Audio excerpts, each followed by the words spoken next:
Everybody come in, everybody to the party.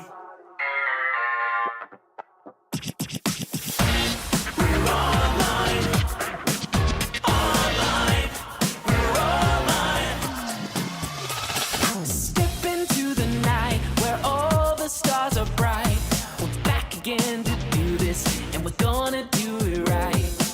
Something wild's in the air, I just know.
In the house to bring the party of your lifetime.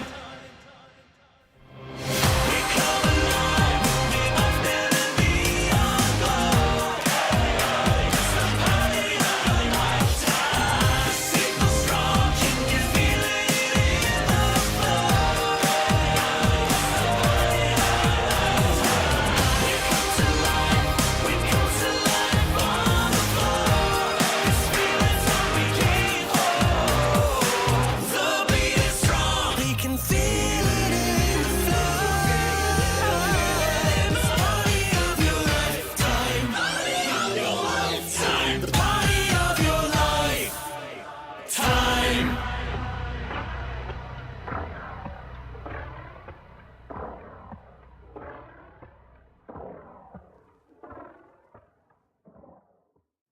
Everybody come in, everybody to the party.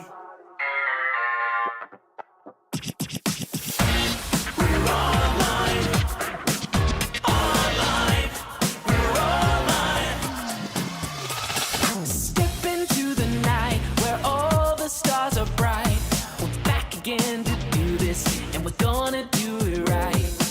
Something wild's in the air, I just know.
chat, how we doing?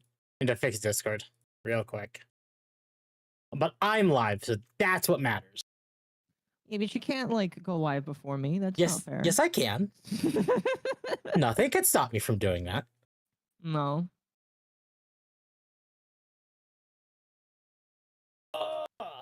But chat, how we doing? Oh my goodness. It's really funny. Vive sends me 4 tweets as a reply, and the only thing I noticed that like actually like caught me is the fact that Hold on, I need to go read those real quick. Mythic. Hold on, Give me chat. time. Live reading. We'll probably mention these later when we bring it up. But I want to go read it now. Read what now? What Vive's mentioning you about? Well, not right now. No, it doesn't take long to just read I'm going to read it right now. We will read it later when we're talking about Marathon. Oh, okay. But I want to read it now while it's fresh. I mean, he might reply to me again because I just replied to him. Oh my god. Right. Because I have time before stream chat. We're waiting on a friend. Okay. He should be here soon. Hello, chat, though. Welcome, welcome to Dogwave. We're not sold yet, if that's actually what we're going to call it. But we'll both, I know we'll both admit, right before stream, Occo was saying we should just fully rename it to Dogwave. Yeah, and it's, I think it would be funny if we did that, because it kind of fits, you know, dog being you and wave being me, because sea and water and all that kind of stuff. Dog riding the octopus. No, it wouldn't be that. It wouldn't be that. Like, listen, I kind of like, I've observed a lot of thumbnails or not thumbnails, like logos for podcasts, and they're not anything super duper, like the good ones aren't super duper extravagant. So really, I don't think having something extremely like out there is the way to go. I can't believe Temp is collabing with right-wing extremist MommaOcco. Oh gosh, you know, I was thinking that once Jazz gets here, we can talk about that because I know that Marathon is the entire stream, so I figured that like what we would do. Not. Well, it's like I'm gonna. It's our biggest topic. It's gonna be our biggest topic. I think that there's going to be with all the videos that we want to. How many videos are we reacting to that are just Marathon? I'm curious. Well, just one. Okay, never mind. Which is the Bife one. Yeah, and Marathon will be probably 2 hours, if I'm going to be honest with you. Yeah. So, chat, we have 3 videos to go over tonight, along with some other minor stuff. One about Team Fortress 2. Ooh, I didn't read that. Listen, I was mostly just focused on Marathon and Darth Vader for this week. That's fine. So you've probably got a lot of other things that, because like I'm going to be honest with you, when we assemble stuff for the show, Temp finds a lot of sometimes obscure things to talk about. I mostly just worry about the biggest topic because that's the thing that's most interesting for my autistic brain. And so you find all the little stuff that is going to be fun to like spurse out in between. And I am going to just focus on the big thing. And for me this week, it was Darth Vader AI and Marathon. Speaking of, VTuber memes actually posted a clip of themselves playing Fortnite as Miku with Darth Vader. What do you mean? I put it. Really? Yeah, I put it in our docket. I see what you mean. The puppermint needs more exposure. Chat, as a reminder, if you like the content, you should join or you should do Discord. Give me a follow or subscribe over on YouTube. Like, hit the button, hit the bells, all the stuff. I did it in the wrong order, so my brain is like, oh god, what am I saying? But here, I'm gonna play this really quickly. I'll share my screen with you. Okay. It should be okay.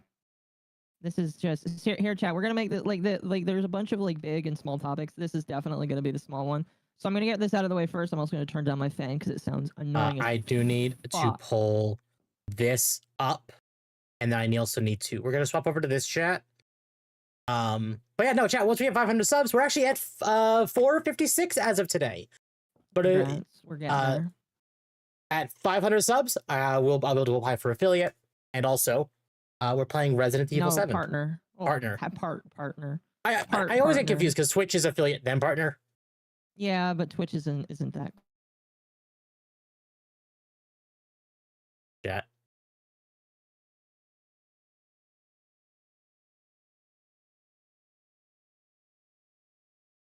Oh, Akko.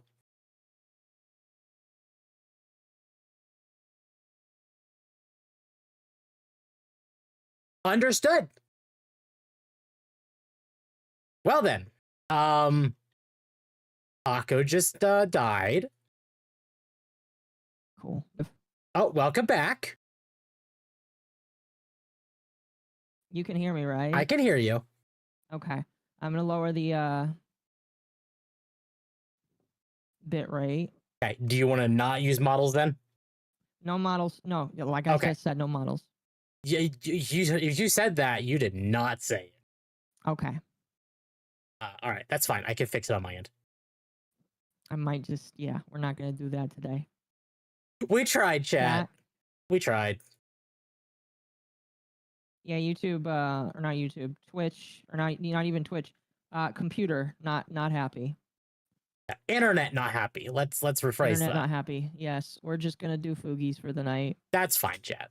That's fine. Glowy's got Akko. That's all right. I lowered the kbps. It's fine. It's fine. It's fine. We'll be good. We'll be good. We'll be good. You should be able to just hear this though. In my personal opinion, it should be fine. Yeah, and I'm. Oh, are you streaming still or no? No, I'm not streaming it. Absolutely not. After Okay, that, no. Discord still says you are. Really? Yeah. Oh, now it's choking. All right. Hold on. Discord just decided that today was the day to have a heart attack. An attempt was made. Yes, an attempt was made. Chat, like the stream. Like the stream. Maybe consider donating so that you know. Is I Akko can one getting day mass leave this reported for place. reading Vice journalist erotica? No, that was Kirsha. That was Kirsha. All right, here. Let's try Here. this again. Well, I can. Here's the thing. I can stream it because No, I'm not. it will beat my internet up, not yours. All right, hold on. You go ahead then. Let me make sure this is all hunky dory, chat. I'm very professional, chat. I know, 110% professional. It is actually reading the wrong one. That is fine. That is fine. Let me swap that around to the proper one. There we go. Okay, hold on. I don't hear it. That's fine. It's not. It's no. It's muted. I have to fix it on my stream because I had to edit my stream to do Discord and not this. Hey, Chad, it wouldn't be a stream without stream scuff. Exactly. All right, go ahead. All right. I mean, it is a podcast, so it's completely fine. Oh. What? Temp? No, it's fine. It's fine. I had to fix the audio on my stream so chat can Okay. hear it. This is a me problem, not you. You're fine. All right. Just like you freaked Here. me out there. I do not like. A battle cry should instill fear, not infantility. But if it amuses you, apprentice, I shall humor this. Bow bow. Oh my god. Oh. That was a beautiful. Oh my god.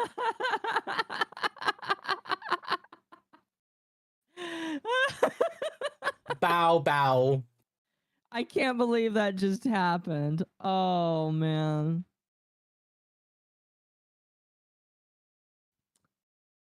That was beautiful. Ah. I do not like. Yes, I do not like. Also, chat, we now have it confirmed Darth Miku is a thing. Darth Miku is indeed a thing. Yes. Oh my god. Chat. Miku in the same armor as Starkiller. It would work. It would work. It would work. Anyway. Welcome to Dogwave. Very much appreciated. You guys are all amazing. Tonight we have a lot going down. Hope you guys enjoy it. Hope you think everything is cool. I have a lot.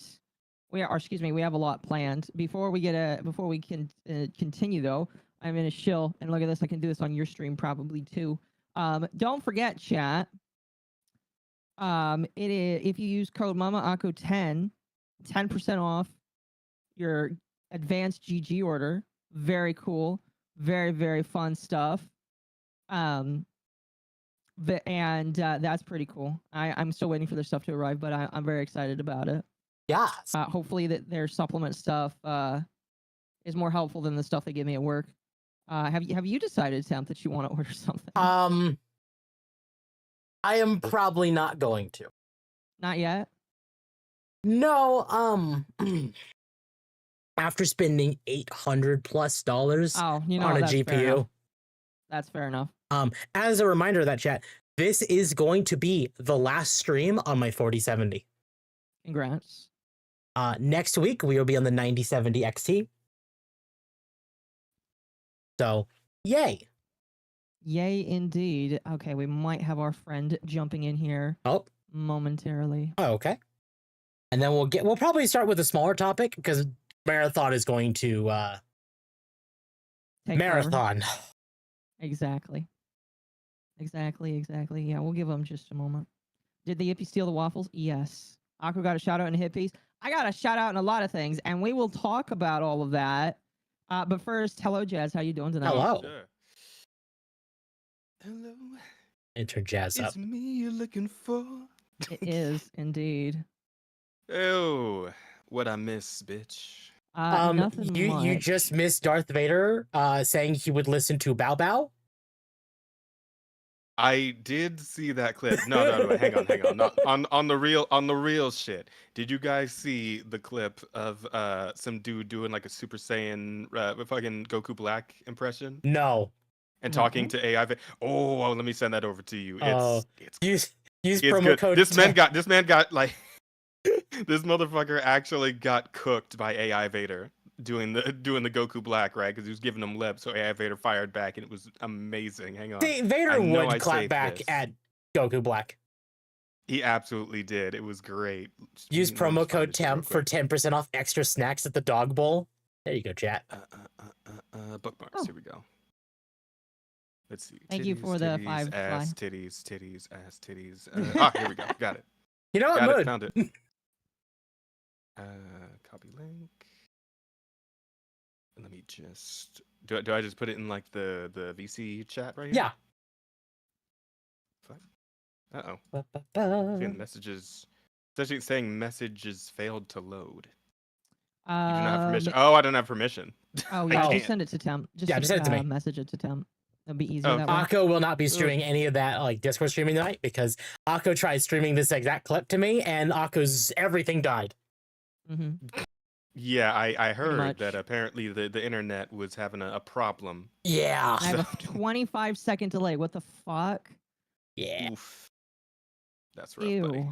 That's rough, buddy. Hey Akko, hey Tap, someone gave me $800 in the form of an i9 CPU and motherboard. Fantastic. Love to hear it. All right, what is That's this? good shit. An i9, is that good? That is like, Yes. yeah, it's like the i9 13900K or the i9 14900K. It's an Intel chip. Ah, okay. So it's just All right. because that it's Intel. Yeah. All right, give me one moment. All right, go ahead. There's more Get Darth over. Vader. Yes. Also, hi chat. Good to see y'all. Okay, let me readjust that Hey, size. actually, let me open the stream so I can actually see chat. And Hang on. yeah. Goku, your training is complete. You have proven a tolerable apprentice. Oh my I will gosh. lead your squad to victory. Lead me That's to funny. victory, Lord Vader. I think you're mistaken. You're speaking with a god. A god? I sense no divine power in you, Goku. Only untapped potential. You're speaking funny. to Goku Black, mortal. You couldn't sense my power with your paltry level anyway. What would a mortal know of true divinity? Your arrogance is a distraction. Divinity means little on the battlefield. Demonstrate your true power, or be silent. My true That is power! funny. You would cower in fear at the very sight, but very well, if you insist. True power is not declared, but demonstrated. Goku Black. Demonstrate this divinity of yours. Do you not see this?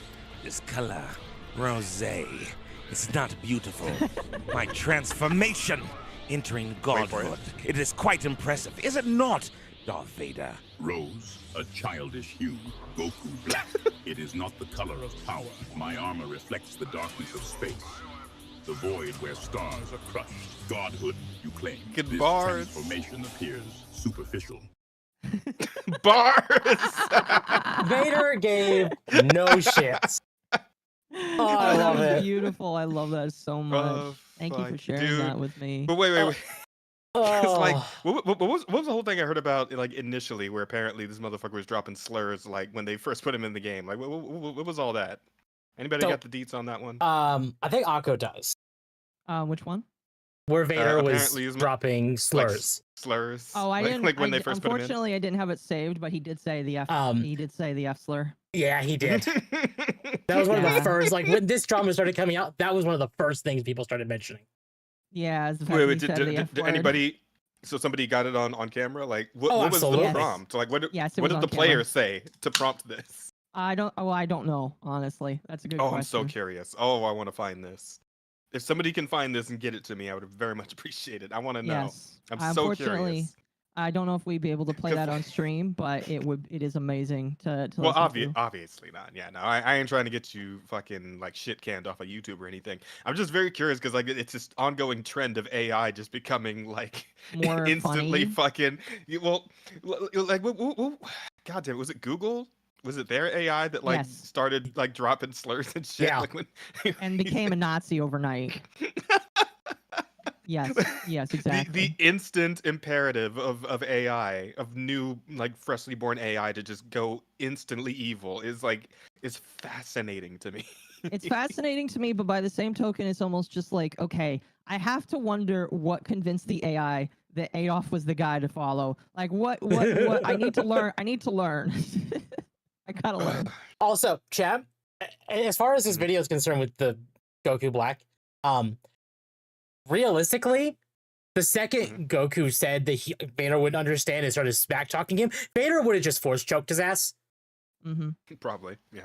Probably. So, But Although, would that Goku work? be able to withstand it? That is my question. Yeah, that's what I'm um, wondering. Like, could he just like key it off? Like, if he just Probably. like, started screaming and, The- and power the- charging, would key just shake it off? probably. Because we're talking about two completely different like power types here, right? You're talking Well, about that- ki versus the force, and like Ex- how do those exactly. shape up against each other? Is it going to be like a Superman thing where it's like as soon as magic gets involved, Superman gets fucking folded, or like? I mean, to be fair, in Dragon Ball, they have fought magic before and commonly lose to magic. Okay, yeah. So what does the force count as? Does it count as magic, or does it count as like a key-esque for like is it a life force type thing? Probably more like I key. don't know. That's a good question. That's a good question. Yeah, I mean, but in terms of like just raw speed and strength, I'm pretty sure Vader gets folded like Oh, 100 absolutely. 100 times. So. Now, if this was Prime Anakin, Prime Anakin. I know I'm what you're pretty saying. sure it he just still sounds gets funny. fucking by. well, no, I know what you're saying, Temp. It just sounds kind of Well, funny. I get. I get. It's a meme, right? I get it. well, no, it, For sure. it actually kind of makes sense because Mhm. Vader is actually technically weaker than Anakin. He is. Be- Yes, I can agree. with that. Because that was actually established in Legends, where basically if you tried pushing the Force through mechanical parts, it was actually far weaker. And Vader is literally more machine than man. So a lot of his like Force abilities are very strong, but that's because of the dark side. If this was like, if Anakin had only like the robotic armor, purely flesh and blood, and still like the hatred and the rage of Vader, Oh, I think he would be extremely powerful. absolutely. That's fair. Hi, Akko. Hi, Temp. Hi, black guy. Hello. And I love you, random citizen. Okay. And yes, magic does exist in Star Wars and is Welcome not the in. Force. Yes. Yeah, because there's the I'm witches, right? Yep, Yeah. the Dathomirian witches. I'm sorry. Did one of my chatters just say that? I'm sorry. Oh, I love it. Vader has less meat to use the Force. Technically, yes. Because wait. I'm curious about something here. Because as far as like the fucking Star Wars witches go, Uh-huh. like the only two instances I'm really familiar with are the one I think it was just the one that showed up in fucking Fallen Order, and then the yeah. ones that showed up in the Acolyte, right? No, And the ones in the Acolyte Ahsoka. we're talking about. Well, no, there were I the didn't watch witches. Ahsoka. There were the witches in the Acolyte, but they were not Dathomirian. Okay, all right, yeah, because they talk about like the fucking thread or whatever, but it's pretty Yeah. much just the When you Force by basically another want to see, like claim magic in Star Wars, the Dathomirian witches are basically on top. Because a mother tells okay. it. So, I just want to say I really nerd. quickly, while I enjoy I the got it, for conversation, sure. it's very fun. Yes. I want to make sure that we move along because I think. Oh, of course. We got plenty I to do talk appreciate. about. We for can sure, for ramble. sure. We can ramble on about this kind of stuff afterwards. No, it's all good. I mean, Ah, I'm just Yeah, Temp can definitely ramble on about that. I absolutely could. It is unfortunate that Chad doesn't get to see my beautiful handsome face or anything because of the internet issues. But I mean, hey, you know, Unfortunately, I am sorry about at that. least no, it's all good because now I can if I can do my gotcha shit in the background, you guys. won't There know. you go. Oh man, speaking of gotcha shit, I don't. Wait, do you guys do this every week? Yes. Do this? Yeah. Yes, we this do. podcast. Yeah. Oh, Yes, we okay. Okay, so did I don't know if either of you are familiar with like the gotcha space and on like shit that goes on in there. Are you It's either of you? it's gotta be Fairly. really big news. Okay, so I want to know if either of you seen this shit that like dropped into the gotcha space and just blew the whole thing out. Have you heard of Silver Palace? Yes. No, I have not. Yes, I have. Have you seen the trailer? Yes. It might be the second What do you- coming of Nikke or Blue Archive. Is it I that don't know. good? It feels like it's got more going on than fucking. Wait, what is? In terms of like sexuality, it's definitely oof. Oh, really? Oh yeah. Okay. You know what, Akko, can we? Because I kind of want you to see it because I'm curious how you'd react. Yeah, it's only DM like me a few. It's only picture it's or only DM it's only a few if minutes you- long. Or if you want to send it to me, because we can lead that into our first mini topic of a gotcha game Okay. that's being canned. Oh, Oh yes, what's that? I forgot about that. I'm so glad you're the one that forgot about that, Akko, when you Well, were the one that put it in our docket. Listen. There's only one reason that I saw it brought up, and we're not going to talk about it. But like, yes, I forgot about it. So I guess we'll bring up first of all, Jazz is sending it over to me. For those who don't know, Tribe 9, which just came out last year, is being canned. Yes, and for those that don't know, Oh, I did hear about that. Tribe 9 is a game that was started by the same devs who made Danganronpa. Danganronpa. Yep. So the Danganronpa devs made this game. It seemed like they were very passionate about this game, and a decent amount of the Danganronpa fans were into it and loved it, but now it is dead. Yep. So My this is what they assumption is it just didn't get a lot of traction to it. Yep. That's my guess too. This is what they actually come out and say. Thank you for your continued support of Tribe 9. We regret to inform you that service of Tribe 9 will be terminated on November 27th, 2025, Japanese Standard Time. Since the game's launch, the development and operations team have strived to provide excellent service and improve player experience. However, with careful consideration, we have made the difficult decision to end the game's service. Unfortunately, this also means we're unable to deliver Chapter 4 of the story, which we had previously announced. We apologize for the sudden nature of this announcement to all of our players. Information regarding the service termination schedule and any related procedures will be made through in-game notices and on official websites.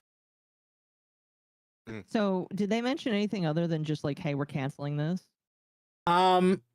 Yes, kind of. They added on saying, Okay. regarding end of service inquiries, Tribe 9 is developed, including story, scenario development, and operated by Akatsuki Games. And basically, if you have any concerns, direct on inquiries to the company. Okay. You know, my guess. Oh, Go ahead. No, after you. My guess 'Cause is it's like side chant here. this might be in response to the new game they just released, like the new I don't know if it's like Which one? turn-based What's it called? shit. Hold on. I follow someone on YouTube who's been playing it. Excuse me. Neil.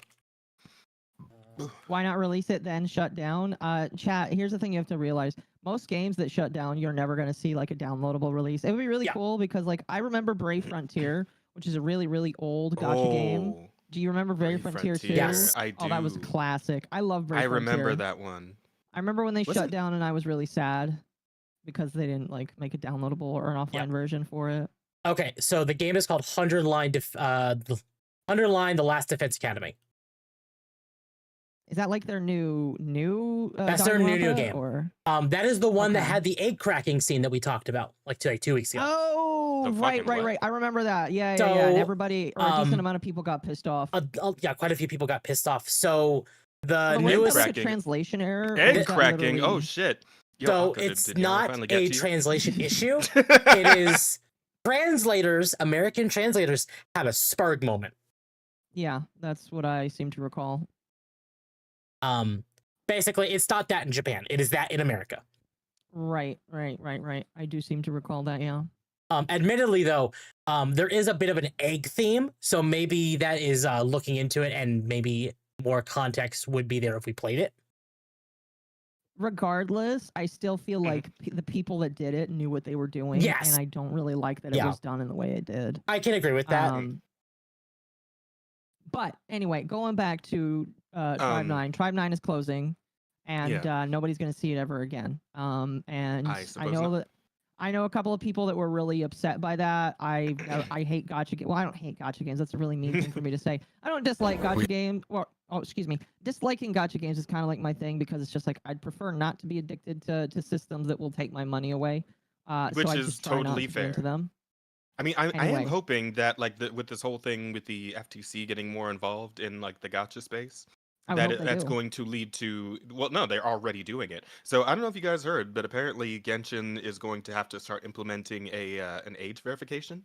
I believe it's 16, but Yes. like, they're actually going to have to verify age going forward, and as well as apparently they're going to be doing a thing where they're going to have to start like directly showing you how much you're spending when you do polls. Yes. Oh, Like that's they good. getting rid of like the middleman currency bullshit, right? The obfuscation. They're going to start getting rid of that and just That's letting you good. know exactly how much you're spending. So I'm hoping these things in tandem will like force them to be a little more like reasonable with their monetization in these games. Well, that's good. Right. I'm glad if that's the That's case. what I'm hoping. Was this Though I do spearheaded by the wonder- EU? I believe it was actually spearheaded by the E EU. I can believe. I mean, like the EU does it. Like, here's the thing: for all the faults that we give the EU, there are some consumer or pro-consumer things that they do where Yeah. it's just like, you know what, I'm okay with Well, that. that's I'm glad that they also- did that. That is also why, like the recent stuff with Nintendo, people have mentioned like everywhere's okay with it, but wait till the EU claps back, because it's apparently what they're doing for the Switch 2 is apparently illegal there. What do you mean? Wait. Oh, the Like, thing with the bricking Bricking their of systems Oh, and I mean, If you yeah, of mod? course it's gonna be illegal over there. Yeah. I would believe it. That makes So- I sense. definitely would believe it. I would too. Anyway, I do wonder though if like is like stories like this. I wonder if this is going to start becoming a lot more common as we go into the next couple of years, because there's a lot of gacha games coming out in the next couple of years. A lot of big fucking gacha games. We got Azupremalia, Neverness to Everness, Ananta, fucking Enfield, goddamn. I feel like I'm forgetting something. That one that's like Warframe. I forget what it's actually called, but there's like a Warframe-ass like gacha game coming out. Like there's like 10 or 12 of these fucking games, and there is not going to be enough room Well, and enough players for all of them. There's Yeah. just not No. gonna be. and you also need to consider the fact that some gacha games might just shut down because they know like MiHoYo exists. MiHoYo creates, whether or not like you like Genshin, you like Star Rail, you like Honkai Impact, Zenless Zone Zero, no matter what, they do create at least a quality product. yes, I Yeah, agree. I mean Genshin, I would argue on, and I honestly think Genshin Well, is going to be like in more and more danger as more of these gacha games come out. Like it has a lot of sycophants at this point, right? I think People who are as a just completely trapped by sunk cost fallacy. as a But even game, Genshin is going to be in trouble. I think as a game, it's quality. Now, when it comes to actors, that's another thing entirely. Well, I mean, even as a gamer, because I'm somebody who's played like a good number of gacha games at this point, right? And I think of even Wuthering Waves, right? That's probably Yeah. like the most direct competition to Genshin. Mhm. And as someone who has played both, I believe that Wuthering Waves in its current state is better in every single way than Genshin was. Oh, and yeah. I stopped playing around the end of Fontaine, right? When Cloran was on the banner. That's about when I ended. but like I just enjoy Wuthering Waves so much more than Genshin. I really do. And I think, and especially if more games like this one we're about to take a look at come out, Genshin is going to be in serious shit, bro. Well, Like, Oh, yeah. let's see they're here. gonna then. have a hard time. I will say one thing, just to preface this, Akko, that the voice acting for this is kind of shit, but everything else. Okay, just I looks will say, incredible. listen. If that's actually the case, I will just say American voice acting sucks. Get rid of American VAs. No more American VAs. We don't need them anymore. So Fair. anyway, fair. let's see. All it right. Probably here. be fine in whatever native language, but yeah. We have a big case Pretty on much. our hands. Dozens are dead, burned to ashes. You may be the best detective. But Sylvania isn't the best city there is. The city is like We'll say the liquid environment It's is silver, really crazy. heavy for the cyberpunk always stuff right now. changing. This is more This is steampunk. more like What is steampunk. true not might saying not steampunk always is what I meant, stay yeah. true. And also horse drifting. Sin and evil stalk the Oh my city gosh, like a it feels stubborn like I am shadow. just watching an anime ver- Oh, what the fuck? Yeah, well, I'm watching like an anime version of Bioshock right now. It almost has like a Persona 5 feel to it too. I've Also not loving the played music. Persona, so The I would music's not doing be it able for to. I need an assistant. I'm Alf. I'm here for the interview. Who gave the lolly a gun? She'll become my knight in her stead. Obviously, all of the antis to stop all of the antis that are Look who it is. Oh my gosh, we got the pervert. Sylvania. Do not talk to the detective with that tone. Don't worry. Oh, what are you gonna do? Notice, okay, this is something that I've been noticing. Mhm. More and more and more British actors. Yeah. Yeah. I have How to about wonder that? if people are sick of America. Uh-huh. And it's just like, you know what? Those British people, they don't got unions over Pe- there. We can just people tell are- them what to do. I honestly think 14 is what started the trend because people are like, they noticed the issues with Dawn Trail is actually a great example of this. I Which could is- probably agree with Though that. I do wonder if it isn't intentional in this game specifically, though, since this whole thing's kind of like a London-esque aesthetic anyway. Oh, yeah. So I mean, yes, but by the same token, again, I think that American VAs are just kind of done. Mhm. yeah, Slowly yeah, but would surely. seem so. Which a grave they dug themselves. Oh, yeah. Yeah. People are always sick of America because America is sadly in a spot kind of like I mentioned, like Disney, where Disney is fine if they don't shove their fingers where they don't belong. Yeah, I agree. I got British. Yes, British. But yeah, see, he didn't last long, so don't worry about it. Besides fire, It burnt there's that another bitch way to turn the skin crisp. black.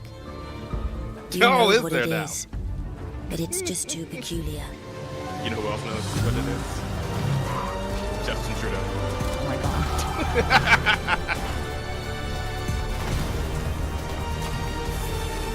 You know,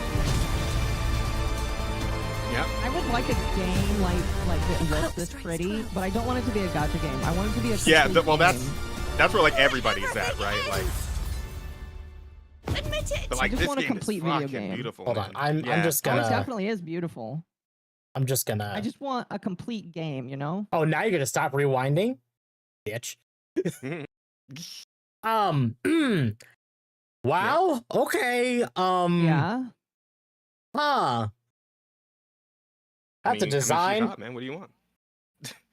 It is indeed a design, yeah. It's still a gotcha game at the It's- end of the day. Still a gotcha It's game. like Code Vein graphics. You know what? Code Vein is probably the closest to what I want. but I Or want more Lies of like P. it. Well, yeah, but Lies of P is an anime. But I Well, it's want the it to be same- an Look, anime look, look, look at game. this finisher. Look at this shit coming up. Look at this. Oh my gosh. Oh, Like, oh, you getting fucking, snap you that getting woman's fucking neck, God what of the War fuck? finishers in your anime girl game. Like, holy shit. I'm super into it, dude. Like, okay, Shit we're looks reaching pretty the high-back. point. No, yeah, we're reaching the point where people have to get more edgy with some of their game graphics in order to be more interesting. And you know what? I'm okay with that. I mean, Unless I actually might check this out because I am definitely checking this out. you I was gonna say I'm that's just what crazy to me. you This scored came out of for. nowhere. Like this shit just dropped out of nowhere, just hot dropped, I'm right? no Like, longer It a did. detective. Oh fuck, I need to. Well, for So some why reason, are both you of you are in still different so spots. Hold on. Excited. And there's also like a whole like 15-minute gameplay video too of like more stuff like flying around on the fucking winged horse and shit. Like it looks really good. It's very Yeah. smooth. Or when games actual release finished and had actual DLC. Yeah. Yeah. No, yeah, I agree. I agree. I don't know. It looks nice, and I think another day we could probably look at it some more. But Yeah, for sure. I am interested to see kind of just like where the game will go. Again, my huge problem is, and it is a problem I kind of had with Wuthering Waves and fuck that other one. You guys remember that other one that came out that was supposed to be a quote unquote Genshin clone? That everybody said like borrowed designs from Tower of Mihoyo? Fantasy? Yeah, Tower. Does Oh, anybody ever play Tower of Fantasy anymore? No. they No. don't. Nobody remembers that game. It's just like because it's another Genshin clone. I actually logged back into it. Tower Fantasy's problem is that it feels cheap. Like it looks and feels cheap. Yeah, It's I the could agree problem with Tower that. Fantasy. But something like Wuthering Waves does not look or feel cheap. In fact, it looks and feels better than Genshin does. Like I'm telling you, in every way, it's got Genshin beat, and it's just gonna take time for people to like properly catch up to that. And again, like sycophants who are suffering from immense sunk cost fallacy on Genshin, like people who have spent thousands and thousands of dollars over like what the 5 years, about 6 now that the game's been out. I Something like kind of that. understand And that. those 'cause I've people are spent a going to be little bit of trapped money. there forever. No, I agree. We can't save them. They're I done. agree. And I kind of understand that because I've spent a little bit of money on Genshin and I was like really upset when I was just like, you know what, I'm done. I'm not playing this game anymore. Yeah. Will I ever go back? Maybe. Do not. Don't do it. Go play Wuthering Waves instead, I'm telling you. Just listen. There's one thing I can say specifically in for the Hello? Jazz? dumbass what's it called Breath of the Wild, like climbing with the stamina meter and shit. In Wuthering Waves you can just run straight up walls. Like the character just runs up a fucking wall. It's much easier. They can like flip over ledges and shit. And you know how you got like the little glider in Genshin that you just like float down. It's like very slow and tedious. In Wuthering Waves you can just fucking fly now. Like they give you wings. You can fly like Superman. Like it's shit's crazy. It's so good. Yeah. And any character can do this. Like none of this is locked behind a 5-star that you got to pull 100 times for any of that shit. Like you just get it. It's just a tool you have in your inventory. Okay. Wuwa needs optimization. I don't really. I wouldn't know. I've never played WoW. I know Malice plays it, but I have not. Oh, yeah, he Chaz likes died. it. No, I'm okay. I'm still here. Well, no, Jazz is still your here. Don't worry internet about it. shot the bench. Like you stopped talking for like a bit. But Oh, you're did here I? now. Yeah, Yeah, you're here you're now. here now. It's It's okay. working. Oh, I kind of just stopped talking entirely. I was waiting for you guys to say something. Fair enough. Fair enough. So because Marathon's gonna be a bigger topic, we are gonna bring up Oh, Stellar Marathon, yeah. Blade real quick and a couple of Oh, small yeah, topics. they Well, got after Stellar Blade, can we talk about me being a Nazi bigot? Yes. Absolutely. I Because would I felt love like to. that kind of fits in with pop culture. So Yeah. so the big thing is the PC release coming up, right? And that's Yes. like coinciding with I already bought it. with the Nikkei crossover, right? Yes. Yes. I still have bought to it. buy it. I will probably end up buying it probably in the first week of June. Okay. Yeah, Okay. I've already had the game on console, and I got my Nier DLC and all that shit going. I'm kind of curious though whether or not the Nikkei stuff is going to be just purely cosmetic, or if they're actually going to make some You sort mean- of actual you mean like, Nier? new mission list. No, not Nikkei, the new crossover coming up. Right, because that's coming out, and again, that's supposed to be alongside the PC release, and they've showed off a bunch of costumes for Nikkei characters, right? Well, no, I think the Nikkei crossover already happened. I know the Nier crossover was announced with the PC release. Wait, what? No, the Nier was like months ago. Oh no, you're right. the Sorry, Nier- Nier Automata, but that was like I 2 was about months to say, ago. at which one of least. you is backwards? it's me. Yeah, It's I'm me. pretty. Yeah, okay. Yeah, no, Tim. the Nikkei crossover is the one that hasn't come out yet. That's what. But I'm curious because like I think all they really showed off when they announced that was just like the costumes of the different characters. I think like Anise is in there and fucking What was Cinderella or some what other. was getting in the Nier then? I know something soon is getting a Nier collaboration. First Descendant is That's getting it. their collab. That's it. That's what I'm thinking Yeah. of. Yeah, and Anyway. they also tease like vehicles, like there's Mhm. motorcycles. They might be doing like a big open world section, kind of like when fucking Warframe did that Ice Planet thing. Warframe's done 3 or 4 of those now, but yeah. Yeah, but well, you know, what I Stellar mean. But I think Blades they're going to be going in got that direction. De Nouveau on it. Yes. So That's what we were going to talk about. that's Is what we're how talking they've about. decided to add to De Nouveau.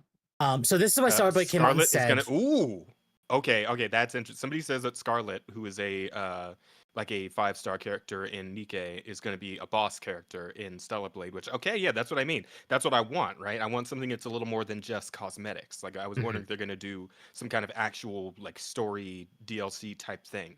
Right? Yeah. And it makes sense because again, like that's also their IP. Like they already have everything they could possibly need to put in like something of actual substance aside from just costumes. Yep. So And yeah, it's that's what I was always nice hoping when for. they do They do a that. little more with it. so Absolutely. when Stellar Blade was announced for PC, people were wondering what was going to happen because it is obviously a Sony published game, or PlayStation specifically, and people are so the constantly Sony pointing login? back to Helldivers. Yes. Yeah, So I can imagine the why game that would be, will yeah. not require PlayStation Network to log in, but it Good. was region locked. So every country that does not have PlayStation Network still cannot play the game. Just like Helldivers. Just like Helldivers, just like all the other PlayStation Network games. So people are calling out Stellar Blade, like, how dare you do this? How, like, why don't you allow your players? And they came out and responded saying, we are closely discussing the region lock issue with the publisher and are doing our best to resolve most of it as soon as possible. So yeah, it's like that's not on them. You know, like everybody knows that's that a that's Sony Sony thing. doing that shit, right? Like, Yeah. and everybody knows that, like, obviously after seeing the whole like Helldivers situation go down, it's like this is why what's the name of the studio that does Helldivers again? What's it? Arrowhead. Arrowhead. Yeah, like Arrowhead recently announced that their next project is going to be completely like funded by themselves, right? Like they're publishing their own shit because they don't want that shit to happen again if they Exactly, go yeah. through Sony, because they know Sony's going to make them do it again because Sony's fucking retarded. I And guess I don't know like, they are still like, fighting you with would Sony. have to be fucking retarded to do that shit, right? After how that went down. And they are still fighting with Sony over the Try region again. locks. So I kind of don't expect Stellar Blade to ever drop the region locks either, because Sony seems to have their heads so far up their ass they just won't do it. No, yeah, Yeah. I don't think that's something that people should ever really expect with Sony. Which sucks. Like with all, and I agree, and it's just like with all of these companies today, like I feel it's kind of funny because everybody like looked at how Sony was treating people. It's like, oh, Nintendo and Xbox are gonna be semi-okay. And then Xbox was tanking. There's like, oh, maybe Sony, or excuse me, no, maybe Nintendo will be okay. And then Nintendo's like, yeah, we're just and then gonna rape you Nintendo and take wanted all to your take the money. crown. Yeah. But I'm not too worried about god damn it, names of Stellar studios, Blade? man, always escape me. No, well, the name of the studio themselves. Oh, yeah. Okay. Fuck. But the studio. I'm not too worried about them because, like, as far Shift Up, that's the one. Thank you. That's shit. Shift Up, Thank you, yeah. chat. I'm not too worried about them because, again, they have Nikkei. And Nikkei is like, I mean, that shit hit its first billion a while back, so that's probably like 2 billion now or some goofy shit. Like, if they want to start, if they're having so much issues with Sony and their stupid bullshit, like they can just start publishing their own shit if they really want to. If they really need to. Exactly. Oh no, I agree. Yeah. So I imagine they can bring that to the bargaining table with Sony, and that's probably how they were able to, wiggle out of having to do the Sony login shit, because they knew that people would hate that. Well, no, Sony right? announced a few months ago that they were no longer going to enforce it. Instead, they were going to tie like an exclusive like reward behind it, like a cosmetic or. Okay. Oh, hello, Mizu. Well, then maybe they'll be able to wait. Oh, Mizu's here. Yeah, I wanted to say we're talking about. Right. We're talking about Stellar Blade before we get into how I'm an evil Nazi bigot. How are you doing? Yeah. good. We're talking about. I've been having we're fun talking- covering my own drama today. Yeah, oh, really? What Oh. drama are you doing? Oh, did you? It was This the one time. you saw last night. Remember? Oh, is it still going on? Yeah, more docs came out. Do you want to know what my favorite is? Yes. By all means. Really quickly. Somebody has a document that only has 4 parts to it, and one part that is substantially long is I don't like them because they sexualize goth culture. Wait, and are they're you talking about you? Thursday's No, gonna be really fun. It's talking all I'm about gonna this say. girl, and it's this huge rant about how they don't like people sexualizing goth culture because they're a goth. And their evidence for sexualizing goth culture is one Twitch message from the person in question with an arrow pointing to her name, and it just says "goth mommy" here. And that's the entire That's- evidence. Well, you know, that sounds amazing. I just really wish the younger generation weren't just going around with like glass bones and paper skin. You know, it gets so tedious after There are a point, man, currently- when they're so goddamn fragile. Like, I There are agree. currently 8 docs, and I think out of all of them, I could probably pick out 2 things that I think are genuinely creepy, but I Mhm. still can't even fault them for that because everybody was participating. Uh-huh. Well, are you going to talk about that tonight, or are you doing your gaming tonight? Tonight's Fantasy Life. It just came out today. I know, but like you Yeah. know, sometimes I switch up my docket for stuff like that, but that's fair enough. I've been Mm. waiting for this for over a decade. Fair I am not enough. putting this off. Fair get in enough. there, my Well, son. I definitely won't hold you back from doing that. I was gonna ask you, since you're here, what do you think about Stellar Blade having Denuvo in it? Oh, is I don't that what care. happened? You don't Yeah, care? Here's the Denuvo- thing. I don't like Denuvo, and it is like a genuine performance hit. But it's not gonna stop me from playing a game most of the time. Mhm. To Well, be that's the honest. Yeah, that's the point I think I was going to say as well. Kind of as we talk about this here, is just like, yeah, I don't like Denuvo. I think that Denuvo really does suck, but I don't think people are going to care. Well, I think enough also, people are going to play it to where nobody's going to make a big Shift Also, up- As most of long as it Denuvo doesn't gets break the removed game. after a while. Shift Up actually responded to that, saying Oh, as they said what they soon said. as the test chart below, shown as the test chart below, the DRM has been hard tuned to maintain the same average frame rate, even with higher minimum frames in some cases. Mods are fully supported without restrictions. So they're not removing Denuvo, but they have made it so the game will run well with Denuvo. Okay, all right, I then guess that it should is be to be fine then, because seen then. Well, so yeah, there's because I feel like that, that's and I think a lot of people forget that Denuvo typically gets removed after a couple months. It depends Because on the the thing company. with what's it? Yeah.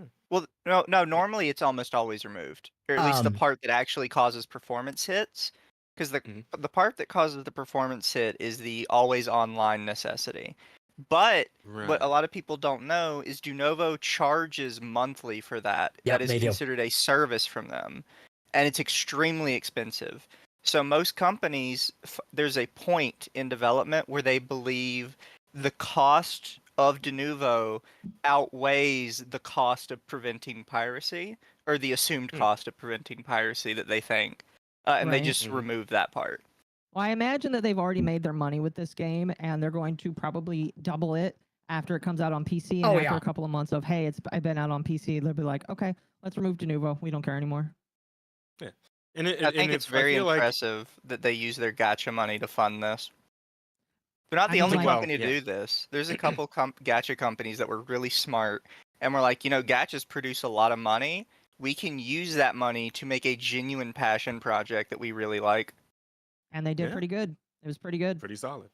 Yeah, as far as like the Denuvo goes, as long as they have addressed the issue of the actual performance hit, it'll probably be okay, because that's usually the biggest point of contention that most people care about Exactly. in terms of Denuvo. Yeah. So if that's sorted, Well- then they'll be fine. And I know I'm The gonna always bring this online up. is a problem too. I am going to bring this up as well because this is in the same contention as like Doom. Apparently, Mhm. Doom has really not done well on PC, at least through Steam anyway. No, it Um, has yeah. not. like it is actually even lower than like Avowed and Assassin's Creed, which, Which is is crazy to me. Weird and Um, unfortunate, because I like the game. I think And some really people good. have pointed out that maybe it's Game Pass. That's the problem here. I don't think Oh, so, could because be. like Game Pass I- was like for a couple of other games like this, or not like this specifically, but Game Pass has had a couple other games on it, and they've also done just as I- well. So I think Game Pass is definitely some part of the issue with Doom. You But really think so? yeah, I do. Because Doom is also $70 base or $100 for the early access. Well, then That's at that true. point, it's not the fact that it's Game Pass. Well, It's the Eh. fact that it's costing a lot of money. So, but if you're on Xbox, you're just going to choose the cheaper alternative. Exactly. I don't feel like you can blame that on the on And Game Pass. I feel like that's just Doesn't them pricing Room it very Doom run high. like ass on PC? No. I mean, maybe on lower end hardware because it has forced ray tracing because that's Bethesda's having new forced shtick. ray tracing, yeah, having forced ray tracing is retarded in my personal opinion. But- and them deciding to try and enforce it is probably going to make some people be like, I can't really run that. But I played the first 5 chapters on my GPU, Yes. on my computer, and it ran just fine. You know, Ted, maybe there's a reason why you need a new Well, I was GPU. playing on console anyway, so.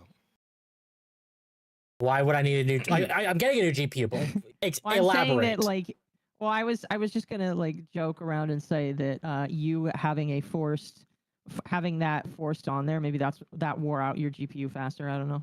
No, Kind of a joke, but I understand okay. your joke, but no. Fair. But like, Anyways, you I'm- guys have fun. I'm gonna run away. okay, Please have fun. Have a good enjoy your night. game. Be safe. Remember After the- you are done, you're free to join in if you want.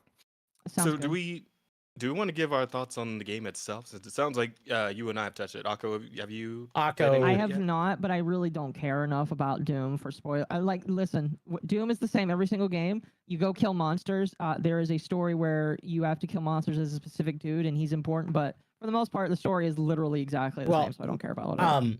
How about this? We'll finish Starblade. We'll let Akko talk about how much of a Nazi she is, and then we'll talk Okay, about Doom, right. and Then we then can circle back. Fair enough. So we'll so talk about Doom. Then we'll jump over. What else is there to say about Stellar Blade? so they actually did say PSN connecting entirely is optional, is entirely optional, and never required. So they doubled Okay. down on saying PSN is not required and will never be required, which is why Good, smart move. the region lock issue, they are going after Sony for that. Because Which is that's good. bullshit. Sony deserves it. And then said both PC and PS5 versions offer the same content. We will make sure that early buyers are never at a disadvantage through future updates. So I'm just excited to play it when it comes out because I've been waiting to play that game ever since I saw it. You know. um, Good. Pretty solid, I'd say. but at the same time, this also means that this Nikkei collaboration is not the last one. I wouldn't fact, think so, right? Like it Um, keep that train going. exactly. There's more they can do. Although I'm kind of curious, like, what else do they cross over with, right? Because I assume the aim here would be to go with, you know, really hot heroines, right? Because that's what we've done so far. Nier Automata obviously given with 2B and A2, and then of course Nikkei is nothing but hot bitches, right? So where do we go from here? That really I don't know. depends. On. Because I'm Well- thinking maybe Tomb Raider, but it would have to be like classic Tomb Raider or not the new. The other problem shittier is looking one. like I would think like, oh, Bayonetta or oh, Samus, but then you Oh, gotta that's a think good like that's a good one. that's Nintendo and Nintendo. Oh, absolutely. Probably not Nintendo. Yeah, exactly. But I mean, Bayo maybe. Okay, No, Bayonetta is a weird case because that is both Actually, wait, Nintendo and Sega. Well, Platinum Games, right? Is Platinum still? Platinum is the developer, but it is owned by Sega, and I believe Nintendo funds development. Okay. So it's like gotcha. it's developed by Platinum, it's owned by Sega, Nintendo funds development. Well, I suppose they could do the thing where they cross over with anime, right? Like, cause what's it? Star Rail's doing the Fate crossover, right? They got Yep. they got Archer and Saber. funny.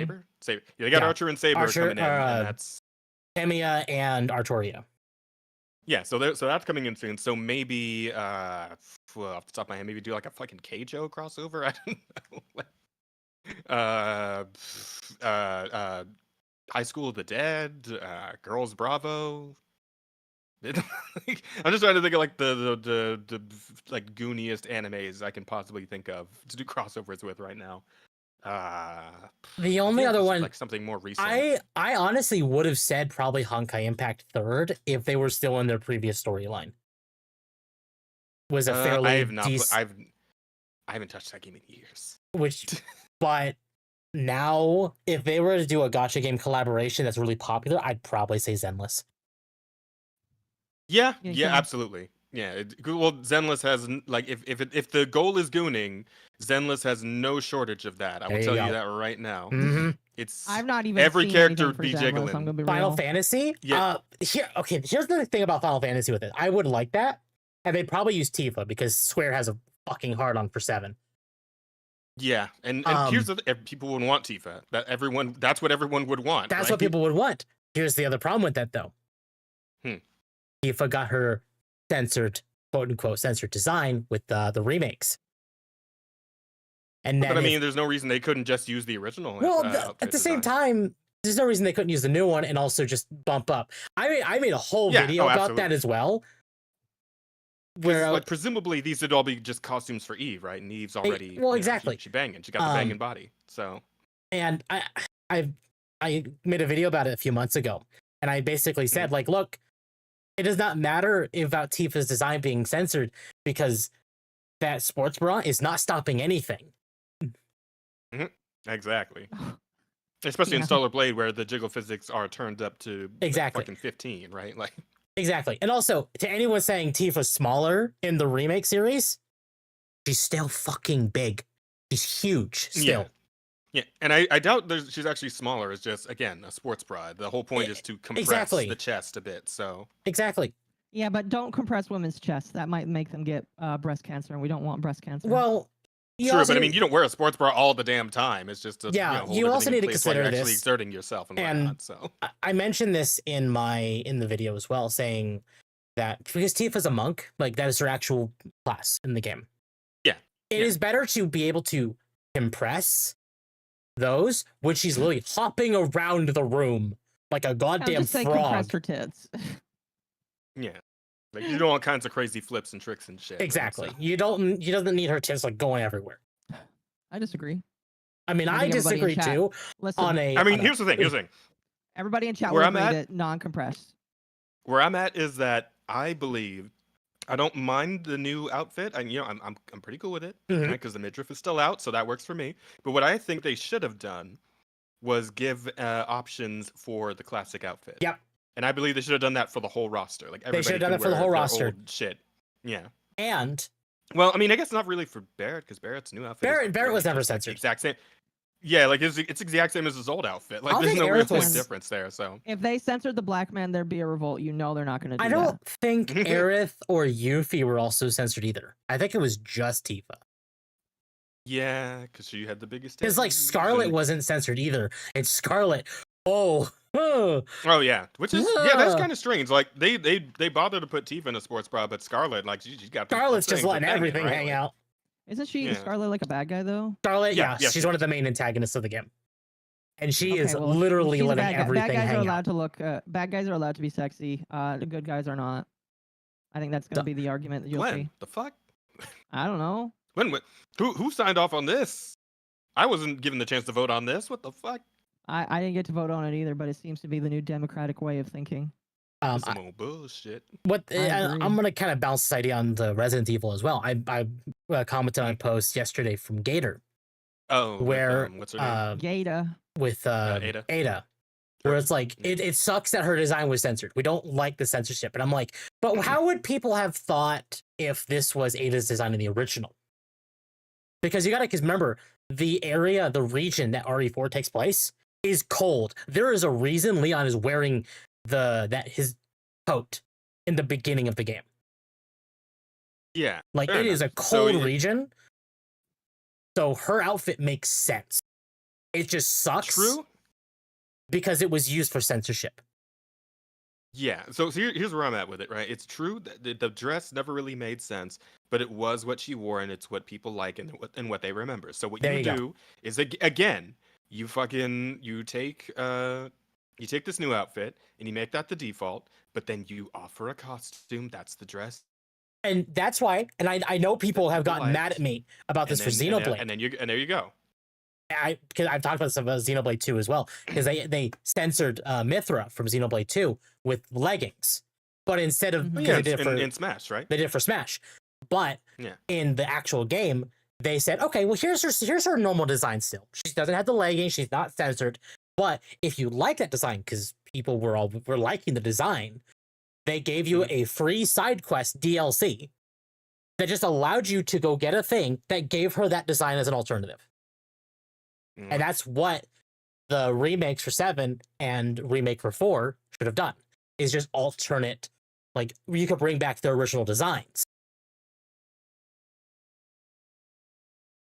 but without like, okay, we censored it, but we're not keeping it as like that is the only option, because you also do need to consider there are some people who, like some creators, will go back at their work and realize and think like, okay, my opinions have changed. Maybe I shouldn't have made this as ridiculous as we did. So they I don't know, Temp. I feel like you're just trying. It kind of just sounds like you're excusing censorship just because. I don't know. And just like I think a couple people would be frustrated with that sentiment. Oh, absolutely. But and I hate censorship as well. But there are points in time where some people will look at it as censorship, but and obviously corporates can be like, you got to censor this. But sometimes that may not be the case in terms of the dev team. I don't know. Maybe I'm wrong there. I don't know. I think so. I think the thing is like I understand the point you're trying to go for here. I just don't think enough people will care. Yeah. I think a lot of people will just be like, I would prefer it if there was no censorship, period. Yeah. So I agree. you're gonna have a lot of people that will just say, no, thank you, no censorship, no. No, yeah, I completely agree with that. Like no censorship, period. Period. Mm-hmm. Anyway, that's all we have for Starblade. Fair enough. Okay. Let's So see anyway, here. yeah, you being a racist Nazi or whatever, right? I am. So what's going on with that? So, here, I'm actually going to turn off the music for this. I'm actually going to turn that on. So I'm not going to show you guys any clips that I have, but I'm just going to read out some stuff. Let's see. Oop, there we go. Okay. So, obviously, recently, Kirsch has been going through this life ruination attempt that people are doing on her. Sorry, I'm turning down my fan. I do remember that. Oh, wait, did we people ever are- get confirmation on whether there was a second wave of articles or whatever? There was like there's been like sparse articles here and there. So the timeline is the first set of articles by Anna Valens and Vice Media come out. Kirsch says, excuse me, Kirsch says, fuck off or I'm suing you. And then they fuck off. And then like some other people write some articles as well. There was an article by like this sport website that like wrote about her, and some people feel like that it was ghost written by Anna Valens or something like that. Nothing confirmed, but some people feel like it kind of like felt like Anna Valens was helping out with it or whatever. The amount of self-sucking. Pretty much. Fair, but I feel like all the insane lefties kind of sound the same after a certain point, you know? This is true. This is just kind of like what I've heard some people say. So like, it is what it is. Then there is this article that I'm not going to read the entire thing because I feel like it's dumb. But we're going to read just a little bit of it because like it's really insane the kind of like logical leap these people are trying to do. But before I like read it, I do have to tell you, chat, that my some people have said that my literal Who armor has been melting off. My literal Who armor has been gone for about a year now. Yeah. I think a lot of people forget that because Under the Tea is something that upsets so many people in so many ways. I have been known in the VTuber sphere for quite a while now. So at least in the VTuber sphere, everybody knows my name for the most part, either for good or bad. It's funny you mentioned because I was actually I was just saying I was actually listening to a Hero Hey video earlier, and you guys got a mention in there. I was gonna bring that up. Yeah. Well, once you did the Kirsha document was when you blew up. Well, that was when I kind of like expanded outside of just like the small area I was in. But like I would say that being part of Under the Tea really skyrocketed me because as Under the Tea has talked about sensitive topics in the VTuber sphere, a lot of people have like already known who we are. Like there's a lot of prominent VTubers that I know for a fact know who we are. And there's a lot of VTubers who I'm not going to reveal because they would prefer to be quiet that have told me that they know who I am and they agree with me. So I feel like for the most part, I am already kind of in the stratosphere. But like, so I was mentioned in this article. I was mentioned in this article called Texas Terror Part 3 Patriot Front. It is all about Mhm. Nazis, modern day Nazis. That now I don't know very much about these people, but the insinuation that the article makes is talking about these Nazis in Texas and how life for LGBTQ plus people is dangerous. And one of the things that's really insane that ends up happening is they talk about these Patriot Front people. They talk about the Proud Boys. They talk about these Nazi movements, and then like halfway through the article, they decide to switch up and talk about Kirsche because Kirsch is like the big thing to talk about for these hyper left leaning individuals. Like literally, the paragraph before talks about Patriot Front using the court system to track down their enemies and intimidate them. Then literally in the next paragraph, it talks about how Kirsche is silencing, quote unquote, silencing her opposition by threatening to sue Anna Valens and Vice Media. So they literally make the logical leap of How these dare you people- fight back? Exactly. They make the leap of these people are Nazis and they are censoring the opposition by suing them. And then they jump down to, by the way, here's Kirsche. We also think that they are a Nazi because they push the great replacement theory and show support for Shiloh Hendricks. And because they have also threatened to sue Vice Media, we also think that they are comparable, which is incredibly, horribly insane and delusional to think, in my personal opinion. The logical leap there is really insane. The fact that people think that Kirsch is some right wing VTuber is funny. One, because she's a woman, and in my personal opinion, women kind of have a hard time to jump all the way over to being quote unquote right leaning. I think most women in their lives are more center, either leaning right or left, or have values from both sides. Just from my personal experience. And Kirsch definitely strikes me as somebody that is more center-leaning, but has some right and maybe some left-leaning ideals. I don't know what the left ones would be, but I know that she kind of has, she definitely has some more right-leaning ideals. And I'm sure that if you ask her about it, she would tell you. But anyway. I was gonna Sorry, say go the thing ahead. the thing that caught me though was that bit where they tried to pin like believing in replacement theory on her based on that one thing she said about the lady who had the, what was it, GoFundMe or whatever? Right? I'll be honest with you. I didn't really pay attention to that clip that they were bringing up, but like people try and say that like she believes in conspiracy theories. And because it's politics, I really don't comment on politics, but like she pointed out how basically what she said was rooted in what like politicians were saying. And again, I'm not going to get into it, but it's just like people think that she is a Nazi because she believes in all that stuff. Because what she did is essentially just acknowledge that like the whole thing with that lady's like GoFundMe and it making essentially as much as that one black kid that stabbed the other kid to death or whatever, right? Yeah. It was essentially like what she was just saying is like, oh, I can see like how we got to this point. Like this is like a fucking a bounce back from all this shit that like people have been forced to endure up until this point. And it's essentially people just kind of getting so sick of it that they want to, retaliate in some way. And they somehow extrapolated this into her like believing in replacement theory. I'm like, what the fuck kind of leap did you just make here? No, yeah, Like all she's doing is acknowledging what's like going on in America right now. No, yeah, like, and the thing that's really insane, and one chatter kind of brought it up that being a VTuber kind of like disregards you from the alt-right because the alt-right is well, like the very, very far alt-right and the more Nazi-leaning individuals, they would hate VTubers, especially people like Kirsch, especially people like me. I definitely know I'm too fruity probably for the alt-right, so I wouldn't fit into it. But like these people try to push that she is very extremely alt-right and a Nazi, which is obviously untrue, and I don't believe that. But and they go through kind of like a small timeline, and in my opinion, in a very disingenuous way, talking about how Kirsch is quote unquote silencing the opposition when that's not true. Kirsch is asking people to not lie about her, and she is threatening lawsuits. I actually learned this. I thought she had sent a cease and desist to Vice Media. Apparently, she didn't send a cease and desist. She sent a very nice letter, basically what the Google Doc that she put out was, and said, fuck off or I will send you a cease and desist. And then they fucked off and she didn't have to send a cease and desist. But the thing that I really want to focus on, and the reason why I find this incredibly hilarious, is they talk about her with harassment and death threats. And they talk about how her fans harass and give death threats, which I don't really believe. And I'll go into why I don't really believe that in a moment.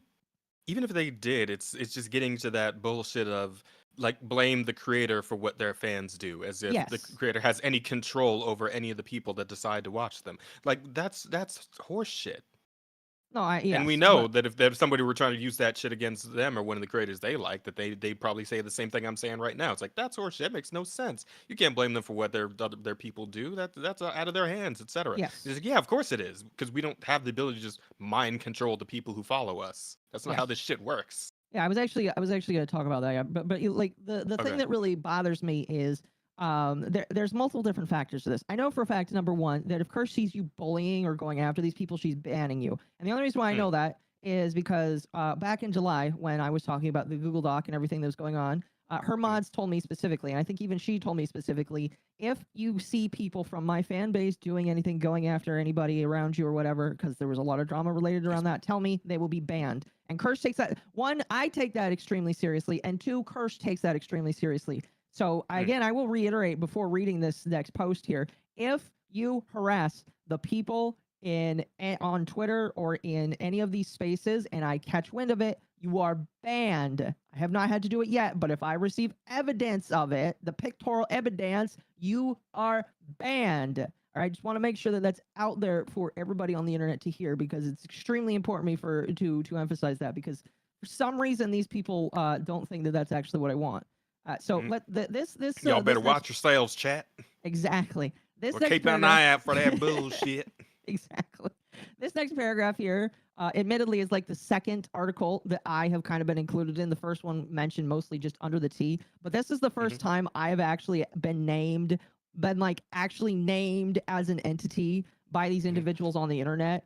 This article said, actually, you know what? Instead of me reading it, I'm going to let Kirsch read it, because Kirsch reads it out loud. And the fact that this exists, as I say on Twitter, it's really not lost on me how silly this is. So here's what I'm going to do. I'm going to make sure you guys can hear this. Okay, you should be able to hear this.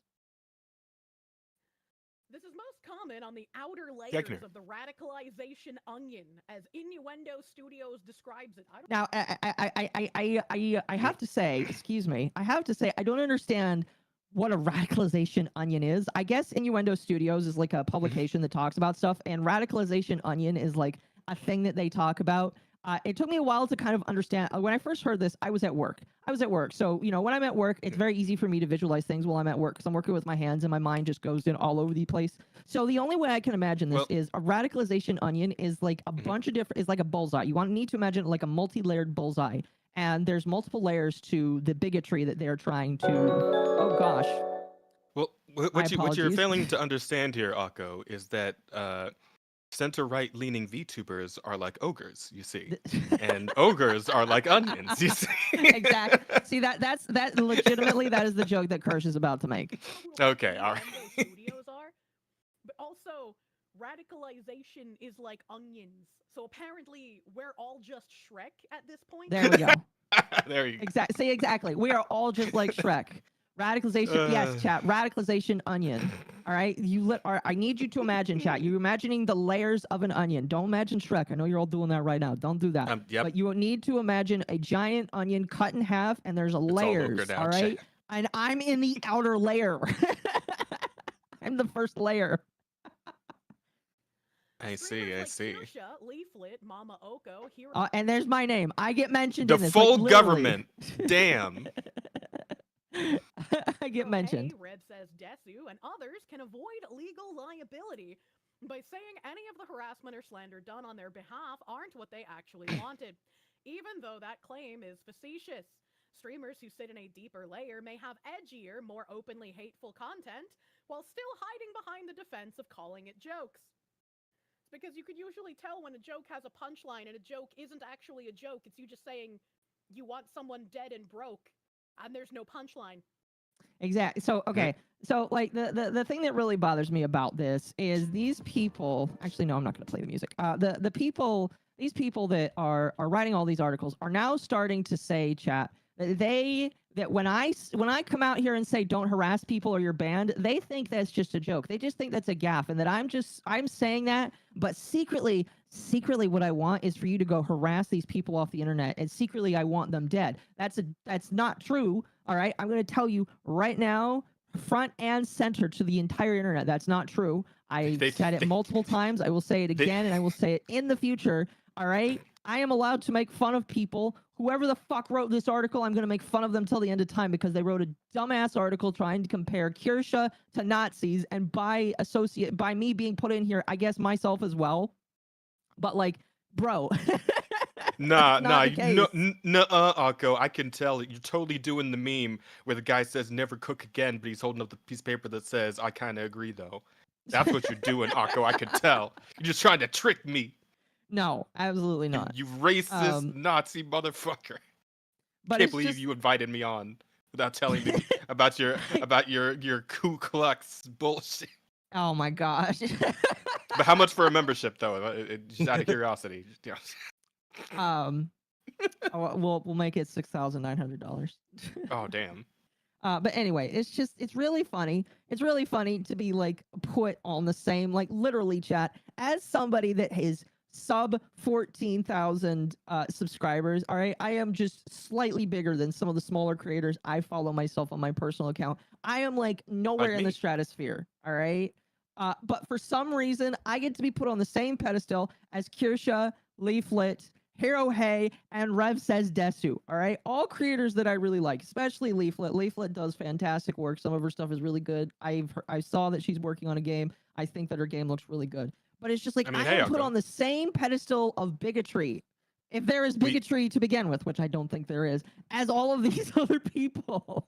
We don't mind the free advertising, though, right? I mean, shit. I just don't get it.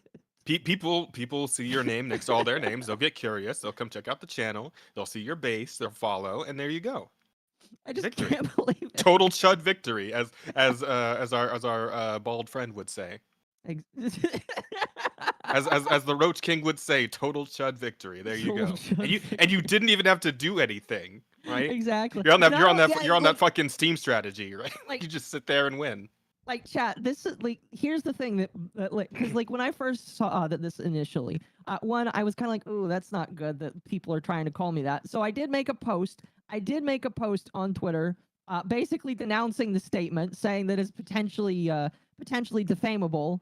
And then I also say that it's very funny that they are conflating 5 creators, all right, a couple of which are way bigger than me, as Nazis, all right, and I have to put it out there, all right, I am not a Nazi, and I legit like listen, I am not a Nazi. No, not that. I was looking at the super chat. Oh. I'll replay that. We'll replay that later. But it's just like I have to come out and say, chat, I'm not a Nazi. I'm pretty sure if I met a real Nazi today, they would probably hate me because the ideals of being an Aryan man are definitely not the ideals that I can live up to. All right, I have my own personal journey I'm working on. I'm working on that bulk. I'm working on making myself a more healthy person. But along with that, I don't mind like dating or marrying people that might be outside of the Aryan ideals. So I'm not fucking a Nazi. Now I know you're full of shit. Because working out is misogynist, all right? Oh my Misogyny gosh. is right next to Nazism, all right? So I know that you're full of shit. Fucking working out, improving yourself. Fuck that. Ugh. Goddamn fascist. Exactly. What sort You of know who else Nazi worked is a out? tan The VTuber model? Nazis. Exactly. But it's just Bet like you breathe air and drink water too, asshole. Oh fuck, you got me there. I might need to stop now. I practically live in it. But it doesn't really bother me. It bothered me for a brief moment when I was listening to this work because I was working. One of my friends was like, "Hey, you need to hear this," and then they sent me the Kirsch clip. And I was like, "Oh boy, what's this?" And then Kirsch just mentions me point blank in an article when talking about other people that we are apparently like secretly wanting to bully together. We are like a secret cabal of bullies that want to harass people off the internet, and it's just like. I mean, because here's the funniest thing about this, right, is that with the whole Kirsch situation and Evalyn specifically, this is like a situation in which you're just walking down the street, doing your thing in broad daylight, plenty of people around, with like shit tons of witnesses, and somebody just runs up and punches you in the face, right? Mm-hmm. And then you decide to swing back because obviously, and then you knock them down, and all of a sudden they start like crying and pissing themselves, saying that you brutally attacked them when everyone just saw them punch you in the face first, right? Like. That's essentially what this shit is. Like, what are we doing here? No, This yeah, is for nonsense. sure, for sure. But it's just like it's funny to me. I mean, like, because like I dream of free advertising. Like listen, in a society where advertising and throwing your name out there. Listen, I have debated like paying for advertising on Twitter. Because I desperately would like to push myself a little bit more on Twitter because I enjoy the platform. I don't really feel like I can afford to push myself out there. So this kind of free advertising, this kind of free advertising where you are putting me next to Kirsha, Leaflet, Hirohei, and Rev Says Desu. Thank you. Guess what? I am now I am now mentioned in these people's lives. And now I just like listen, people are Akko. going to find me because I'm in a Hero Hey video, because I'm in a Rev Says Desu video. I am right next to this motherfucker. It's just like you got like this is free advertising I could dream of.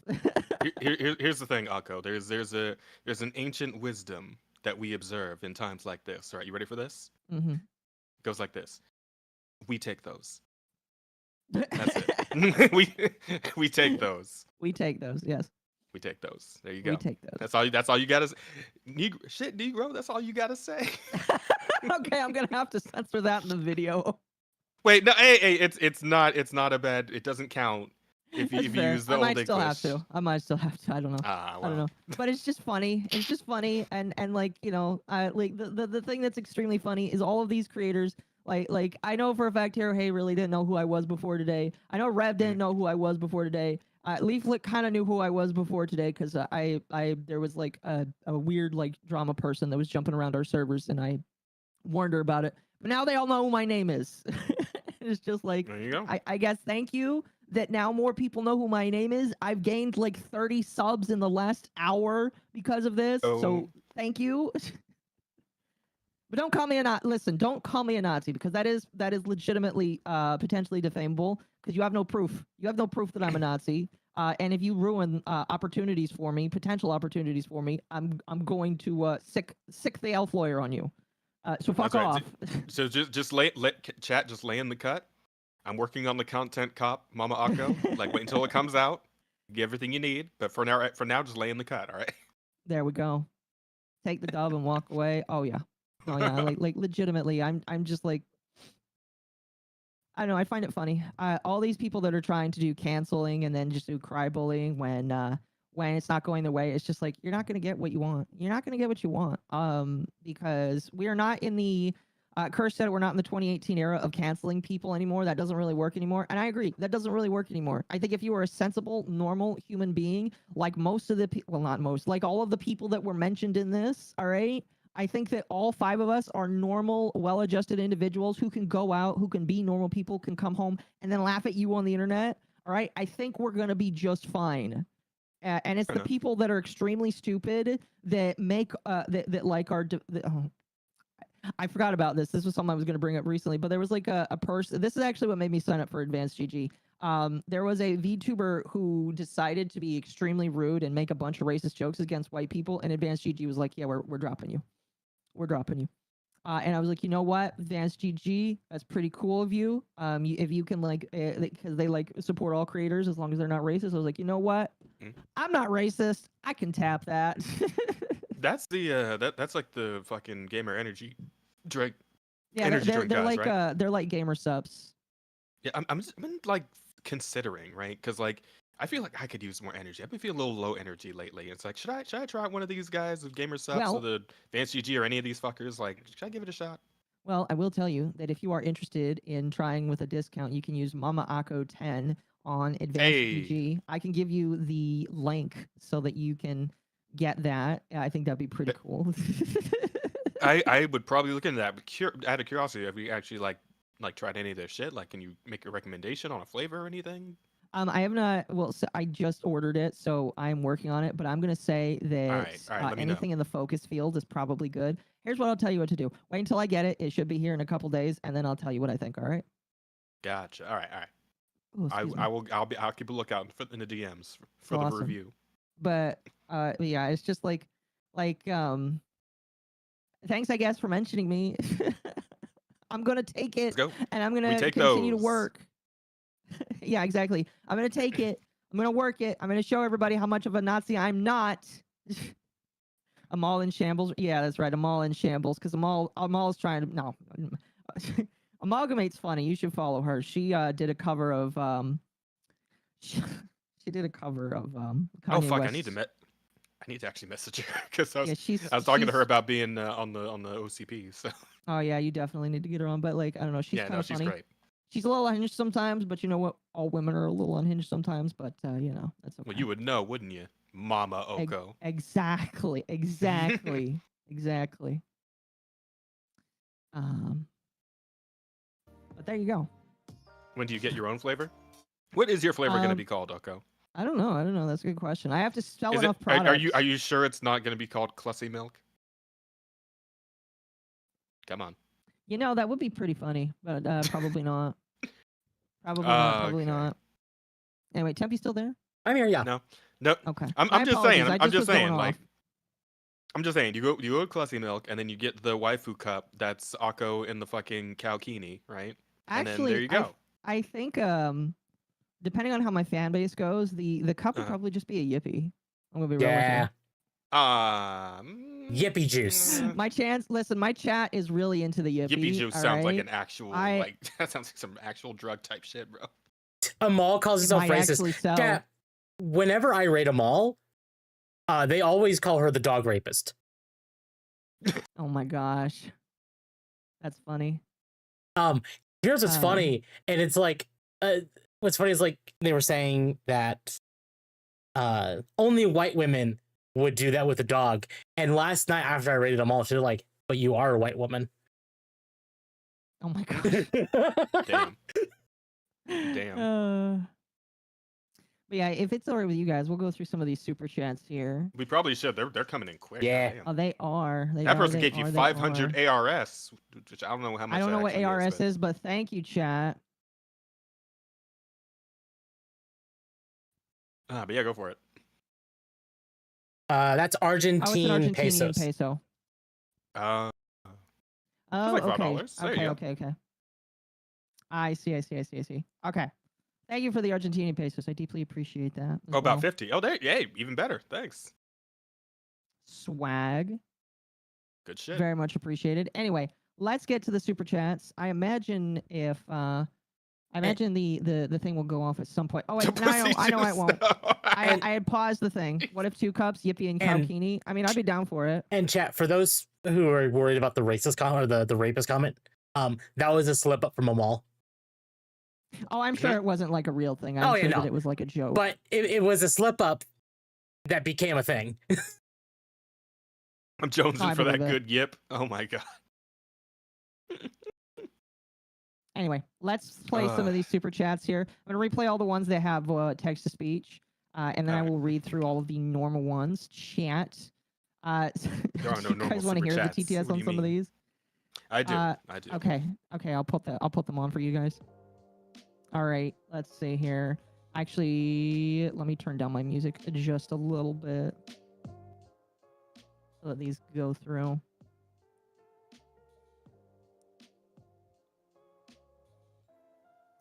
What the fuck? Why is it not going through? I just literally turned on the voice to speech. She's gonna bad touch Temp. Amal is a bad influence on the peppermint. From MommaOcco. Oh, there it goes. Little Bertarian sent $5 for more hats. Oh, what the fuck? It's not gonna read it out? Oh, I'm so upset right now. All right, thank you, Lobert, for the 5. New Occo fan club. Oh my god, she's got milkers. Little Bertarian discovered Mom has milkers and gave $5. Okay, it's not gonna. I don't know why I didn't read it out, but new Occo fan club. Clue Clux Clussy. Yeah, that's it's good. That's good. You gotta That use is. that. You know what? I might. We'll see. We'll see. But thank you. Listen. and- If we over on the OCP are willing to use offenders, right? You got. Oh my god, she's got milkers. Mercenarix 21 Why is discovered it not Mom reading has them? milkers and gave $5. It's not showing that there isn't. Oh, I'm really upset right now. Thank you, Restream, for crashing on me like that. I'm upset. Well, Mercenary for 5. Negro is Spanish for black. As half Guatemalan, you get Spanish word pass for me. It's safe to say because I have to say it with my mom in Spanish. Well, there you go. you go. I mean, here's That's all the you thing. had to say. I know that some people are going to think it's racist. It's not racist. It's not racist. Yet. It's not like I'm going to say the other words. So, you know, I'll leave that to the actual black guy here, you know. it literally be the oh my god, you see that one bit? It was like a stand-up comedy thing, but there's it was like a white dude with like a black dude hanging out, like standing around behind him, and he's like saying sentences that end with the N-word, but every time like he would need to say it, the guy behind him says it. It's like, yeah, I hired him to just say the N-word for me every time I want to say it in a sentence. That. It was You remember that? beautiful. That's gonna be me and you right now, like. I mean, if you want, sure, I'm fine with it. Oh, boy. And then Solon the Lich, thank you for the 500 ARS. I find it so curious how Vice got bought out by George Soros related investors. This is true. They're still operating from a crack den in Brooklyn, and still, instead of firing all those people, they kept them, writing crackhead level articles. Bold move, Cotton. Yes. I mean, like, I don't really know too much about how their operation is now. I know that they fired a lot of people, and whatever's left over just kind of like run basically a ghost company for the most part. Mm-hmm. So you know. But thank you again for the 500 ARS. Very much appreciated. Let me go through all of these smaller ones here really quick. I have to scroll back to the top, which is taking a hot moment because YouTube is slow. Let's see here. Wolf's. Sorry, what'd you say? It's all good. Okay. Cool. Wolfsbane for 2. Anakin is a storm while Vader is tempered steel. I would agree with that. Shadowwalker for 8 months. Hey, Akko, how you doing? I'm doing good. What's the big news happening? Also, hey, 8 months. Nice. Very nice. Very much indeed. Nothing much is happening. People are just calling me a Nazi because I like to make fun of people and then tell people not to go harass those people. You know. Mercenary for 2. The i9 is used and a few years old, but it works. I mean, if it works, then use it. Temp, what processor chip do I have? Temp? Wait, like Temp's been really quiet for a while now. No, Temp's dead. Away. No, I'm here. I had to go to the bathroom. Oh. Okay. Wait, what are we on in terms like what's the most recent? Chip? The most recent chips right now are the Intel i9 14900KF and the AMD Ryzen 9 9850X3D, I believe. Right, but is an i9 like how old is an i9? Well, no, that is like that is a can of worms. That is just that iteration. So there's i5, i7, and i9.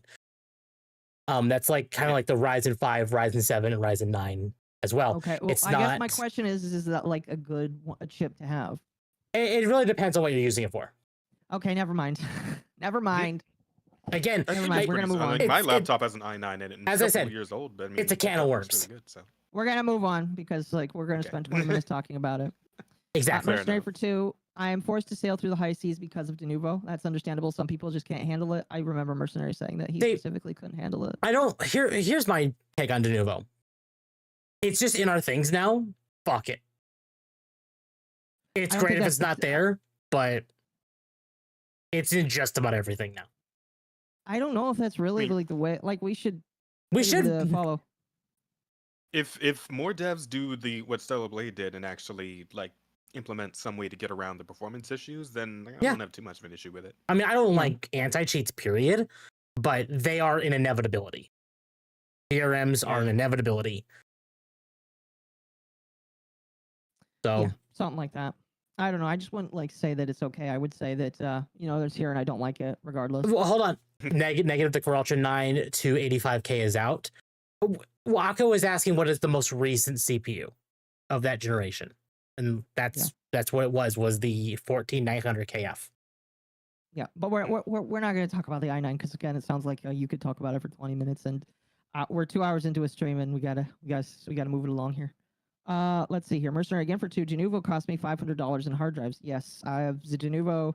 Sounds like for some people it fucks them up, so I can understand not wanting it and wanting to push back against it. Mercenary again for 2. Remember the Doom dev with the rainbow shirt? I do not remember the Doom dev with a rainbow shirt. Do either of you remember the Doom dev with the rainbow shirt? Yes. Do remember this, I think. I don't. It's just 'Cause it was- another one of those danger hair devs. Oh, okay. Because fair it like enough. it wasn't that the whole shirt was rainbow. It was the fucking like the square in the center that was like rainbow color. Yeah, right? but that's the The logo. square logo. Yeah, but it was rainbow color. Yes, I do remember this. Yes. Mm-hmm. Fair enough. Let's see here. Mercenary again for 2. My laptop can't run Doom Dark Age at all. Yeah, I think a lot of people are just going to struggle with it just because of the It's fact that because it of the forced ray requires tracing. Yep.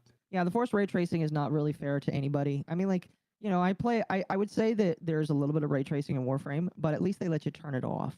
Like, they have dynamic lighting that you can turn on and off, and that's kind of what makes Warframe really fun for me, is that they let you adjust so many settings to make yourself look pretty or ugly, and I really like that.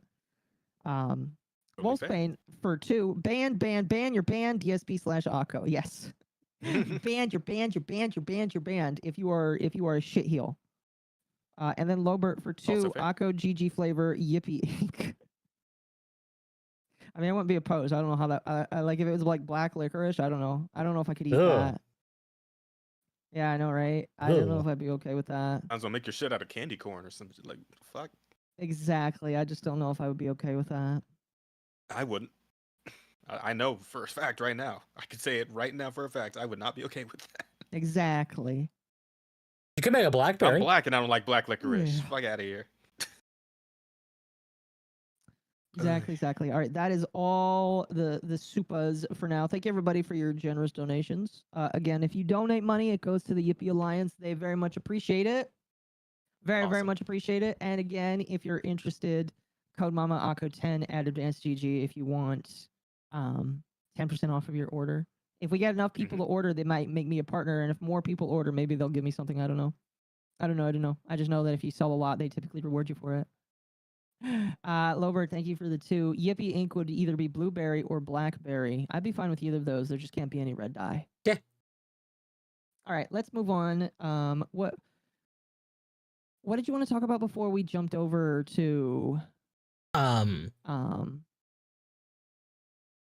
we were gonna talk Doom, but I think we don't have very little time. I am gonna talk about this because it is very fast and kind of just funny for chat. Yeah. What is it? Yep. So a few months ago, we mentioned that the preview pages for the first issue of the DC Cross Sonic comics were coming out. Oh, okay. This is a temp thing. This is very much a me thing. But we got the preview pages for the third issue. They're wild. Yeah, I did. So I did see these on Twitter. You might have to just describe them for chat here, With- because With fucking Sinestro having like a Willem Dafoe moment and everything.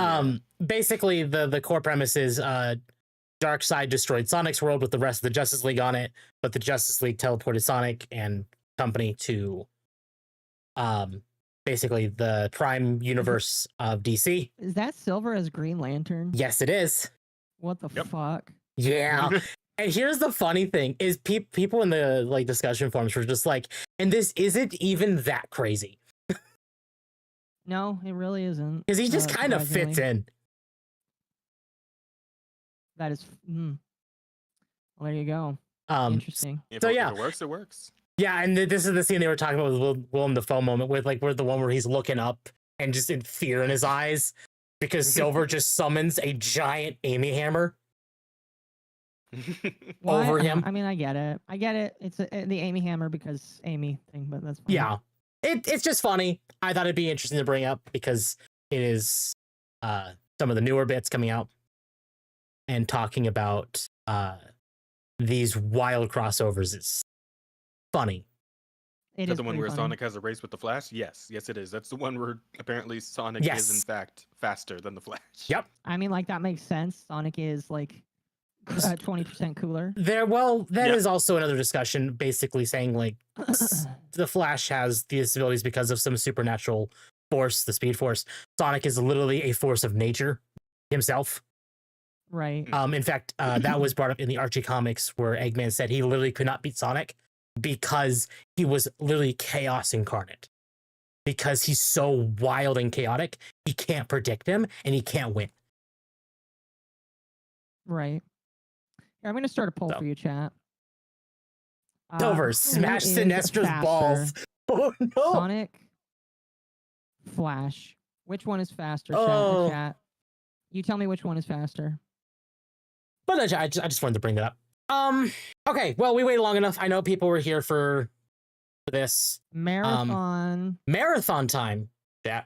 Man, this game is just Silver's not fit for Green Lantern. I were to disagree with that, honestly. With how many times Silver's future is just fucked for no reason, and he still is fighting to restore peace and bring it back to how it should be, this man should have nothing but depression and fear and despair, and he doesn't. Like, Silver is perfect for Green Lantern. Mm-hmm. Fair enough. Amy Yeah, legitimately man, scares me. I can't stand her. Either the two. Moose. Amy is legitimate. Excuse me. Amy is kind of scary. She is, absolutely. Especially with shit she does in the comics. But back to Marathon, man. This shit is hilarious. Yeah, I don't know, man. alright. Like, it feels like every time we hear about this game, it's just getting comboed into the dirt over and over again. Like, Yeah. Well, the thing that I feel like chat needs to understand is I have been actively rooting against Marathon because it's Bungie, and anything having to do with Bungie, I'm just like, I hate it now. I'm going to be completely honest with you. Maybe Okay, that's a then. very mean thing for me to say. And I did want to bring up like a thread that I had where I talked to Bife on Twitter Yes. about it a little bit. And we are going to bring up his video for it because he did a video that I thought did a decently well job of giving an opinion that I didn't have and that I kind of don't really enjoy that much. But I did appreciate having his opinion. Chat, Marathon is kind of fucked right now. Marathon is kind of fucked. Yeah. I heard they had a Kinda pretty is- bad time with that live stream. Kind of is like, Yeah. oh yeah, we'll get into the live stream as well. Marathon is kind of fucked right now because it came out from this individual called N2. I think they have like a longer name. I don't actually know what it is. But they, Yeah. I'm not going to say their at because their at is on screen, and their at is just a random string, essentially. Yeah. But like what they put out is that the Marathon team stole a lot of their assets and artwork from poster designs that they made in 2017 Mhm. and then just put it on all of their stuff. All of their stuff. And the more you cycle through these images, like there are multiple different images that they showed as proof. One of the images actually just shows that their logo, one of their logos that is like for their artwork is just plastered in the game somewhere. Yep. So we really don't know, or maybe we do, and I didn't get the full context, but we really don't know like who did this. According to Bungie, this happened because a now fired employee stole all of this person's artwork and decided to ape it into the game. What's really kind of crazy about this, though, it's pronounced anti-real. Okay, anti-real. There we go. That's a good way of saying it. What's really crazy about this, though, is this individual is followed by one of the really higher ups at Bungie. I think it's Joseph, the person that they tagged. Yep. And because he follows them, that actually like pushes it deeper into the conspiracy of what the fuck is going on. Which really because made it weird when Bungie started blaming a fired art director. When it's like, wait a second, hold on, Bungie. Like, it really bothers me because if Joseph Cross follows her, and he is the art director, if he like now, and this is really just an inference here, not really like I'm not saying that he uses Twitter a lot. All right, we're not Ethan Klein here or iDubbbz for that matter. But like if this guy scrolls Twitter and he didn't see any of this stuff back in 2017 and he is just now allegedly finding out about this now, that's a pretty big problem. That's a very fucking big problem. Thank you, Mercenary. It was their entire portfolio. Yeah, so like if you go to this individual's website, you will see basically every bit of their posters and stuff was aped, stolen, and used as the art for Marathon. Mhm. You can go ahead now. I just gonna. Sorry, I just felt something on the back of my leg. And I was wondering what it was. Okay. But yeah, no, they go through the entire press kit from. In fact, this is even right here. From Marathon Press Kit, Code Fragments, ARG 2543. So that's April 3rd, 2025. And they was scrubbed through it and found so much of their art. And right here, it literally says, literally, my logo right here is here in the game. Like, let me see if I can just bring this up. I just like it's turned around, but it's their logo. Yeah. And they actually, right here, they actually show it right here on the bottom is just here in the game and right here. Oh my gosh, that is so insane. Now, chat, here's the thing. And obviously we're going to talk about this as time goes on, but here's the thing that really bothers me about this, all right? This is not Bungie's first fuck up. It's This not. is their Oh, not third. nearly. This is their third fuck There's up. been at least, this is their third time, all right? Man, they have if you- stolen artwork. Actually, it might be more than 3. I don't know. 3 that we say. know of. If y'all got Rosa started on Destiny 2, man, we'd be here for another couple hours. Oh, Ugh. I'm sure. I would have invited her, but I forgot. I forgot to ask her. But yeah, No, it's all like, good. like this is not their first time getting into controversy. Like Bungie, the company, this is not the first time that they have plagiarized off of somebody or just straight picked up somebody's art and done it before. Yeah. The first one of the first times that people started noticing it was the Nerf gun. Mhm. I believe that So- it also happened with some key art from other cutscenes as well. It does. So we'll kind of go back and look. This is a PC Gamer article where during the Lightfall season of the Deep, there was a cutscene about the origin of the main antagonist of Destiny. And people were noticing the pyramid statues, like these really like busty, almost like sheet cover, like almost ghosts in a way. It's definitely busty, I'll tell you that. Yeah. I'm about to say in a Bungie game. So this writer, Element J21, they said, I just realized Bungie took inspiration for my piece for this week's cutscene. Certainly took me by surprise when I watched the cutscene. And this was the piece that they did. This is what was in the cutscene. Gee, Bungie. It's very easy to see that there's definitely some taken bits there. Yeah. Mhm. And Just some amount of overlap. they did it again from an artist who did a Nerf or did some art for like Ace of Spades for themselves back in 2015. This was when Destiny 1 was still a thing. And they did some concept art for like their own iteration of Ace of Spades. Because this isn't the original. Oh, jeez, this isn't the original skin for Ace of Spades. No, this is the Ace of Nerf Spades skin. had the Nerf skin is like completely different from the original version, which Yep. I And didn't this know is because I didn't use it, but like that's still. this pretty is insane. where it got really weird.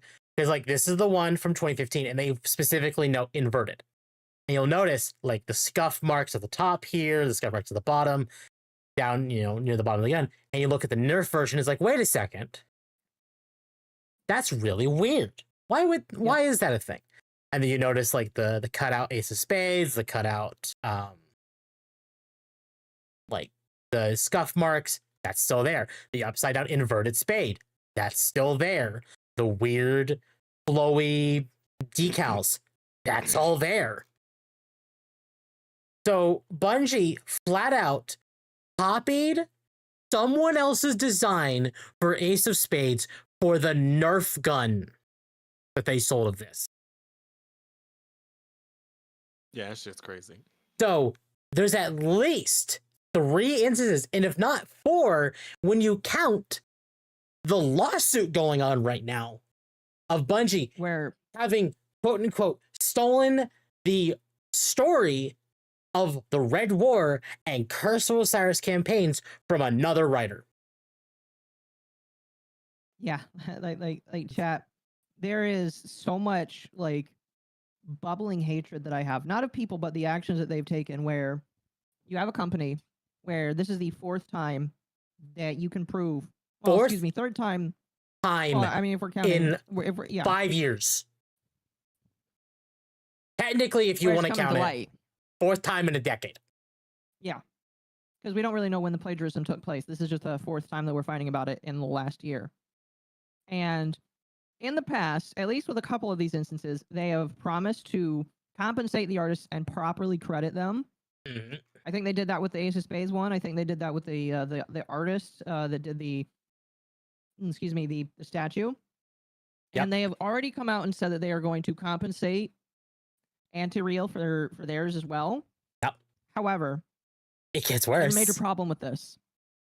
Yeah, I have a major problem with this because you cannot just come out and say, we're gonna fix it. We're gonna fix it. We're gonna make it right by paying the artist, because damage is already done, in my personal opinion. Damage is already done. Where you've already taken this person's work. They technically have grounds to sue you. And I think that Bungie is going to be like, hey, please don't sue us. We will give you a shit ton of money. Money that they probably don't have because they're trying to not close. Anyway, go forward. And actually, Jojo,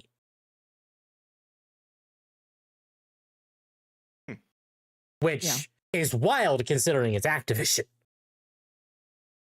But Certainly. Bungie did a live stream this week talking about Marathon, and the entire chat was filled with calling them out for their plagiarism.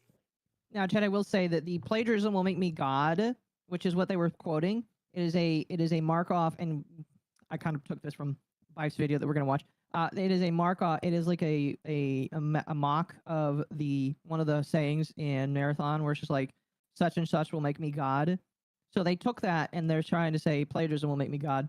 And allegedly this was so bad that they were banning people in chat saying this, and banning people in their Discord. They were banning saying people this. in their Discord for talking about the plagiarism.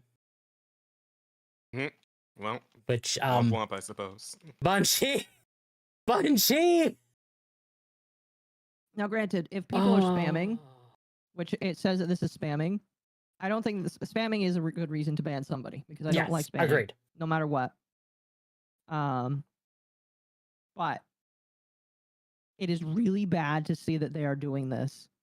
Really bad. Like I agree that you probably want to run from the pain and the anger. Like when I've had drama, yeah, you got to run from it. But you can't do this, because all it's going to do is inflame people that already hate you to go harder. This is an argument that I sometimes think about when I think about like really big content creators. Content creators and like products kind of have a similar. They're kind of similar in terms of how fans work. Where if you keep your fans happy, they will support you. If you piss off some of your fans, they will either just decide to stop watching you and move on, or the more dangerous option, they will become an anti-fan. And anti-fans are one of the worst things you can have, because they will still watch your content, but they will do everything they can to fuck with you. And Bungie is doing the worst thing by trying to ban these people, because it's just going to embolden these people to go 10 times harder. Exactly. And their anti-fans are going to go even harder with them now. And this gets a little bit worse when you consider the fact, and this is a post from the Game Post. Also, chat, about the stream freezing for 30 seconds, it actually didn't freeze for me. I'm not even dropping any frames, so I don't know what's going on there. Refresh your page. I don't know what's going on. My stream is fine. Well, no, it's talking about my stream, actually. Oh.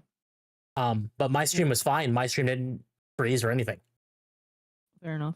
And I have 4 streams up plus OBS. Plus I'm streaming in Discord. Anyway, so apparently Bungie leadership ignored Marathon devs' repeated warnings and PvE requests, new report says. We're back to Bungie leadership being tards. Yep, seems so. A new report that Bungie's top leadership ignored repeated warnings and PvE requests from Marathon developers for years. Bungie's upcoming extraction shooter Marathon is now facing even more scrutiny after a couple of tough weeks from the studio. It started with the game's closed alpha launch, which saw mostly mixed reactions from fans and critics alike. Fast forwarding to this week, a new controversy landed on Bungie's lap, where an indie artist named Anti-Real accused the studio of directly lifting her artwork from 2017 and pasting it 1-to-1 in the closed alpha build of the game. Bungie admitted that a former artist had used the artist's design without permission, which I am calling bullshit. Yeah, I don't think it was a former artist. I'm going to be completely honest with you. I think this is one thing where a lot of people are trying to be super duper nice about it and say, oh, we're just going to trust, especially Bife, where Bife is like, He's trying to be like, oh, if this is a former artist, this just really sucks. But like, I have some theories about it not being a former artist, and when we get to Bife's video, I'm gonna espouse some of them. So all of this had led to what's been described as morale and free fall at the studio as employees worry about the future of both the game and the company itself. I'm gonna be honest. If you're a person that works for Bungie right now and doing Marathon, I would update your resume right now and look for a new job. Yep. Legitimately, I would start looking now. Honestly, last week I said that I wasn't sure where Bungie stands. I've been on the table saying that I do expect Bungie to be absorbed by Sony, probably within the next like 2 to 5 years. If Marathon dies, Bungie will be absorbed by the end of this year. Yeah, pretty much. So a new report from Forbes, Paul Tassi. Yay, Paul Tassi. Anyway. Sometimes he does actually post important things. Sometimes he does, and then sometimes he goes on tard raids. Yeah, I pretty much don't like Paul Tassi, but sometimes he shares important things. Yeah. Sometimes. Paul Tassi gives us a clearer picture of what's been really happening behind the scenes at Bungie. According to Tassi's sources, developers at Bungie have been voicing concerns about Marathon's core direction for at least 5 years. Oh. Well. And there's been nothing done about it. Many repeated scapegoat. Yes, it is. Yeah, exactly. You know what I'm hoping happens here? I'm hoping that we just get like a fucking Claire Obscure situation where like some really talented Bungie devs just split off and make a new thing, and it's fucking amazing. I'm pretty sure they already have. Oh, have they? Like, didn't we hear that some Bungie devs are off doing their own thing right now? Yes, we did. They are. What is the game? Hold on, I have it on my Steam list. Hold on. It's in my wish list. I know chat can't see this, which is good. Yeah, I agree. Where is it? It is called Covenant. Covenant. It is a FPS Souls-like made from like former Doom, former Halo, former Destiny devs. Awesome. That sounds like a pretty good mix-up right there. Yeah. It's very much grimdark, Souls-like first-person shooter made by old Doom, old Halo, old Destiny devs. Uh-huh. Cool. But many repeatedly stressed that the game needed a PvE, player versus environment component, but senior Bungie leadership, described by some as the good old boy group, often brushed off these warnings and requests. Yeah, because the reason why they didn't do this is because right now, Jazz, do you know what Marathon is going to be right now? It's like a Escape from Tarkov, like extraction shooter type thing, right? Yes, it's an extraction shooter. And here's the problem, chat. Here's the problem that with extraction shooters. There is only like 1 or 2 of them right now that are doing all right, and that is Tarkov, basically. I'm sure that there's probably 1 or 2 of that I have no idea of. But the Destiny, the Bungie devs decided to hop on the extraction shooter game like half a decade ago or a decade ago when everybody was kind of interested in it. I don't think that this is going to be that interesting now. I legitimately don't. It's like everybody. It's like the Concord guys that are like, oh, we're going to make the next Overwatch, and then they die in 2 or 3 weeks because they vastly underestimated the fact that like games like Overwatch are only popular when people give a shit and it's actually new and interesting. And that Concord wasn't that. And the problem is that with Marathon, it looks pretty. Like, trust me, it looks pretty with all that stolen artwork that you got there. It definitely looks pretty. And if it's got like the Bungie gunplay in Destiny, I'm sure that it probably will be fun. But I just think it's funny to bring up Concord because this feels like it's going to be going in the Concord direction. Yeah, it does. In a minute here. Wasn't a lot of Bungie at Saber.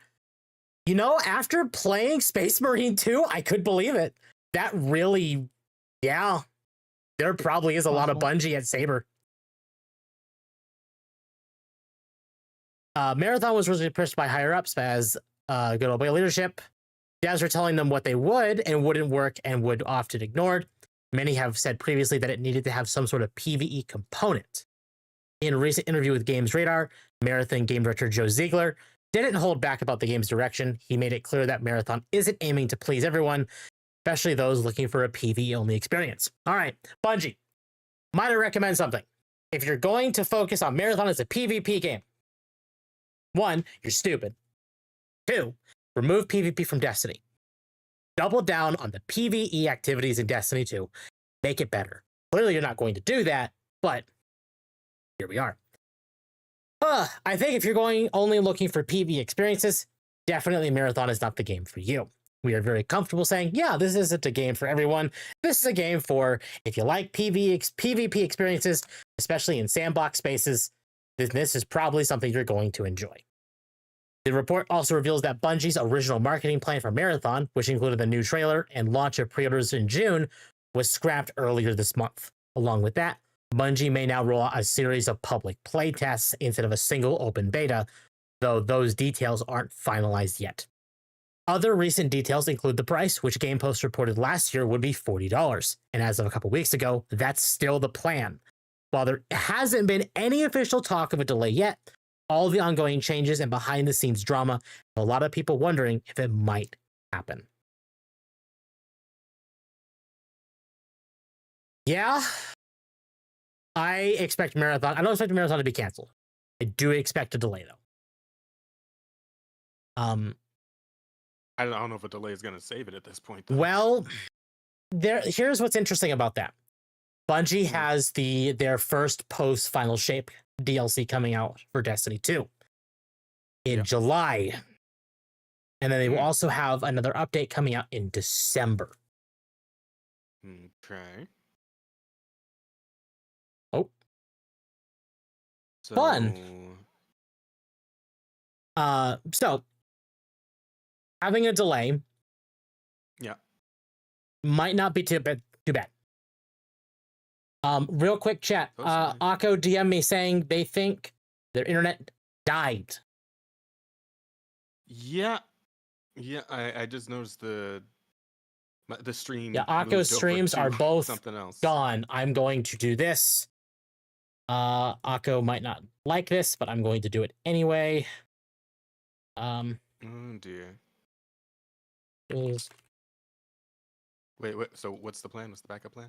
Occo probably end up joining call, probably on their phone. Okay.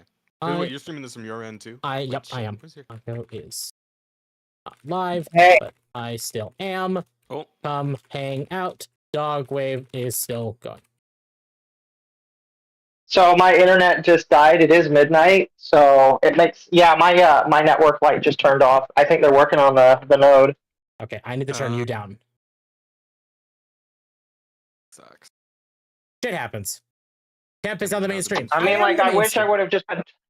Here's the thing. I wish I just kind of was told, hey, we're going to work on your area tonight, so your internet's going to die for about 10 minutes. Yeah. It will come back on, and when it does come back on, I'm going to restart the stream. I did do a tag in your Discord saying I'm still live, so if people want to come see the stream, I'm still going. Yeah, that's fine. Looks like You a few continue of them. reading. I'll be here listening until the internet comes back on. Okay. All right, sounds good.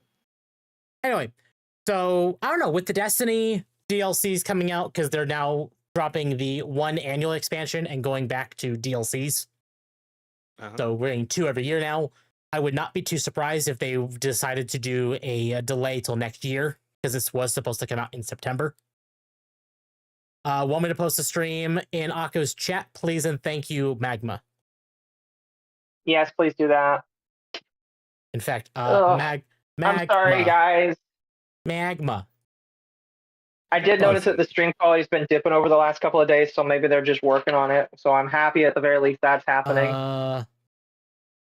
Again, I wish I got a notification for it, but whatever. I mean, it's out of your hands, These things just happen sometimes. You just got to learn to roll with it. Oh, I mean, that's, again, like I said, it's fine. I just wish, because, I have a number for one of the supervisors that work for my ISP, and I just, maybe I need to email them and say, is there any way you or somebody above you can tell me specifically when you're going to do this so that I don't stream that night? Exactly. Yeah, that'd be nice. It would be. I mean, again, I don't mind it. If they're coming out to improve the quality of my internet, that's perfectly fine with me. I just wish I knew. Yeah. Anyway, continue. My apologies. No, you're quite right. But yeah, I wouldn't be surprised if Marathon was delayed till next year, especially with Bungie releasing 2 Destiny DLCs in that similar time period. they might rely on Destiny to kind of keep them afloat until Marathon is better, which is not all that surprising. But I don't think it's going to help them. No, I don't think so either. Could we wait to watch the Bife video until my internet comes back on? Of course. Yeah, no problem. In response to this Destiny leader or Bungie leadership, very specifically, Dirty Effing Hippie, for those who have been following Bungie, would know who she is. She was a former community manager and caused some problems within Bungie. But she responded to the changes to Marathon. Saying Troll's gonna be mad, but step down. Leadership still has people at Bungie that actively hurt the devs and the community. Let the positive and genuinely good members of leadership stand their ground and allow for the rot to finally disappear. The devs deserve better. The community deserves better. I do agree. I agree. The bad ones within Bungie need to go away. I do think there is genuinely good developers within Bungie, and I think a lot of their problems is leadership. Specifically, Pete Parsons. He needs to leave. I don't think you'll get him to leave. No. It's going to very much be a similar situation as what's his face from Activision. Would you illuminate us on that situation? I forget his name. Who is the guy from Activision, the former CEO? I kind of forgot about him because he hasn't been in the news. I feel like I know the name, but I can't quite remember. Hippie is a woke chart. She is. And she definitely caused problems within Bungie. But now that she's not, and she's on the Fallout show, Bobby Kotick. Thank you. That's the one. Bobby Kotick. And yes, chat. The GOAT gets to deal with Hippie now. No longer us Bungie people. So she goes on to say, so many good people at Bungie, and they constantly have to take punches for the people that actually deserve them, while cowards cash their checks, get their 5th new penthouses, and profit off of pain. I'm already blacklisted from many places. They made sure of that behind the scenes, so fuck it, we ball. They deserve better. No amount of bounce backs takes away the fact that leadership always ensures those bounce backs are temporary. They don't get comfy again, and the cycle repeats. Poor leadership does not deserve a golden crown. And I agree. Bungie has always been, ever since Destiny 1 came out. Honestly, I'd probably call more Destiny 2. Very specifically. Where they would, like, here's a bad release. Okay, bad release nearly kills the game. Here's a good release. Good release causes things to get better. And then they do another bad release because now they're stable. And then it's a cycle. Good, bad, good, bad, good, bad, good, bad. It's the Microsoft effect. Yeah. Also, hello, I'm back. Oh, I need to turn you up now. Chat, the octopus is back. So yeah, I might be able to stream with decent quality on the internet now. Hippie's very correct. Kotick had his email on the Epstein flight logs. Oof. Ouch. I'm not surprised. Did he really? I'm not surprised if he does. I wouldn't go that. Listen, Chad, I wouldn't go that far. That's kind of too far, in my personal opinion. The thing is, we don't know. Yeah, we don't know. Yeah, I would not.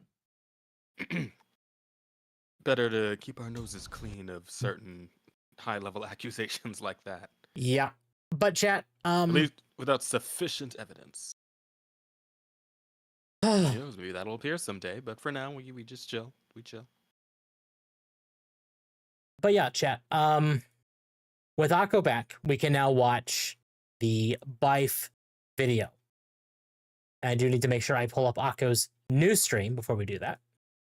And by watch, what temp means is... Sufficient... Oh gosh, I can hear it. What temp means is we're mostly going to listen. Hop up for 1 second. Go ahead and start without me. I'll be right back. And let me... Because actually, we'll just have to do that. He's not really showing off a whole lot in the video, so it is really just going to be a listen thing. It is going to be a listen thing, yeah. So yeah, let's go ahead and get to it, Jeff.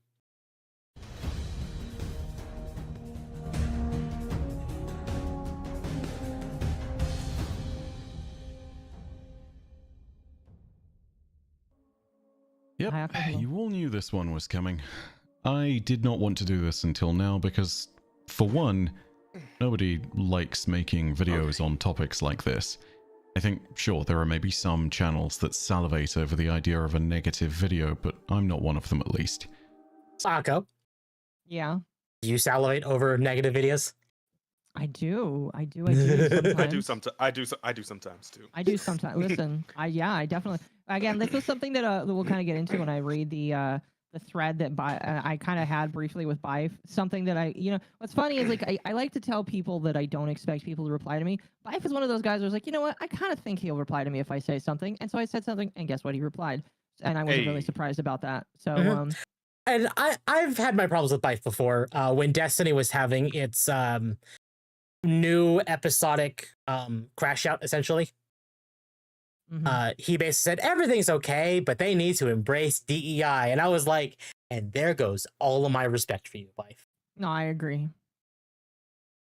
I agree. So, thank you, Mercenary, for the Secondly- 5. I will be going through the super chats from the last stream that we missed after we're done here. I should take a screenshot of those. you should, and then send them to me. And Continue. thank you all for the new subs again. Before we get into this, if you like thank you. If you like the content, I greatly appreciate leaving a like, subscribe, hit the bell. We're trying to hit 500 subs to get partner on YouTube. And for those who don't know, at 500 subs, I have promised chat that I am playing all of Resident Evil 7 for the first time because I am horrible at horror. So you all get to see me suffer. So I'll reread that later, Mercenary. Thank you. Salivating making a negative video on something you hate, absolutely. Salivating making a negative video on something you love, absolutely not. Yeah. Yeah, pretty much. I will say the thing that like kind of bother, and again, I don't hate Bife. I highly doubt he'll ever see this. I mean, I If did he tell does, him I was hi, gonna Bife. talk about it. I mean, like I did tell him I was going to talk about it, but like it just in the interest if so, I don't hate the guy. I definitely dislike some of his attitude towards some of this because I feel like my major problem is he tries to hold this opinion of guys. We just have to hope that everything's going to be okay. But I feel like with the attitude that I can hear in his voice sometimes, it's just like the attitude of I know everything is fucked, but please stop telling me it's fucked because I really don't want it to be fucked because this is partially my livelihood right here, and if it's fucked, I'm kind of fucked too. And it's just like I get that. I get like, it. It really sucks to hear, but you should but like when everything was happening with Bungie during like Lightfall, this man should have been searching to make new content with a different game because like that was the canary in the coal mine for a lot of people, myself included. That once Final Shape was over, a lot of people should probably step away, and a lot of people did step away. I stepped away. Temp stepped away. All of our friends that like have been playing Destiny since the open beta of Destiny 1, all of them decided that the end of Destiny was with the most recent expansion. And you've stepped away, and Malice has stepped away, and Dom has stepped away, and I doubt that you'll ever go back. I have told my chat in my Discord, the only way that Bungie will get me to play it again is if their free update, clarify, free update that takes us back to the region where Rise of Iron takes place is good. I will jump in. You know why? Because it's free. All it takes is a few hundred gigs of installs and I can log in and play it, but not give Bungie any money. Because I'm willing to experience that for free, but I'm not giving them more money. No, I agree. You should not give Bungie your money. They have not really spent it very wisely, in my personal opinion. They don't really deserve it. Anyway, continue. The situation was still fluid and evolving, and for all I know, by the time this is published, new details will also be released. And thirdly, yesterday I had sponsored opportunities that I had to attend to, and I was not putting a sponsorship in a video like this, given that that would be a move in I'll be honest, it would be a incredibly funny bad video. taste. It would be, but I understand the sentiment as well. Yeah, Of I like- saw Dado and Aztecross push for variety. Well, it's probably because they see the canary in the coal mine, and they're like, we're not going to get caught with our pants down. Like, you constantly And- see Aztecross, especially play with Warframe, and you're seeing people like the only people I've noticed that are really doubling down on Destiny are like Mactix and Bife, and that's about it, actually. Mhm. Oh, and Swetsicle. Aren't they? Well, I mean, like, I know that Bife is because he's the lore guy. Yeah. Even though he said, "Oh, I'm going to try doing some lore for some other stuff," and that didn't really last very long, in my personal opinion. I feel like he jumped right back into Destiny the moment that he felt like it was feasible for him. Again, don't hate the guy. Don't hate the guy. I just think that he just like is really like begging to not be pushed out the door when it comes to Destiny. And he really I just get doesn't it. want Destiny to go away. Destiny, if it wasn't for Bungie, Destiny would probably be great. I agree. So here we are today, several days after the fact. I think at this point, it's fair to say that everyone knows what's going on with the marathon art controversy. Most people have seen Anti-Real's post. In fact, at the time of recording this, it is approaching 10 million views on Twitter. Over 10 million. That is staggering, and that is pretty damning. More importantly than all of that, it has been confirmed by Bungie that one of their former employees, a former artist, essentially lifted a ton of Anti-Real's portfolio, and lots of those things made it into a texture sheet that then went into the Marathon Alpha. If you look at Anti-Real's post, the stuff is everywhere. I mean, it's indisputable. One-to-one copies of all sorts of different assets and various different decals and graphics that have been plastered all over the game and its surfaces. I mean, it's crazy how much has been stolen. They stole Anti-Real's logo.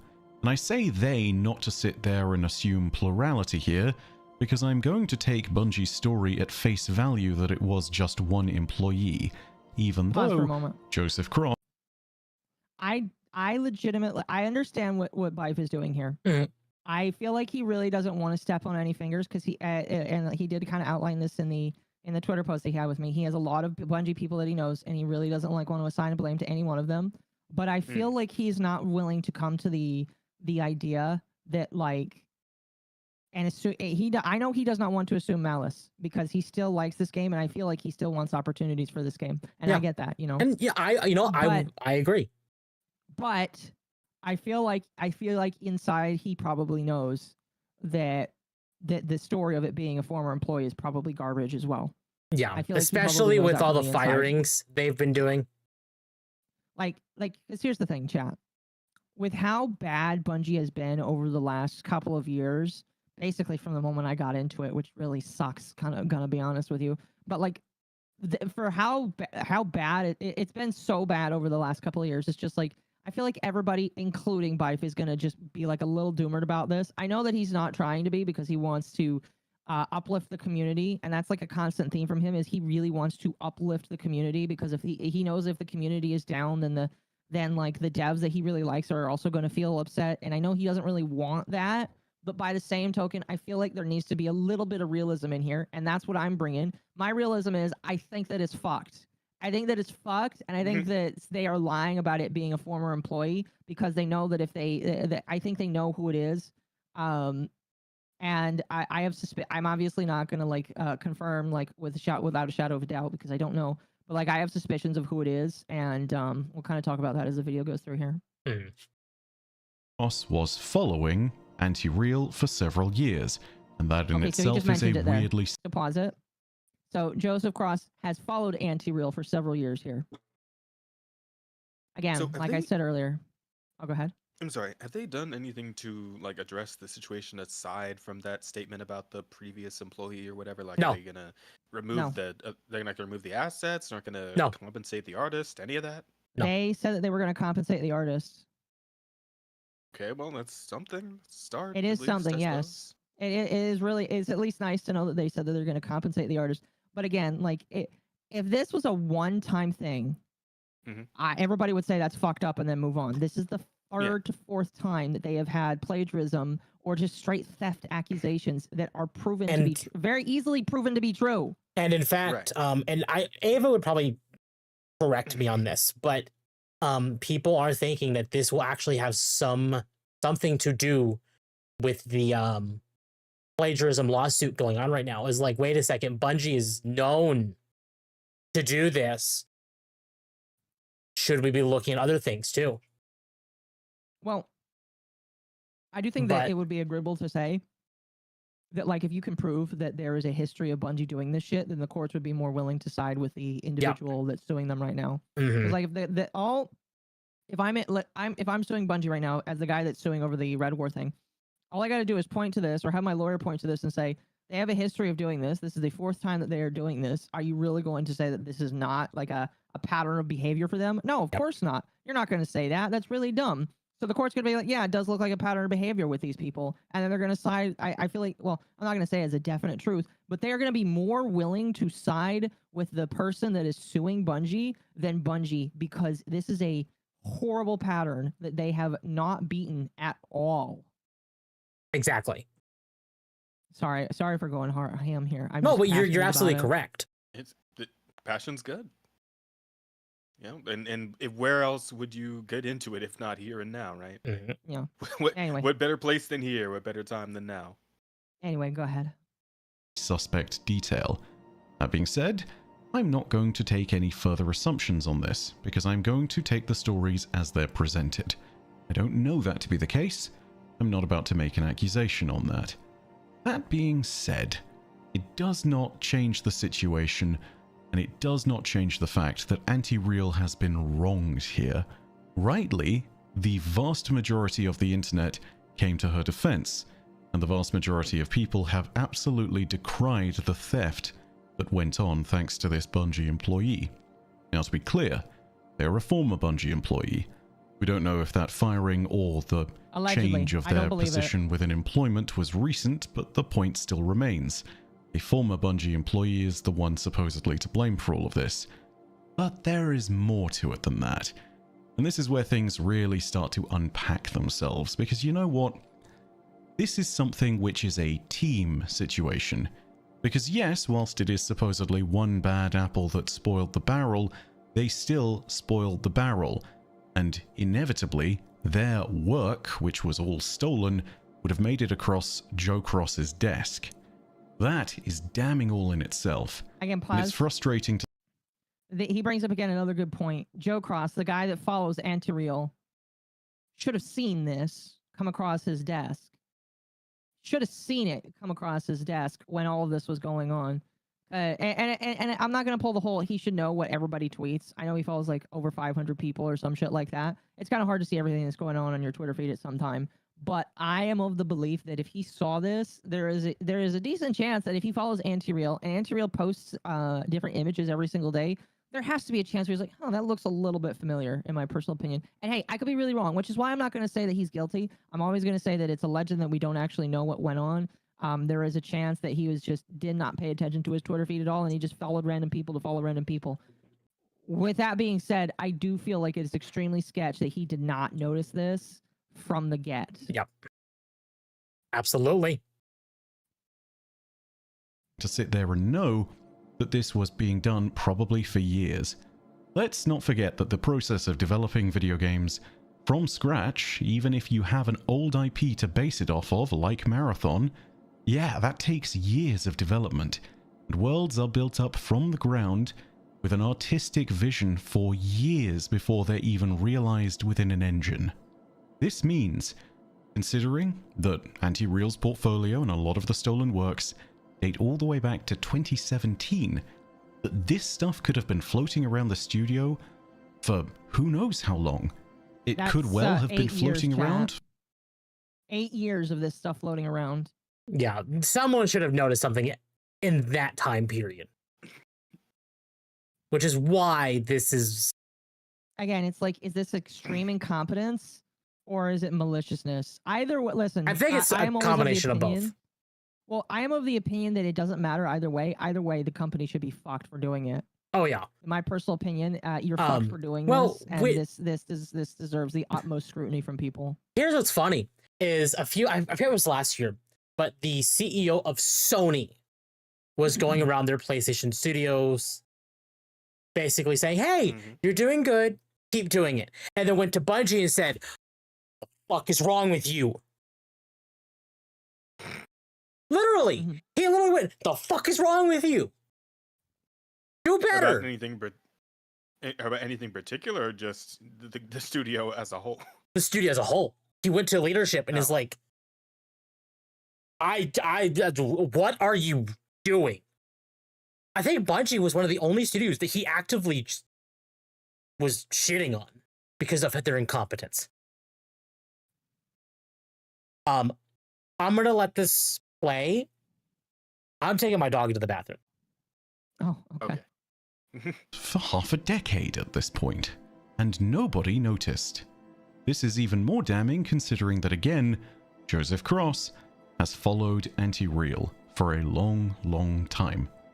This stuff would have crossed his desk, would have crossed the desk of multiple other team members, and I'm sure many of them feel terrible right now for not having noticed. Sorry, the dog wanted water. Correct me if I'm wrong, but it was leadership he critiqued. Yes, it was. Very specifically leadership.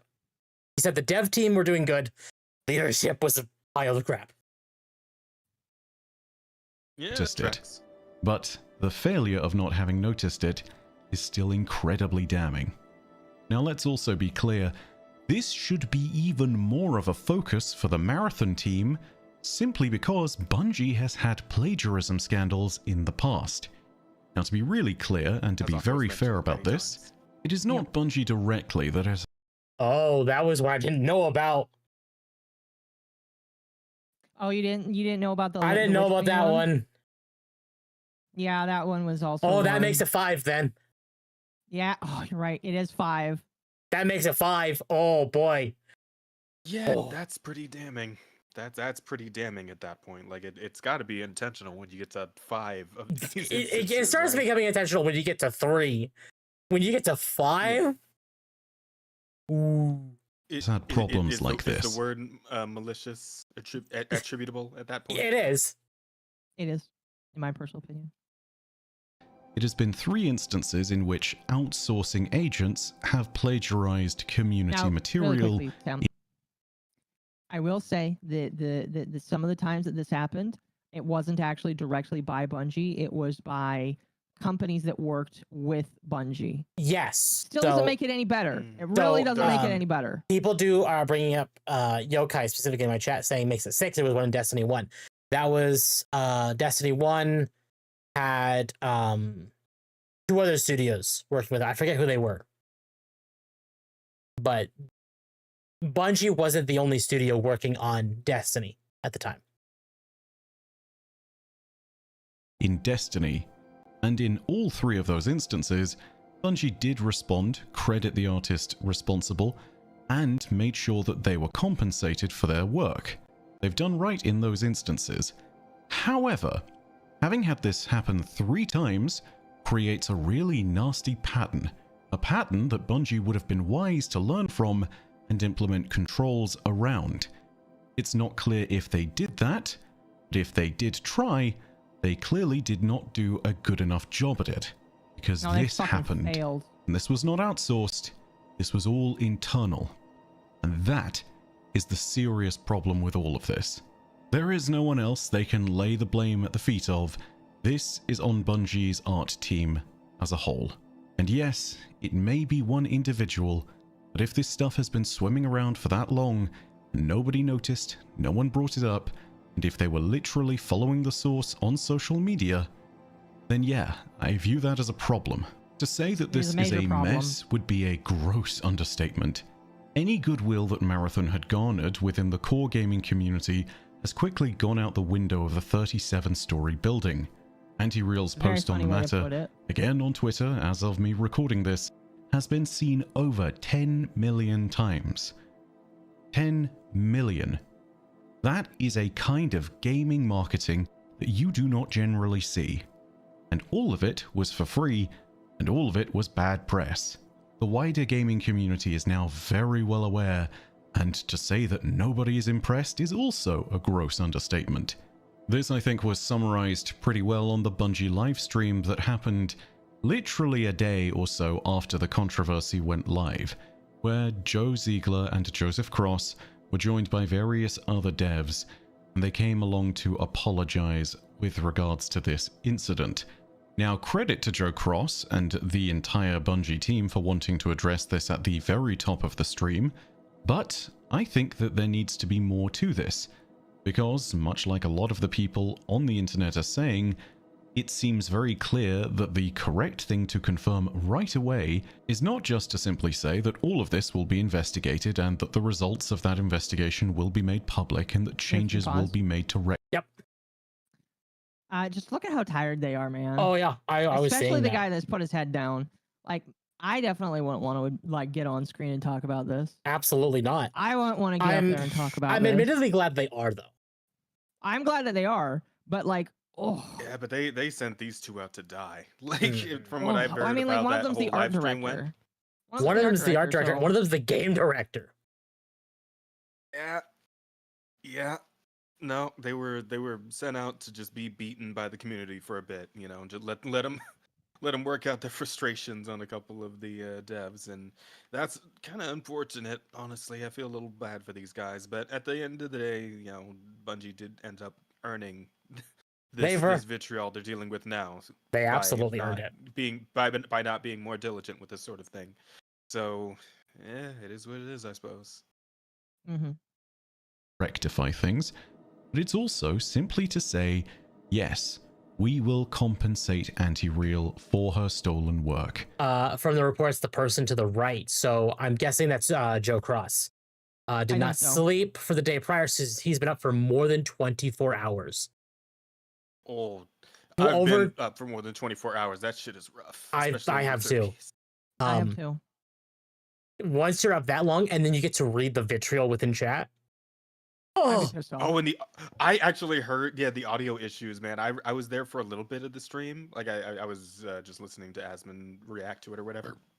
And there was a few good instances in there where just audio doubled up, and it happened several times throughout. And I'm like, oh my god, what the hell is happening? Yeah, it was bad. It was rough, man. It was not great. It was bad. It was not good at all. Oh my god. To the value of that is a different question, but to say that you will do it, to commit to it, is what's very important about this. Many members of the core Bungie community were still far from impressed, and one of the most written slogans within that stream was simply, "Plagiarism will make me God." A play on one of the key marketing phrases for Marathon, which is "Escape will make me God." Oh my god, this was just painful. And not just watching the chat either. They do, which is... Not every dev deserves it. I think there are definitely some genuine devs within Bungie who just want to make game. But they're in the crossfire. Doesn't help that these two are going to get a lot of hatred driven at them, and Bungie's essentially use them as a shield. They are me shields. When you are a developer for something, your job is to answer. Or the lead developer, your job is to answer. And that's what both of their jobs were. There were mic issues, desync issues between video and audio. At moments, people's audio was muted, and then it would be unmuted, and then other people's voices would echo. I mean, God, this was the worst impression you could have given.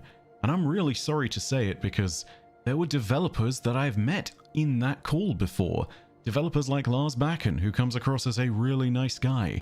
But the audio issues on top of all this, it presented an image of a studio that is not well put together, and is really sloppy, and kind of got caught. God, it's the most awkward thing I've seen in a long, long time, and it just sucks. It was really bad. That's kind of what's happened. The dust has settled. Where are we now? Well, to put it frankly, things are not great. Also, can I point out something that really bothers me here, and this is more of a personal thing? Okay. Marathon has a ping system. Hey, Bungie, fuck you. Oh, is it because because they never included a ping system in Destiny, and it needed one. Oof. And it needed one. Yeah, they never included that a seems ping. like such a simple thing to implement. It is. Like, why would? And they never included it. Yeah. It'd be so easy when you need to ping out certain parts of raid bosses. Like if you're not or if in you're a doing call with PvP someone or something, and you're getting ganked or whatever. Right? Yeah. Bungie has burned a ton of goodwill in the process of this controversy, and it sucks, because not only, of course, was Anti-Real's art stolen, and she is the real immediate victim of all this, and should be rightly compensated. But also, if this was the action of a single person, and it doesn't go any wider than that, then I am mad on behalf of the rest of the employees at Bungie too. They are all unfairly getting tarred with the same brush now, because most of them are not in the art department and might not even be working on Marathon. They had nothing to do with this. Bungie is a studio now of about 850 odd people, and if everything about Bungie's story checks out, and it was just this one guy, every single one of them has been tarnished by a single former employee. And you know what? That sucks too. I know we don't have a lot of sympathy for Bungie as a general right now, but I think it's really important to separate the... Yeah. I understand what he's doing. He's saying, guys, we really should not go after the people that are innocent in this.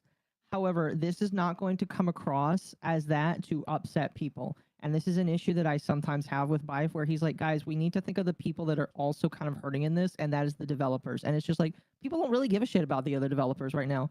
Everybody's going to be classified under this same hood of a shit game that's been getting shittier and shittier, with a company that seems to care less and less about the player and more about their personal ideals.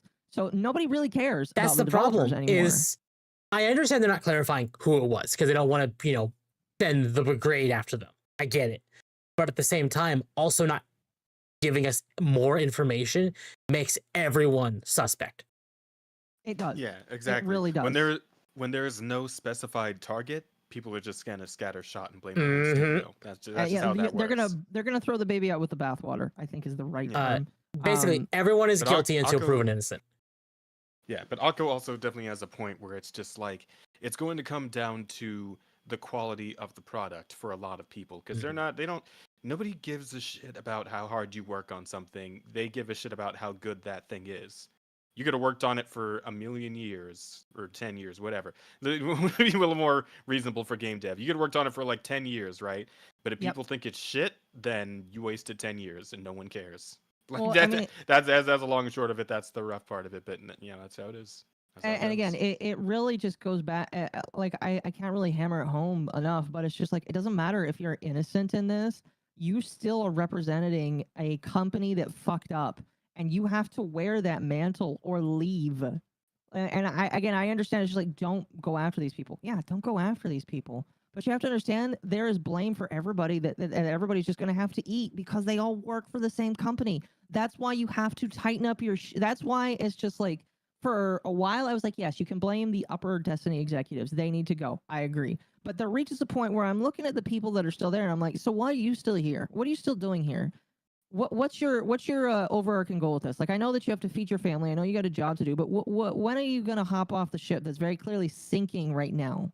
And that was kind of like my complaint when I wrote to Vive on Twitter. I was like, why are you still holding water for this company? Like, I get there's people that you like, but what point are you going to say, I can't support this anymore? I just hope the guys that are in it get out.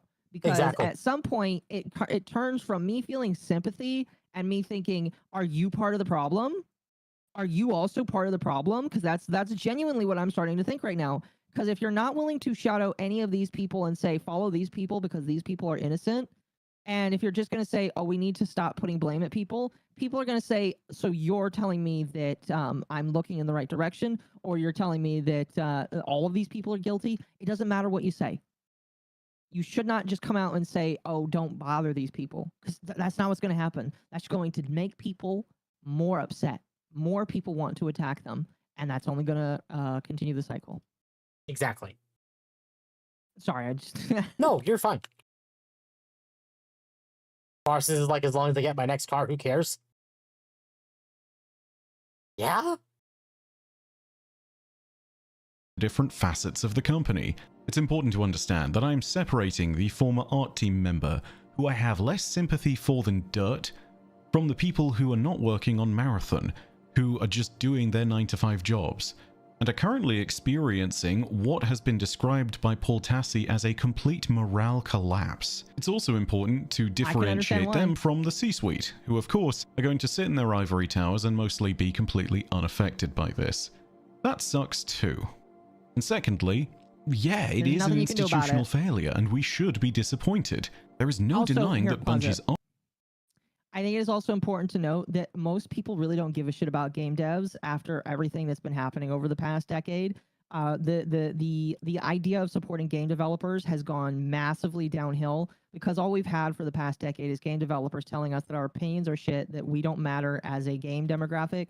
So, and this is something that just came to my mind. It really doesn't matter if Bife is going to sit here and say, please think of the developers. Well, I'm not really going to think about the developer because over the last decade, all of these developers have told me I'm a shit person. I have shit ideals. I am a shitty person. So no, I really don't give a shit about a lot of these people because they think I'm shit too. Sorry, that's all I really wanted to say. Art department. It's just the problem of like, Akko's right. How can you treat people the same way when if you don't have a one-to-one with their ideals, you are the shipper? So it's just like, yeah, I feel for some of these people. But the buck really, or not really the buck, but the feeling really stops there. I really like if some of these people lose their, like, the problem is I know that some of these people probably think I as a gamer am a shitty person, so it's like I don't really give a shit about them. They're part of a shitty company, and some of them are probably shitty people, so I don't care.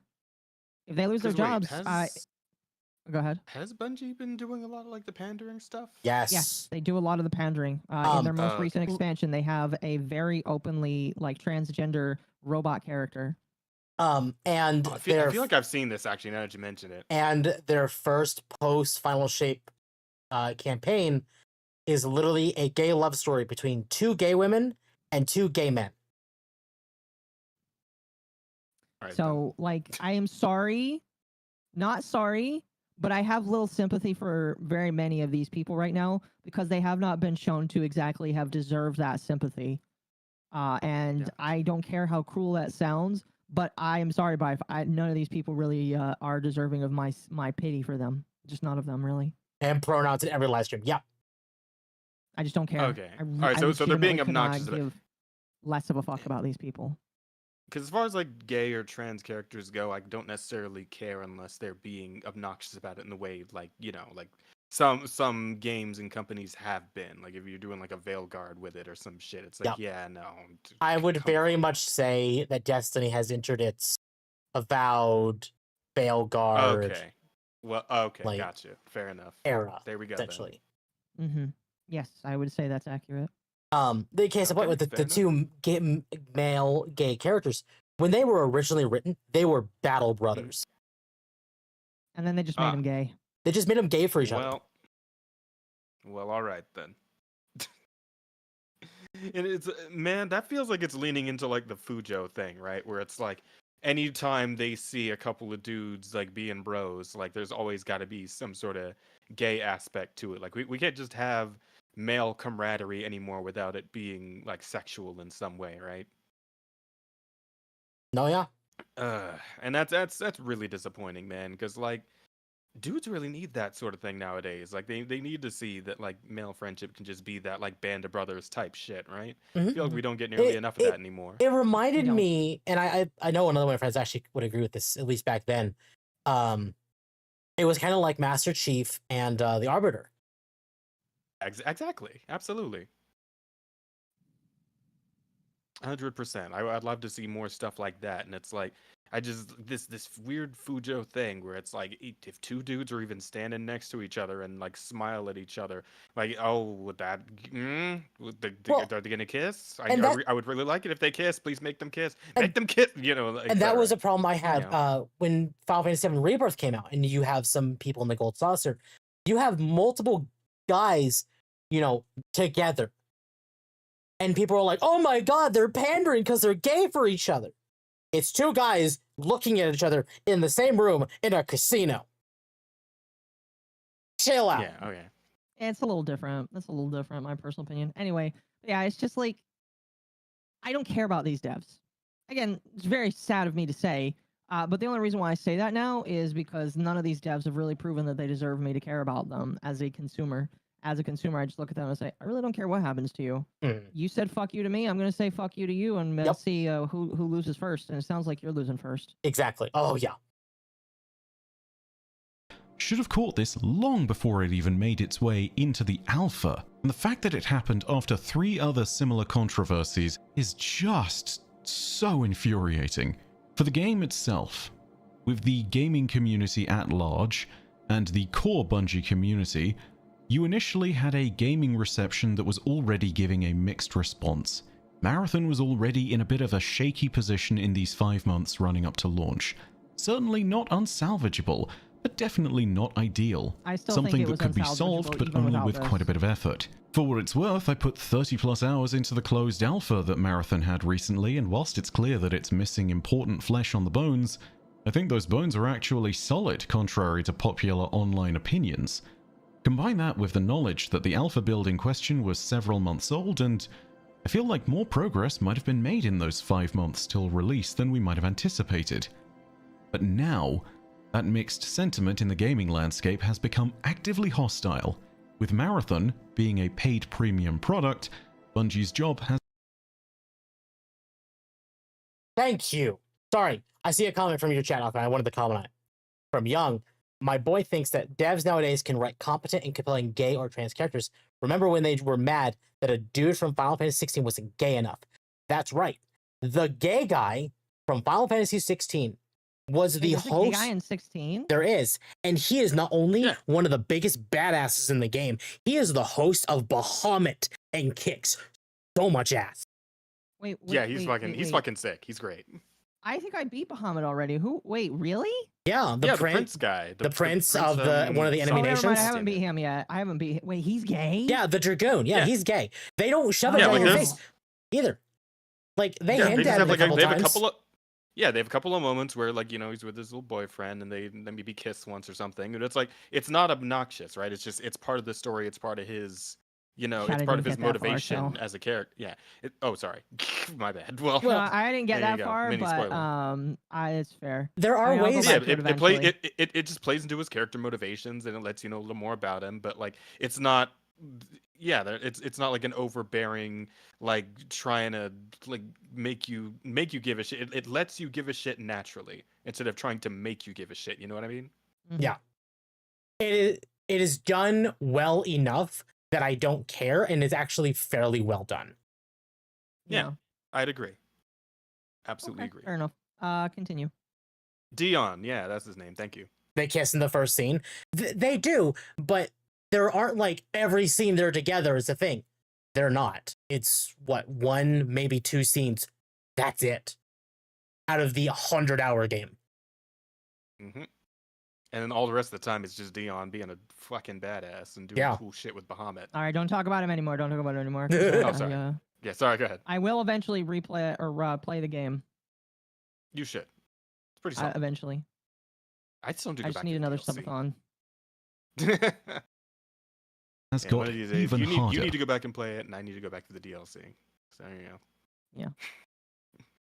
Than it already Sorry, go ahead, was. go ahead, Tim. It's at this point that the response to all of this is really up for discussion, and I've seen plenty of people say the game should just be cancelled and that immediately I everyone agree. should just go back to the drawing board and maybe go on and make Destiny 3, and I want to shoot No, down I that don't think that sentiment should happen. I immediately. think Bungie needs to be shut down completely. I think Bungie needs to be closed, and all of the devs need to find new jobs because it's clear they failed. That's what I think.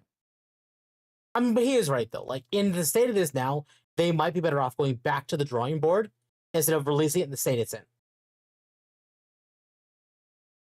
Now, the question is whether or not that would be acceptable. The answer is very clearly no, because of how much time, effort, and money Sony has put into this. No, they would not be allowed to go back to the drawing board for this. They would be told, shape up or shut up, basically. Basically. Because boy oh boy does that not work. There is so much investment behind creating any new franchise that to just abandon it at the last minute is insane. It's the reason why games like Hyenas that were cancelled literally in the last lap before their release are such oddities. Not to mention, there are 800 plus jobs at stake at Bungie, as well as countless contractors that work with them on a I think a lot day-to-day of these people were basis. shit with their Cancelling a jobs, game sorry. that's had as much investment into it as Marathon is simply not an option. If you cancel Marathon, at bare minimum, there will be a ton of layoffs. That I'm is fine with it. that. It is as simple as that. And if you are sitting there and you are cynical enough to call for people to just cancel the project entirely, then you need to reassess whether it would be different if it was your job on the line. And that is what you are asking for when you say cancel this game. To be really fine with it clear, I dying. understand the I'm gonna be honest sentiment. with you. I really The don't fact that care. plagiarism helped build Marathon is disgusting. The But plagiarism it added is to also that. I'm sorry. one of those I'm moments sorry. I'm where just like giving these snide comments, but like, yeah, I feel like it deserves to Yeah, die. Akko There's wants him enough dead. shit. Yes, I do want the game to die. I feel like the game does not deserve to live anymore. I feel the game, not real people. YouTube. Yeah, of I course, of course. I feel like the mismanagement is so bad that I don't think they can make a good game. I think that legitimately they have just fucked up. Yeah. Thank you for the 5. Yeah, and it's like I also think of just the whole thing where they're essentially like babying the players, like the whole bit with what's it called, the mic thing, where they're not gonna let people like have Yeah, there's no proximity chat. right? Because like I didn't really consider it because I've never been one to play like Escape from Tarkov or any of the other extraction shooter whatever games. Yeah, most right? people really But don't I- care but- about that, but some people do. And the fact that they're like, yeah, we're not going to include it because toxicity is Yeah, just like, 'cause- okay, fuck you. Because like Fuck I you. think of some other content creators who have talked about this, such as Legendary Drops and like one other guy whose name escapes me. But I think of like the stories that they gave of like dealing with a proximity chat in that kind of scenario where it's like, oh, maybe you meet another character and it becomes like a sort of standoff that might lead to a negotiation. Maybe you bluff. Maybe you like you essentially you get into the moment and you kind of play a character, right, as you're doing your Great. thing in this scenario, and it's like that sounds awesome. That sounds amazing. There's Why a the fuck would you deprive people of that? There's a great example of this. Sea of Thieves. Oh, I agree. Sea of Thieves is fantastic for that. And there you go. Yeah. And it's like you're gonna deprive people of that just because you're afraid somebody might get offended because somebody else might say a slur or something. It's like, I mean, you could tell your players to not be pussies about it. Mhm. That's an option too. Right? And it's like, here's the thing, right? As always, there's already a solution to this problem, and there always has been. It's called the goddamn mute button. If you don't want to engage with this mechanic, then just mute it, and don't deprive literally everyone of it, right? Just give somebody an option to not engage with it if they don't want to. But like this solution that we're going to these days, where it's like, just get rid of it entirely. Just take the toy away from everyone because some people might not want it. Well, some people do want the fucking toys. So for some people, that's a value proposition, right? That might be the thing that makes them buy the game. Yeah. For all you I fucking agree. know, like Jesus Christ, just Sea of don't Thieves is take toxic away. for fun. Yes, it is. Give Hello, options. Shiroi. I need to play Sea of Thieves again. Hi, Shiroi. Welcome, Shiroi. It's toxic but fun, yeah. But like, I mean, some people have fun in the toxicity, right? I mean, like, that's just it. Some people have fun trolling. Some people enjoy being trolled to some extent. You know, if they're doing it for the content or whatever, right? But let's like give people the option. Don't take away options. Give more options so that everyone can be satisfied by making their own choices on the matter. Yep. I agree. I agree. Ugh, sorry. If you're looking for a response beyond the typical vitriol and the nonsense that happens on the internet, you can't just simply hit the cancel button and expect that there will be no consequences. Oh, I don't care about the consequences. That's the thing. I want there to be consequences. I think that everybody at Bungie needs to understand that they made a shit product and that they've been trying to forward a shit company for multiple years at this point. The people that actually made Bungie a special thing is all gone, or for the most part gone or dead, or have trooned out in some way, shape, or form. Excuse me. But it's just like, I don't care. For political opinions. Or fired. Michael Salvatore. Exactly. I don't care about Bungie anymore. Bungie needs to burn down to the ground and be rebuilt like a phoenix. Or maybe it just needs to stay down and not come back. I don't care if Bungie dies as a company. Turned in a playground because one kid got hurt on it. That's what the proximity chat situation is. Exactly. Yeah. So, yeah, what Akko's saying is harsh, but I do believe it does need to happen at this point because we've been in an industry, at least here on the Western side, where mediocrity hasn't been like harshly punished, right? And at the end of the day, it's still a business. You're making a product, and if you're bad at making the product, then you should go away. fucking lose you should lose your job, right? Like Yeah. that's how this shit usually works. If you make a bad product and people don't buy it, then you fail. And that's what should happen, like expeditiously, to the people who fail so spectacularly as, say, the Concord devs, the fucking Veilguard devs, the Avowed devs, like everybody whose games ate hard shit, the fucking Dustborn devs, etc. Right? Like governments shouldn't be bailing you out. Fucking BlackRock or whoever shouldn't be bailing you out. You should eat shit if you make shit, right? Take that shit you just made and eat it. Because that's what you deserve. There's a reason why we're not weird people like that, chat. But I do agree. Well, they should have to eat the shit that they made. There is a reason why such games like Lair Obscure is doing well. They didn't pander. They made something they wanted to make. Not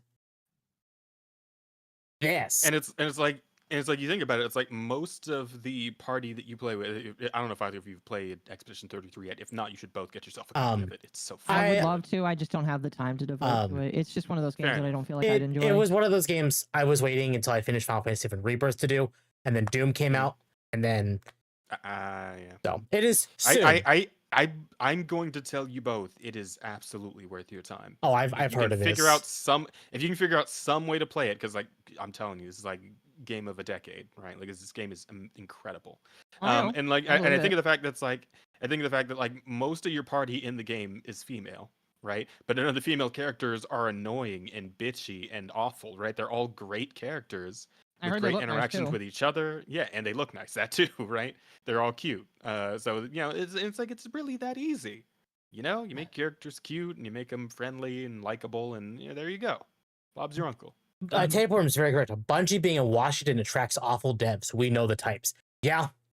When you are a studio, and I don't want to be that person, but when you are a studio in a highly, I'm going to say Karen builds, then yeah. Because let me tell you, I'm pretty sure that a ton of people at Bungie are equally disgusted that plagiarism went on behind the scenes. And yeah, they're the ones who can both be disgusted and will also suffer for it. So no, They should suffer. Some of these people should suffer, definitely. And I'm not going to say all of them do, but some of these people definitely should suffer for how bad mistakes they've made. I will give benefit of the doubt to one person, and it is the or is the game director for Destiny 2. And the reason for that is because he actively avoids social media. So if something like this were to happen on his watch and he didn't know about it because he doesn't use social media, I wouldn't exactly blame him. Is he overly political? No. Well, at least if he is, he doesn't post about it because he literally does not use social media. Period. Okay, I'll give him a pass, but like legitimately, my take is most people should know to have escaped this company a long time ago. Oh, absolutely. Fire's going on, so. Not alone in this boat. Bungie's population of developers is probably also disgusted and frustrated at it. Because you know what? They're also creatives. They have a lot more in common with Anti-Real than I think a lot of us are willing to admit. Pause. The This is the argument of, oh, you can't be mad at them. They're all mad as well. Look at them wagging their fingers as well. They're not happy that all this is going on. I was like, I don't care. I don't care. You telling me I'm not allowed to lash out to some of these people that think I'm a bigot and a horrible person because they're also upset? I don't care. There you go. Absolutely. idea of Like people canceling already the left, yeah. Yep, Seems exactly. to be a common trend among these Western devs that are, you know, essentially taking the piss and have been for the last 5 years or so, right? A lot of those devs just see the writing on the wall immediately and they get the fuck out. I And agree. it's funny, man. Get Like rid of the rot. Smart people left. They did. They did. They did. And I bring up Expedition 33 again because I don't know if you guys have been keeping up with the interviews with the head developer. They're former like Ubisoft devs who team just leader. got bored at Ubisoft. Yep. Got I love bored that. and knew that if they pitched something Hell. like Expedition 33, it would have never gotten made at Ubisoft. So the like, writers fuck it, are- I'll make my own studio. The with writers are from blackjack and hookers. Reddit. Yeah, that is like, here's the thing, right? Because Expedition 33 was built off of what should be happening right now, which is the good devs going off and doing their own thing. But it is also in part straight up a miracle, right? They got their fucking like the music in this game, by the way, is goddamn incredible. And Oh, they it got definitely 8 is. hours worth of this shit. and they got the composer off a goddamn SoundCloud, right? Yep. Like, I mean, and they it got is- the it writer is- off of Reddit. Like, it's It crazy. is proof to the fact that you can find people in crazy places. Like the artist who did my model Ari, I found him on Reddit begging people, well, not beg, I mean like quote unquote begging, because like people that go on Hungry Artists, they are asking people for commissions, and it's just Mhm. like, you know, I found Yeah. Ari on Reddit asking people for commissions, and he wasn't really that prominent on Twitter. He had done some commissions, but he was like a brand new artist basically. And I think about it a lot. It's like, if I didn't go there and I didn't find him, where would he and I both be?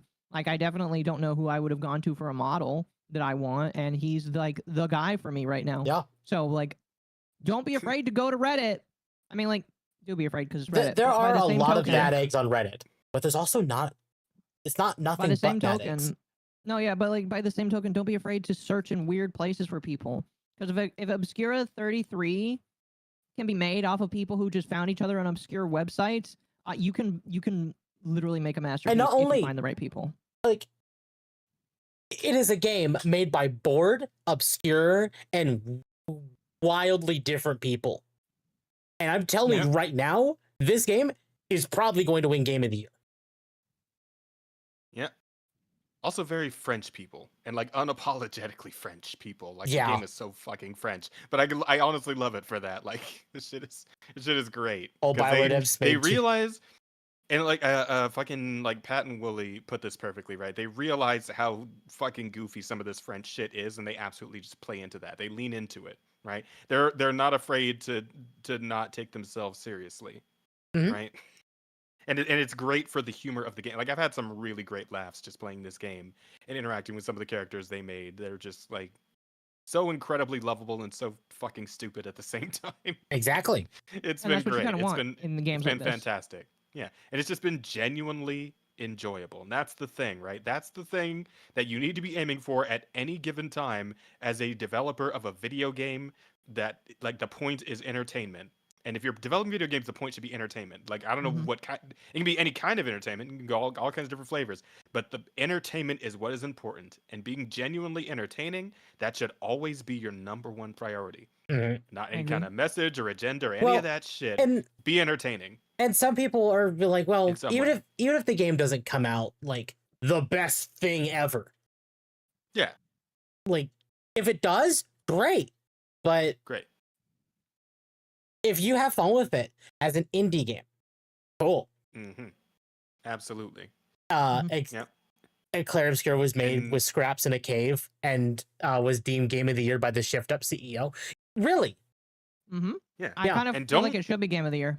I kind of feel like it should. Absolutely. And I wouldn't it's even like- play it because I don't like the genre, but it deserves Game of the Year, in my personal opinion.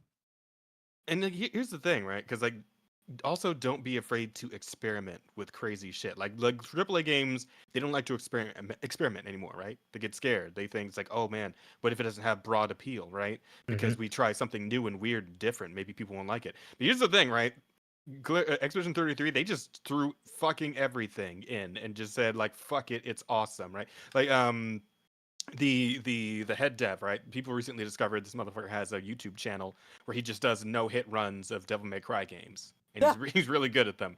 And that's one of his main influences for this game, right? And in the game, there's a character, like every character in the game has like a specific gimmick to how they do their turn-based battle, right? And one of them has a gimmick called Perfection. And it's literally just a Devil May Cry style meter in a turn-based fucking game. And it's like, how does this work? I don't know, but it does. It's actually really fucking good. It's super good, man.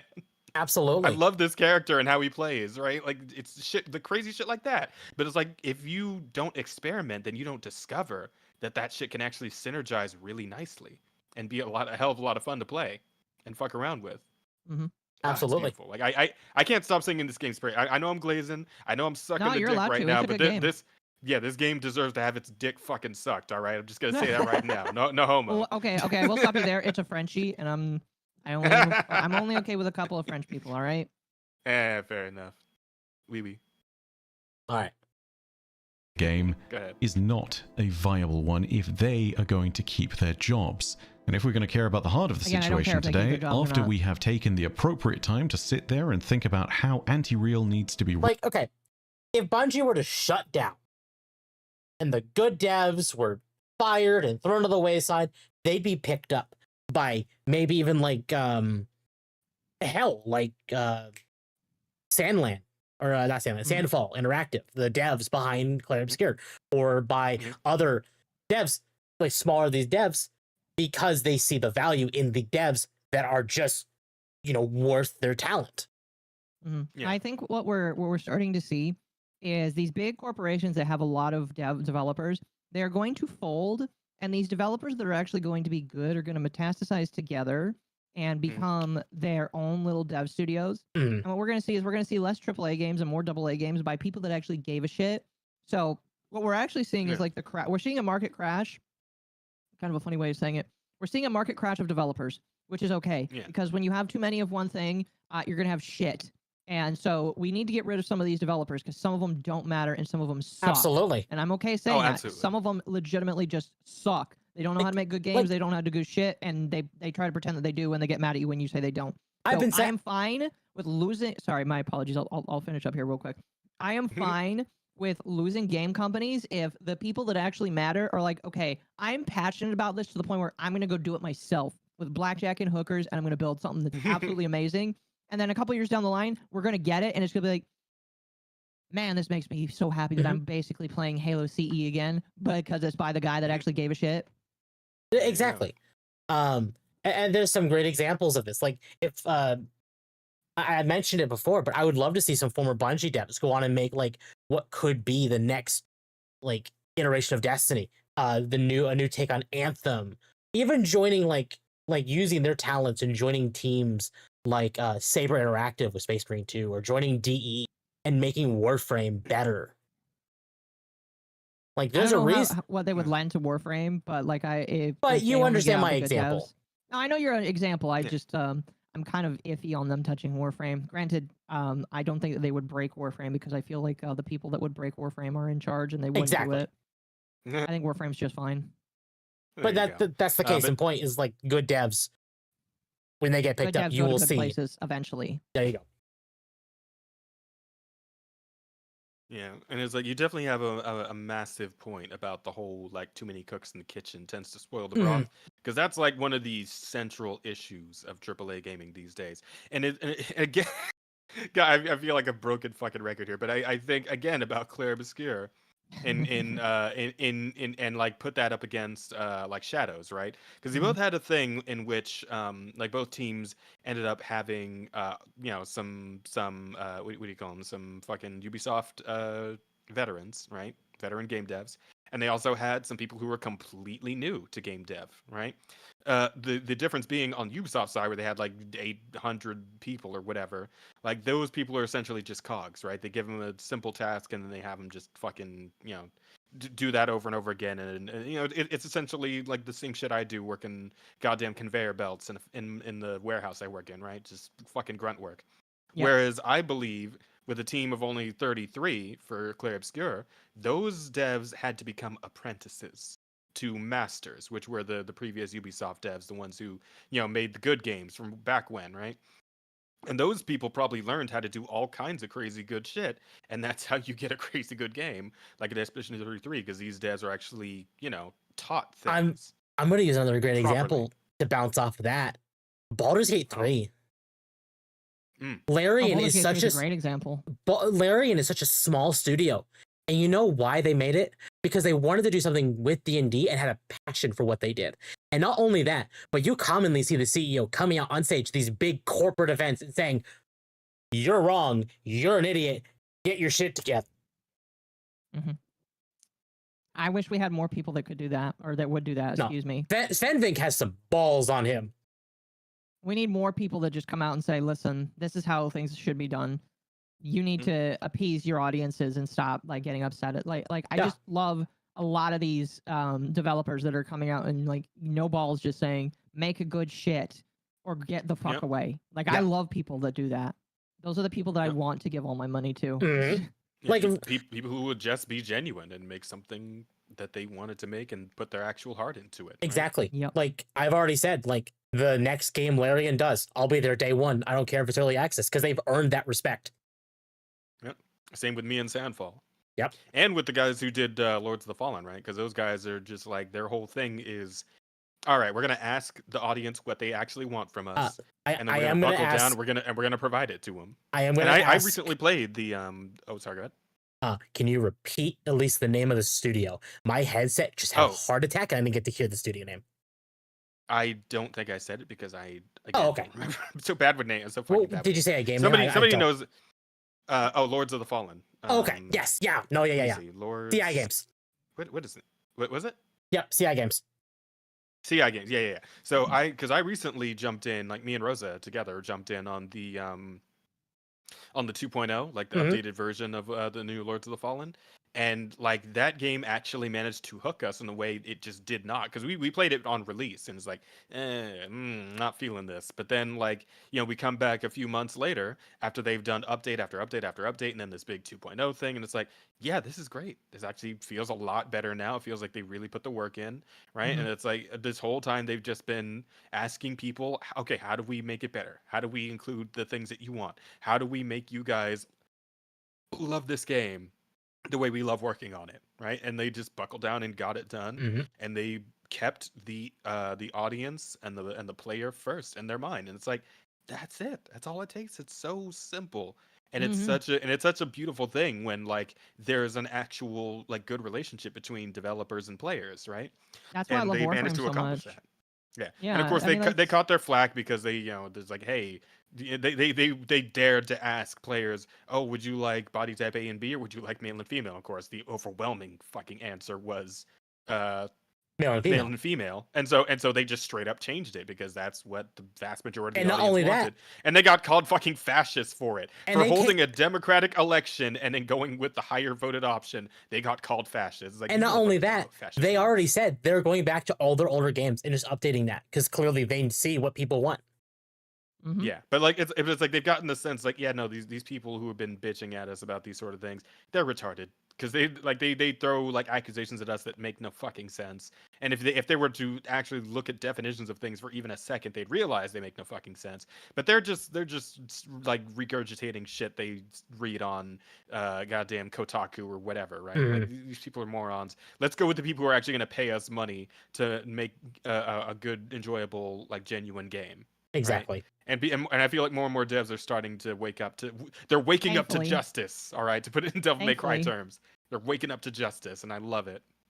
I really agree. And again, I will say that like Warframe has in the past, like, have some small gaps here and here in there, but I feel like they're a great example of just like they see what the player base wants and then they just give it to them. I remember one bug that they actually like just left. I mean, like Warframe is known as the game of just like if it's a bug and the fans like it, we'll keep it in there.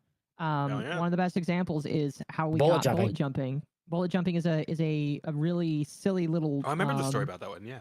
Yeah, it's a great story of just like, oh, one of the best ways of traversing in the game was a bug. And like another bug that they implemented recently with the motorcycle in 1999 is the motorcycle used to only be summonable in open world stuff and in 1999 levels. But a lot of people found out that there's a bug where you could summon it in all of the levels. And the people were just like, can we keep this? And they're like, yeah, sure, why not? So I love it when companies actually pay attention and listen, because it shows that they actually, one, want to make money, and two, that they're willing to do what the audience wants. And I don't consider that pandering. I just consider that having a good product. Mhm. You know? Exactly. Just playing to what the majority, because like you're never gonna please everybody, but you No. know you can figure out very easily. There's so many avenues to just ask your audience what they want and like figure out what the majority opinion is, and then just run with that, right? I know people are gonna be mad at me for using this Within reason. example, Within reason. but the reason why Helldivers 2 succeeded when it came out was they flat out said, "You can't please everyone. We're gonna make a game that for the people that like this, though." Yeah, and there you go. Yeah. Right. And unfortunately, Bungie is not any of that anymore. No. I think that's the grand point that we were working back to. It's such a crazy thing, right? Because like you think of entertainment industries and what that means, right? The whole point is to, give the people what they want. That's all entertainment really is at the end of the day. It's like obviously you try and make your own thing, like use your own creativity to craft something, but you still like the best things will keep in mind something that they believe will actually interest people, right? And then from there, you maybe like, and especially in like with games these days, right, where we live in a world where like games can be like altered on an ongoing basis, right? You get people's like sense of what you're putting out there. You know, you see what their opinions on it, and then you can kind of adjust your course as needed. You know, and then you figure out what's going to be the best for you, for them, and you find that middle ground, and you just make it work. Absolutely. I agree. By the way, sorry, I feel like I'm going off for a minute though. Go ahead. No, you're good. Jazz, would you would you be able to link your channel in the chat so people can follow you? Oh yes, of course. Yes. Oh wait, can I send a link in chat? Yeah. Do I If have not, to you for can. that? If not, I can send it. Okay. Yeah. Here. Okay, because I feel like I mean I'm on Twitch and YouTube. You can link both of them. I don't mind. Gotcha. I just always feel like there's more going on the Twitch side. I got the redeems and shit I can do over there, but YouTube doesn't have any of that.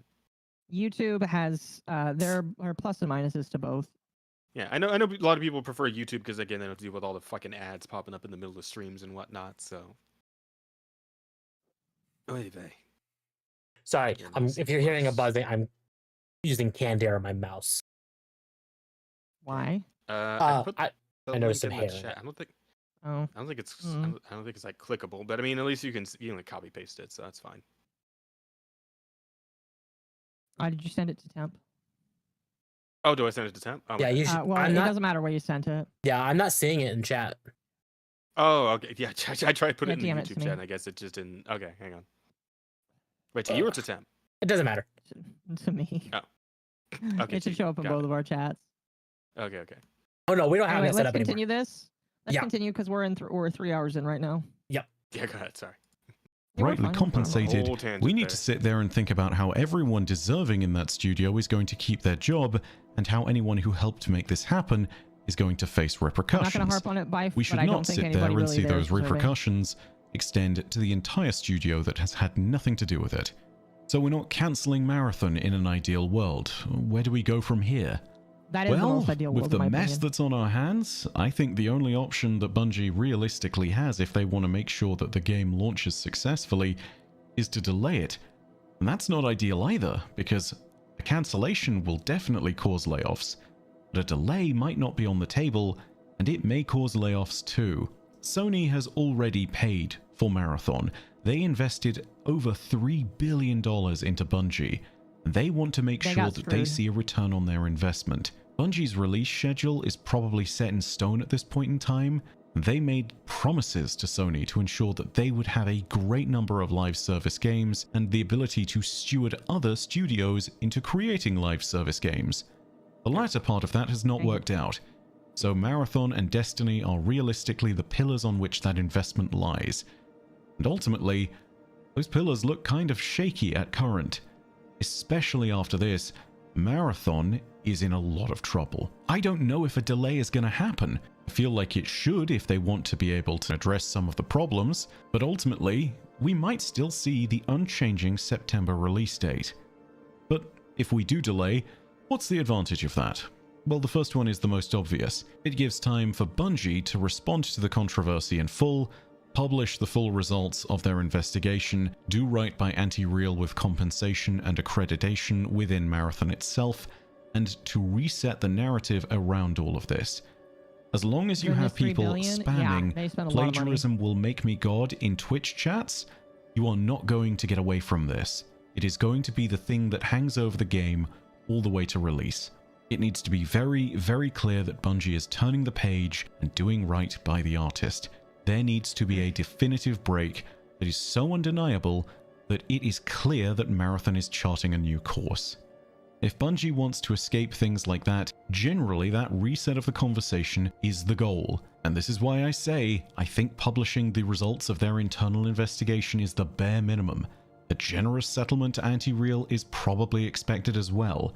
Only then can they start to talk about the game's other aspects and how they might rework them or tighten them up.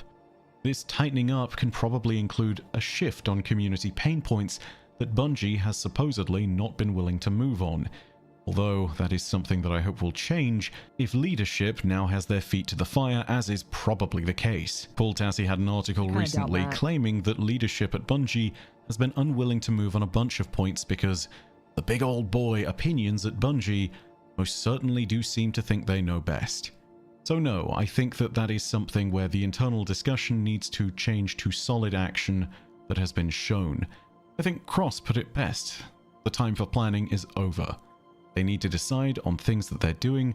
They need to then go and do them, work on them, confirm it with the community, be transparent about it in the process of development. Proximity chat, solo queuing, showing off the wow factor that'll be the real reason to purchase Marathon over a better positioned extraction shooter. And let me be really clear, there are a lot of those right now. But this is the goal that they are going to want to push for if they want to change the conversation. Bold decisions need to be made, not just to align with community sentiment, but also to win it back. As for whether or not that's possible, that's a value judgment for each person individually.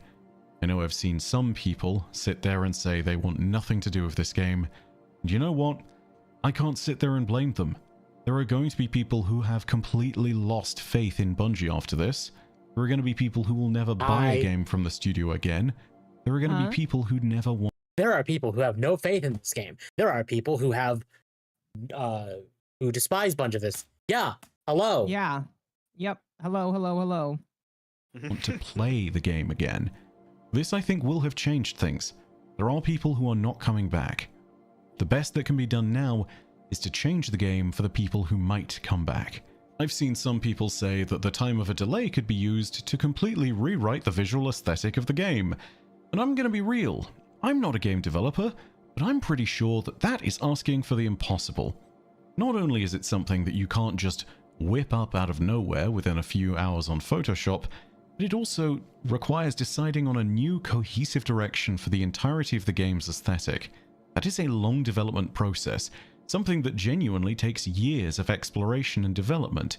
Whilst a lot of the design aesthetic feels like it's very similar to Anti-Real's work, again, I would note that the aesthetic themes in New Marathon are based in pre-existing genres like graphic realism, and again, that predates Anti-Real's work. So no, I don't think Marathon should completely abandon the aesthetic, although I understand why that argument is being made. However, the aesthetic is genuinely not Anti-Real's alone, it is a sub-kind of art. And whilst I understand the frustration, it is certainly not fair to sit there and say they should rewrite the entire... I see what he's saying, but regardless, it is still tainted by what Bungie did. So even if they don't... Like, I feel like not replacing it would still leave the taint of this game, how much... Like, legitimately, you can look at the game now, and because they basically aped an entire artist's stuff, doesn't matter if they already had designed on this design in the past. The question is always going to remain, is this a copy of somebody else's work? Is this somebody else's work that they took from? Yep. And that's going to follow the game forever. That's the thing about trust. It's hard to build, but very easy to shatter. And the fact that they've done this so many times, that trust is literally shattered and will be nigh impossible to recover. Mm-hmm. A graphic book of how Marathon should look. It might seem mad to suggest that Marathon needs something more in this. Like, oh, sorry, real quick. It would take literally, and Occo will have the best. Know this the best. Every Destiny expansion, every release from Bungie, period, going forward, to be of the same quality that we would expect from like Forsaken, Witch Queen, Final Shape. Period. Halo. I don't think it's going to be that way. I really don't think it's going to be that way because No. all the people that made it that good are gone. Exactly. But it would take non-stop several releases that are to that quality. And they're never going to do that again. No, absolutely not. This moment, but I don't think that it is, just because of how bad the sentiment feels right now. I don't know how bad it really is going to be because we can't judge how much this is going to affect sales.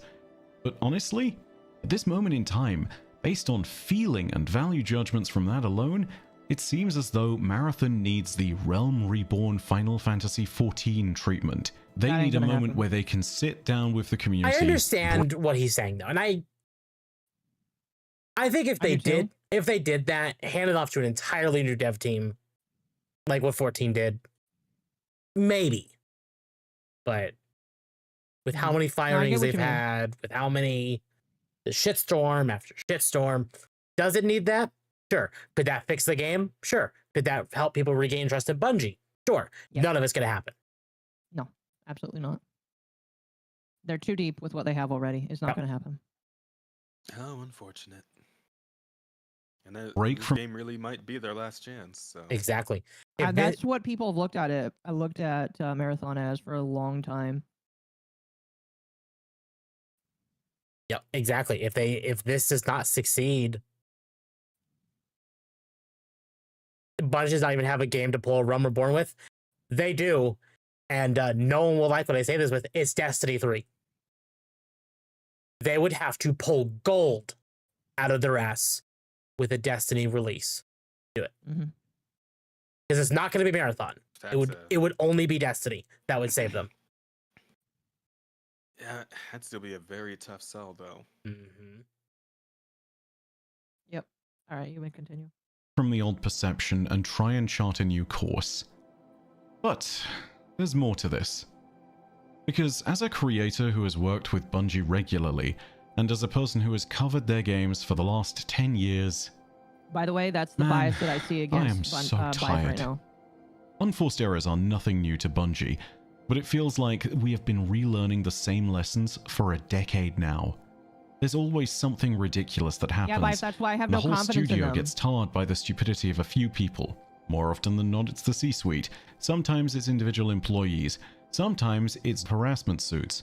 Regardless of the case, the damage this does to Bungie's reputation is tangible in the sales of their games and the reputation of the studio's name in the wider gaming community. This stuff takes moments to materialize and years to fix. The frustrating part is that the funny constant is they bad already news did train that. around the studio is 9 out of 10 times avoidable.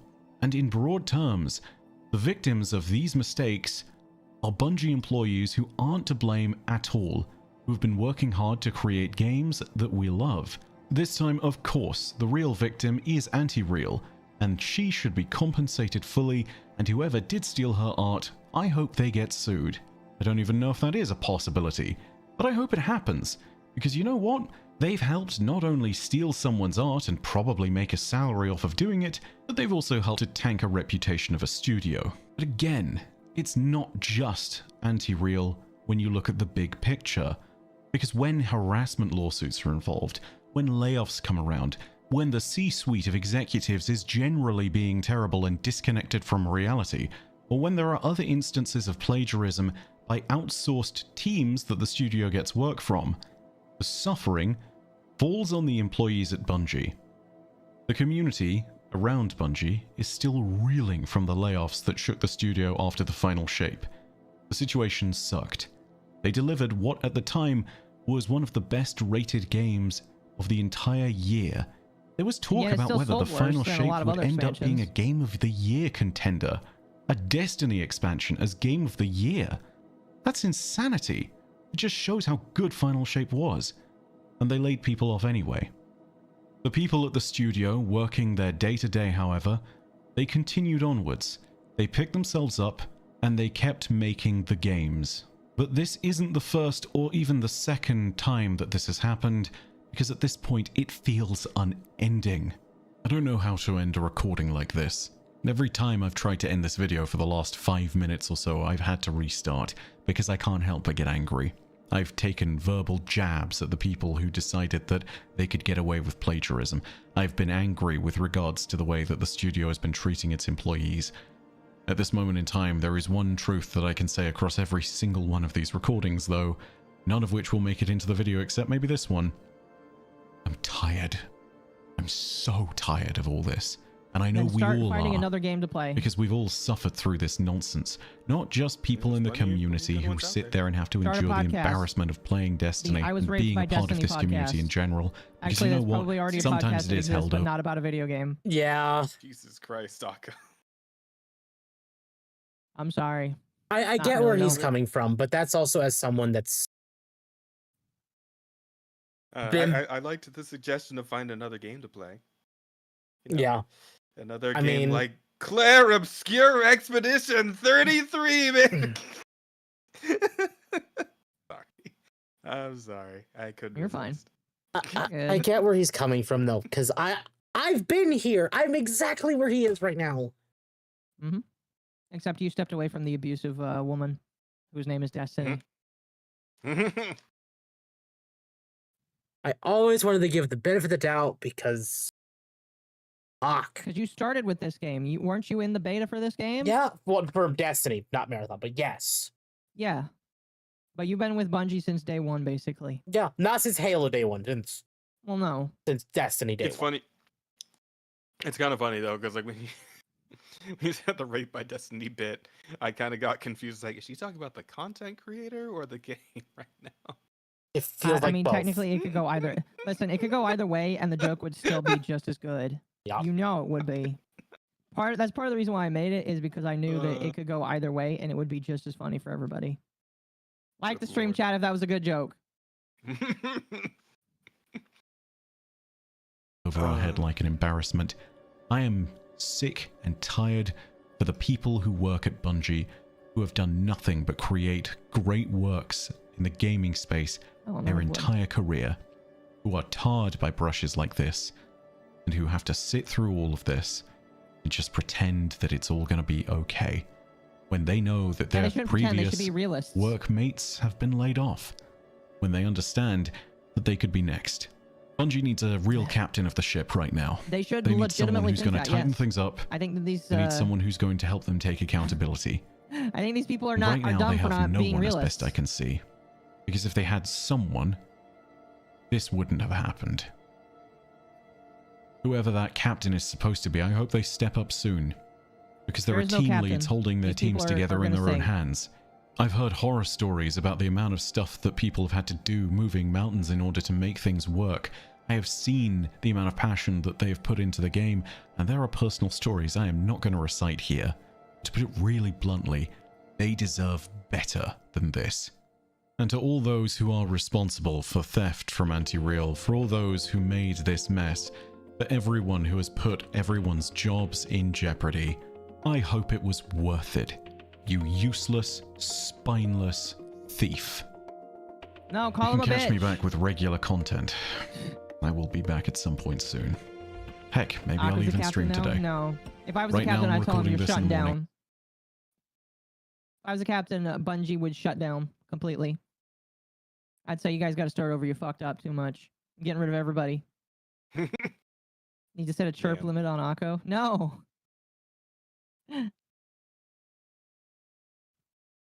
Temp, you there? Oh, I would have muted. Sorry. Lovely. No, I just have a sharp limit on Akko, but that won't stop Akko from talking. The players deserve better. Yes, the players did deserve better. Listen, I would have more. My vitriol comes exclusively from the fact that game devs have been shitheels for the longest time, so I do not give a single damn thing about them. Mm-hmm. Okay, their job was to give the consumer what they wanted, and they said, "No, we're going to give you what we think you want." And it's just like, okay, I don't care about you no more. Yep. And then they get mad when we don't buy their game. It's just like, oh, you didn't care about me. I don't give a shit about you. So, I'm sorry if I sound harsh, but I am the noise of the consumer. The consumer says that we're done being treated like trash. We decide whether or not you get paid, and we have decided that you are not worthy of being paid for the piece of shit game that you made. Yep, absolutely. My apologies. My apologies. I'm sorry that I'm being harsh, but I'm also not really that sorry. I'll take my... Oh fuck! I forgot to re-enchant this sword with flame. So, we do have a couple other things on the docket, so we'll just kind of move through them fast because it's almost been 4 hours. Mm-hmm.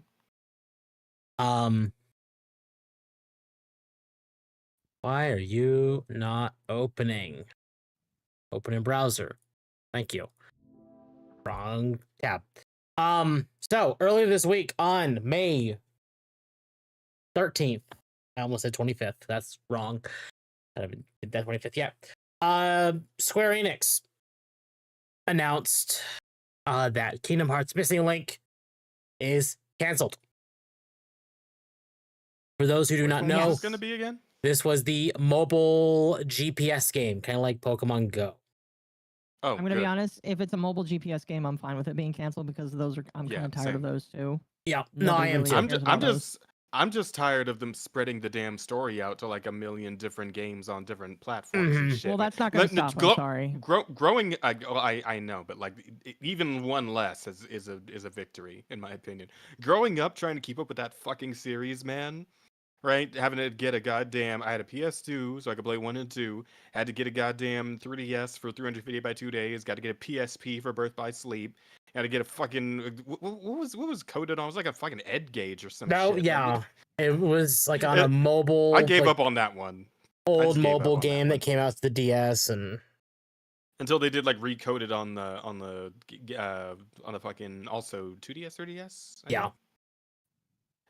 Yeah, but it's like fuck, man, trying to keep up with. And at a point, I just gave up. Right, I haven't played Melody of Memories. I haven't played fucking X-Link or whatever the fuck the mobile game was. I don't care. I just don't care any. Like I'll keep up with the main story, and if they can't catch me up in the main games to what I actually need to know, then fuck it. I don't care. I don't fucking care anymore. Like they already like tested me significantly with Kingdom Hearts 3 and like the severe lack of Final Fantasy characters. I think that was I've said it before. I think that was very much a Disney thing. Because I know, but still, it didn't like I know whose fault it is. I know who I'm blaming for it. It doesn't make it any less shit that it happened in the first place, right? So by the time we get around to 4, and it's like I'm tentatively excited for 4, not nearly as much as I was for 3, right? Like I feel a little burned at this point. Obviously, I'm older and more cynical now, obviously. But I think that's like for 4, I'm just like it looks good, but God, that story better fucking hit us. Oh, I swear to God. Yeah. Well, I'm sorry. I don't mean to interrupt. This is just a little side thing. Apparently, Warner Brothers Entertainment has been re-streaming the chicken jockey scene from the Minecraft movie nonstop on their YouTube channel. Like they've just been streaming it nonstop. That scene alone, you know what's crazy? Almost 1,000 people are watching that stream. Oh my God. Yeah. That movie's brain rot. Funny little side point. Like we already talked about the fucking Genshin sycophants, right? There's plenty of Minecraft sycophants too. So yeah, we saw them in the movie theaters bringing actual chickens with them and screaming like absolute fucking banshees. Oh no, those are just idiots. Yeah, and they're the same idiots watching that stream right now. Is what I'm saying, right? Is what I'm getting at. So, Maybe. So at a point, I'm just like, whatever. So, let them have their fun, I guess. I'm just. This but, is as far as Kingdom Hearts 4 goes. Sorry, just circling back for 1 second to this, because I don't want to lose my chain of thought completely. As far as Kingdom Hearts 4 goes, it looks good, and I'm gonna obviously give it its fair shake, right? I'm a lifelong Kingdom Hearts fan, for better or worse. So when KH4 comes out, I'm gonna give it its time and see what happens.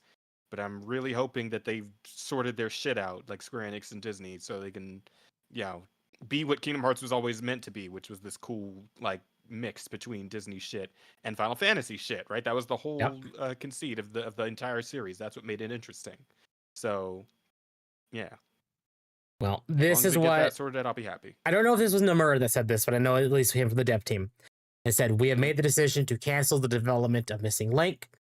We wish to convey our heartfelt apologies to everyone who's been looking forward to the start of the service. Although we worked hard on developing and adjusting the game in the hope it would be enjoyed by lots of players, we determined it would be difficult for us to offer a service that players would find satisfactory over a long period of time, leading us to cancel development. We would like to take this opportunity to express our thanks to everyone who gave us their support and assistance with the multiple closed beta tests. We are truly sorry to have to make this announcement. The Kingdom Hearts series will continue. We are hard at work at Kingdom Hearts 4 and hope you'll continue to support the series as you keep an eye out for further updates." And not a day later, we got updates for Kingdom Hearts 4. I have a feeling they're like, you know what? Let's just keep working on Kingdom Hearts 4. Well, no, that's the thing is I'm pretty sure that something was stagnant and they needed to make a decision, and it was very clear what the decision was going to be. Yeah. So Sora looks a lot better. A lot of it looks better. I know people have already said it looks lifeless. It looks kind of like what you said, like Final Fantasy 15 or Final Fantasy 16. But people need to realize that the first world that we assume in 4 is going to be based on modern day Japan. So seeing Oh, really? yes.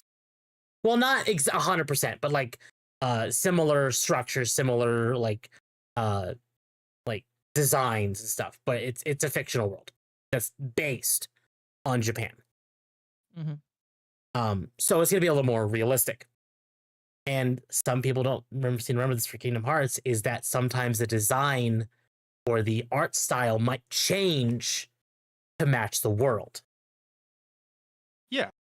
Like with fucking Nightmare Before Christmas or the Pride Lands Or goddamn Pirates of the Caribbean.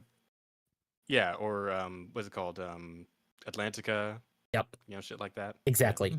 So Quadratum is based on Shibuya. Yep. So it definitely seems like Nomura has because he's been silent for a while. I'm still just really, really interested. Like, I mean, a lot of people think it's absolutely a long shot. I feel like it's a non-zero chance. But since Disney has the rights to Star Wars and Marvel now, Oh, we already know Star Wars is going to be in it. Oh, we do? Yep. That's been confirmed? Confirmed, quotation marks. They showed off Endor in a small snippet in the first trailer that came out for the game, and you could see an AT-AT foot, or one of the walker foots. Walker feet. Okay. All right, so I do wonder, like, if we're doing Marvel, like, what exactly are we going for? We doing Avengers? We gonna do Spider-Man? Like, in this image, actually, I saw a content creator I do follow for Kingdom Hearts because he lives and breathes this. You'll see a Heartless with really giant gauntlets, and it's led some people to believe, is this a nod maybe to the Infinity Gauntlet? All I'm saying is that, like, whenever they decide to get out a trailer that actually goes over, like, some of the worlds that are going to be involved in the game, that shit's going to go crazy. It's going to be Disney Stars. That's going to come out like a goddamn, like, Smash character reveal trailer or something. I'm especially if they get both of them. If they get Star Wars and Marvel in that trailer, like, fuck. That's just going to go crazy. Chat, for those of you worried about sequel Star Wars or modern day Disney Star Wars, oh God, please. Nomura is a classic Star Wars fan. He grew up with Star Wars. Let's go. Let's fucking go. Yeah, because if they go with Rey, then and we've already seen Endor. Please. We are I think people are like 99% certain that the Star Wars world will definitely be original trilogy, episode 6 during the Battle of Endor. And we will probably see Sora fighting Darth Vader alongside Luke on the Death Star. See, I was going to think that maybe he was going to blow up the Death Star. That's very possible. Yeah. I mean, why not, right?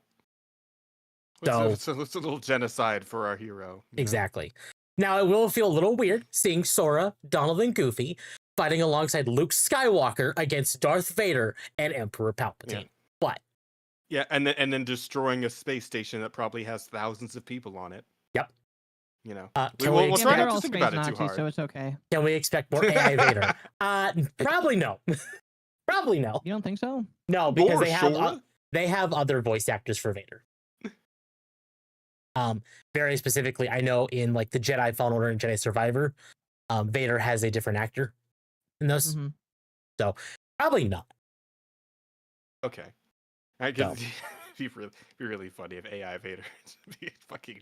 But the game definitely has had a glow up. You go in, just call Sora the F slur. The moment there's a hint of modern Disney, MCU, and Star Wars, a lot of people are jumping ship, and that is, you are probably not going to see that. If I had to take a guess, they should get the Marvel Rivals guy to write the Marvel. Well, it's probably still going to be Nomura and his team writing that, but okay. Yeah. Very likely it's going to be original trilogy Star Wars. And if I had to guess, it will either be First Infinity Avengers War, movie. either first Avengers movie or Infinity War Endgame. Okay. You'll That have to could see. work. I just hope that we don't get like the weird like Pixar bullshit where they ended up having to like they included Pixar worlds, but they can't include the Pixar story of those worlds. Like they Yeah. have to do some other weird side story bullshit, like with Monsters Inc. and Toy Story and 3. I do expect them to definitely take more of a route of including Final Fantasy characters again. This was I a would hope so. This was a tinfoil hat theory of mine.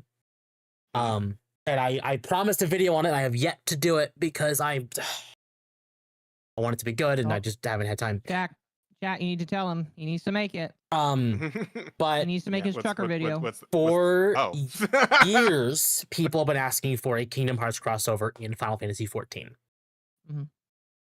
And Yoshi P, the director for Final Fantasy 14 and Final Fantasy 16, has said he wants it to be a big one. He doesn't want it to just be a throwaway event. He wants it to be a big crossover one, like the Nier crossover. Okay. All right. So Yeah, we that'd would be cool. assume at that point it would actually involve like have a decent meaty story, probably involves the raids like Nier did.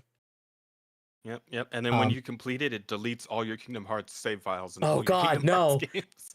But at the end of 3, we know that Sora, I think they say dies, but we know he just kind of fucks off.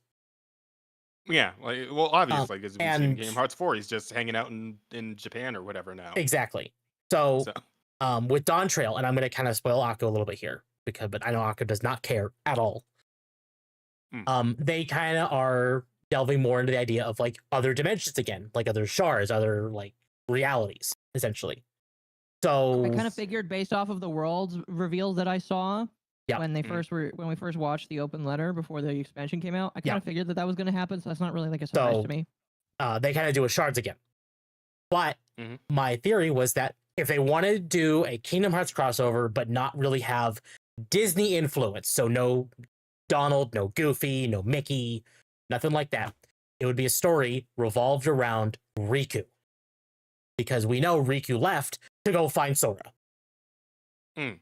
Yeah. So, because we're kind of delving into world travel, shard travel in 14, they could use that as the basis of getting Riku to Quadratum by bouncing it from 14 to Kingdom Hearts 4.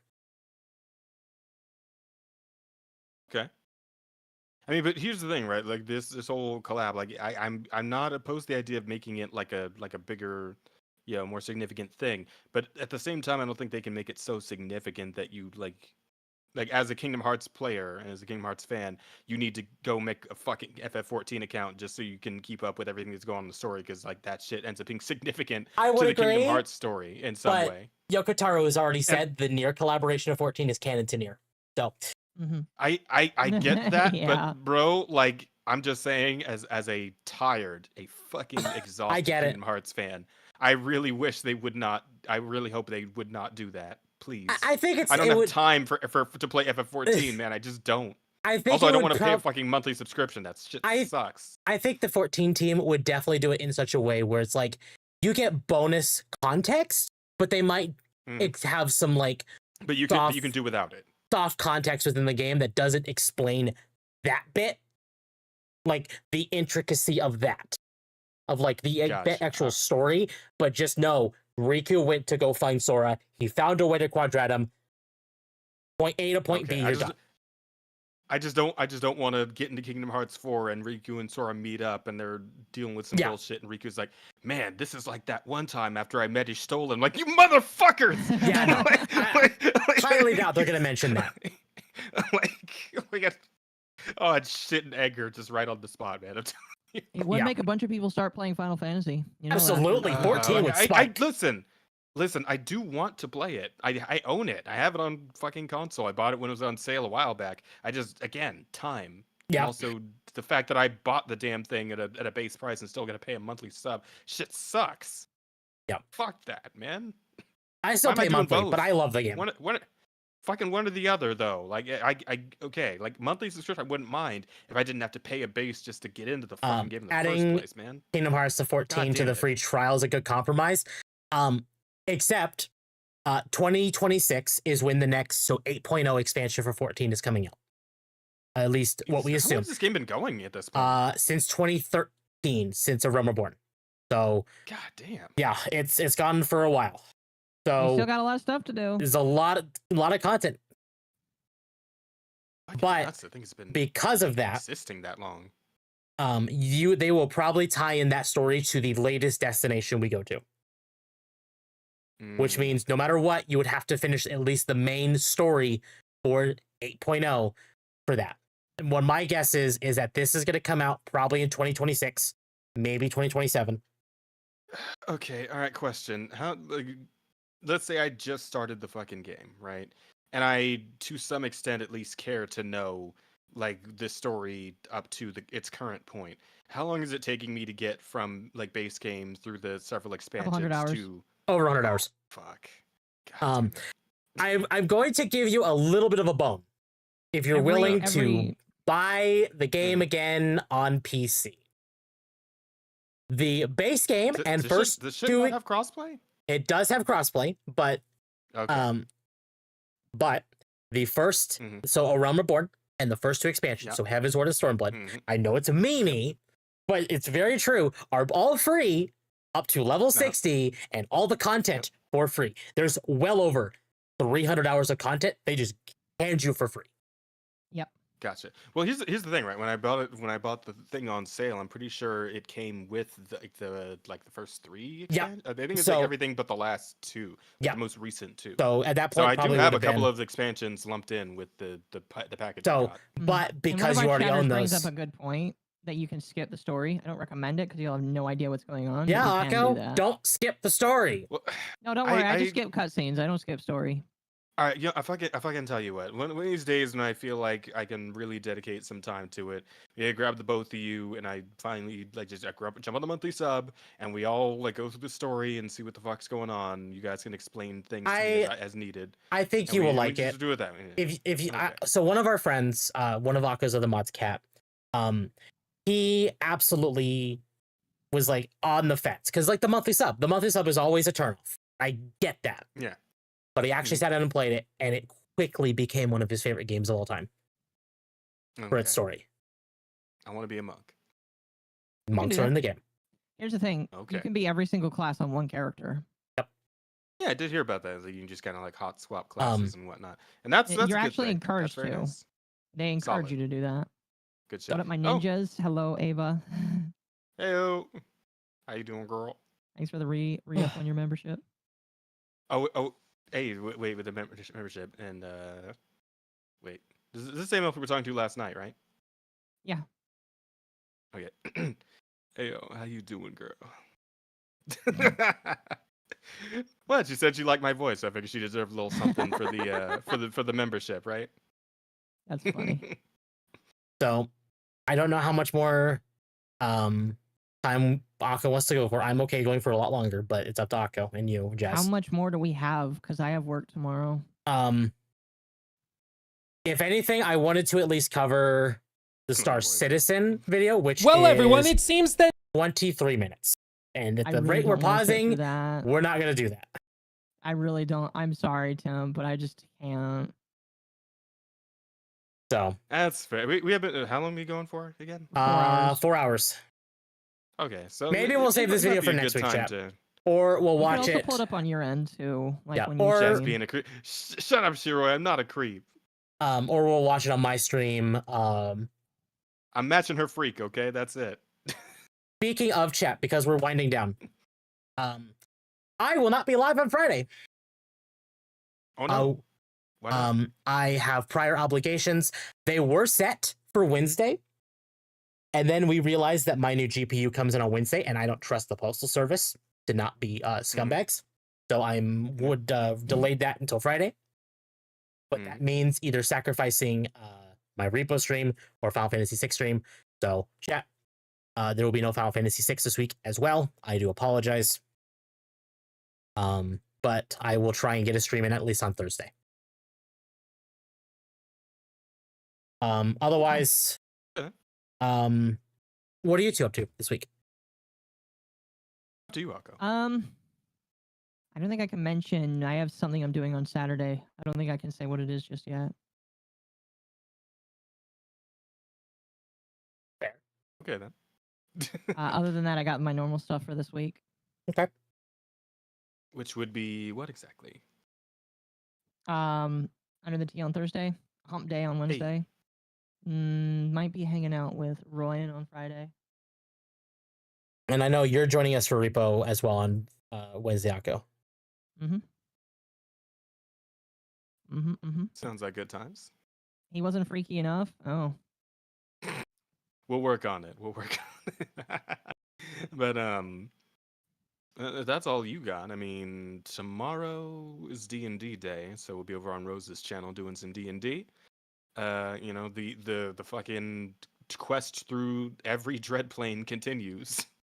It's been going like 2 years now. So, I mean, 2 years real time. This is a long ass campaign we've been in. But it's been a lot of fun. So if you guys like D&D type stuff, you swing by Rose's channel tomorrow for that. I'll be doing some Monster Hunter with a friend on Tuesday, as well as the Offensive Charm podcast on its own channel on Tuesday night. You know, we'll be talking about pop culture shit as well. Probably a few things we talked about here. And I'll go over it with Emerada and Asta. Wednesday. Me and Rose are going to play some more Lords of the Fallen. And since I wasn't able to get overtime this week, I suppose I'll continue on with some I've been playing. Probably Doom, maybe Kazan. I still got to do the fucking Woo-Wah story update with Zani. Do Thursday. I got so much shit to play. But then on Thursday, of course, Thursday evening, we'll be doing some Marvel Rivals with the squad. So if you guys like Marvel Rivals, swing by for that. You know, we do that once a week, so plenty of Rivals to play. That's about it for this week. Okay, fair enough. Fair enough. As far as me, Wednesday we got Repo, Wednesday night. Hey. There will probably be a stream on Wednesday. I will not promise a stream on Wednesday, so it will not go in the schedule, but I will let you all know in the Discord. On that note, chat, join the Discord. That's what you'll know for certain if I go live on Thursday. Saturday, probably Abiotic Factor again. It's been a couple weeks. I really like that game. It's good. And then Sunday is Nightwave. I don't know. There might be a chance that Saturday is also Baldur's Gate 3. We'll see. I do want to say thanks for inviting me to this whole thing. This has been a lot of fun. Of course. Sure. Great talking to you too. We enjoy doing pop culture talking and stuff. Yeah. Oh, Jazz. Yes, sir. As a redhead, I have been named as an honorary black person. Oh, well, okay then. Good for you. People have been wanting me to say slurs, and I won't. He's the honorary Jinja. I mean, were you wanting to tag me in here? Like, where's this going?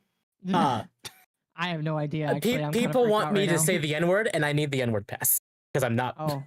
Well, you can't say it on my show. I'm not going to, but occasionally on mine I might because it's a joke with my chat. Oh my God. Granted, here I'll give you 2. There we go.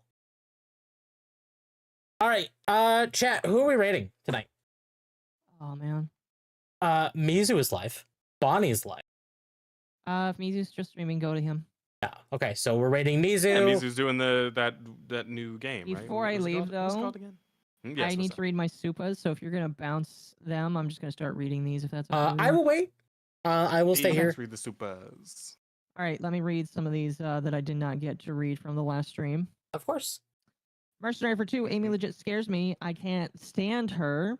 That's fair. Mercenary again for 2. It was the entire portfolio of art stolen. Yes, it was. A Shadowgale for 8 months, member. Thank you. I hope the artist takes Bungie to court and sues them for every penny they have. We'll definitely see how much value they give in that compensation. Yep. Excuse me. Bungie, Mercenary for 2. Bungie's become the ship of Theseus in our time. Yes.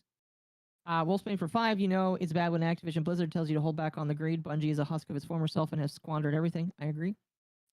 Lobert for 5, it's really sad to see the developer that defined my childhood with Halo ending up like this. I agree. I think a lot of people are like that. But again, I think it's also worth remembering that the developers, most of them are gone or fired from the company anyway, so you're really not losing out a lot. It's really just the name of the company that sucks to hear fall apart. That's it. That's really about it. Yep. And then Mercenary for 2 from the last one. Hunt Showdown is the other extraction game. Yes. Yeah, Rosa likes that one. All I right, wasn't a huge jumping. fan of it myself, but it was cool. It's a cool concept. Yeah. Fair Oh. enough. Are you done reading super chats? Sorry. No. No. Okay. No, I'm not. Mercenary for 5. I saw it was his email in the release documents, but he had another name next to the personal email. 4chan confirmed it was his email. I guess saying that that he really did go to Epstein Island. I guess I would need to see that picture. Mercenary, if you have the picture, send it to me. And then Mercenary again for 5. Bungie has become the ship of Theseus. Oh wait, you already said that in the last stream. Oh, that's interesting. Mercenary again. I don't like the Expedition 33. I'll never play it, but I will get the game just so I can get the music. What I've heard, the music alone is worth it. 8 hours of music, it sounds like so. And then Mercenary for 5. I love bugs in games that increase the skill ceiling. It shows the devs care and people will support it. Yes. And then Ava for 8 months. Very much appreciated. Okay. Now we can raid Mizu. Before we raid, I want both chats to know, because I made a post about this on Twitter. If you care about Warhammer 40k, the racing game, the Orc racing game Speed Freaks is leaving early access next, actually, like a couple days. And they have claimed that if you claim it on Steam, before then, you get to keep it, even after it goes into paid release. So if you want to keep this game, claim it now. All right. Cool. Anyway, before we end, chat, don't forget 10% off your advanced GG order. Use code MommaOcco10. Very much appreciate it if you do. And if you do decide to get supplements from Advanced GG, let me know. Show your pride and all that kind of stuff. I don't know. I mean, they haven't told me I need to ask about that, but I felt like that'd be cool to talk about. Yep. You know. So. All right. Anyway, we're rating Mizu. Yep. Chat. You all have we got rated. Wait, did I get rated? Oh, wait, did you get rated? Did I get rated? I did. Oh my gosh, I got banned. Banned. Thank you for the raid. I feel bad. I mean, listen, it's okay. It's okay. I'm gonna give your viewers to Mizu. Mizu's playing a brand new video game. How your balls, bruh? Sorry, I haven't said that in a minute. Oh, you're fine. You're fine. Thank you so much, Ban, for the raid. I deeply appreciate it. Is down already?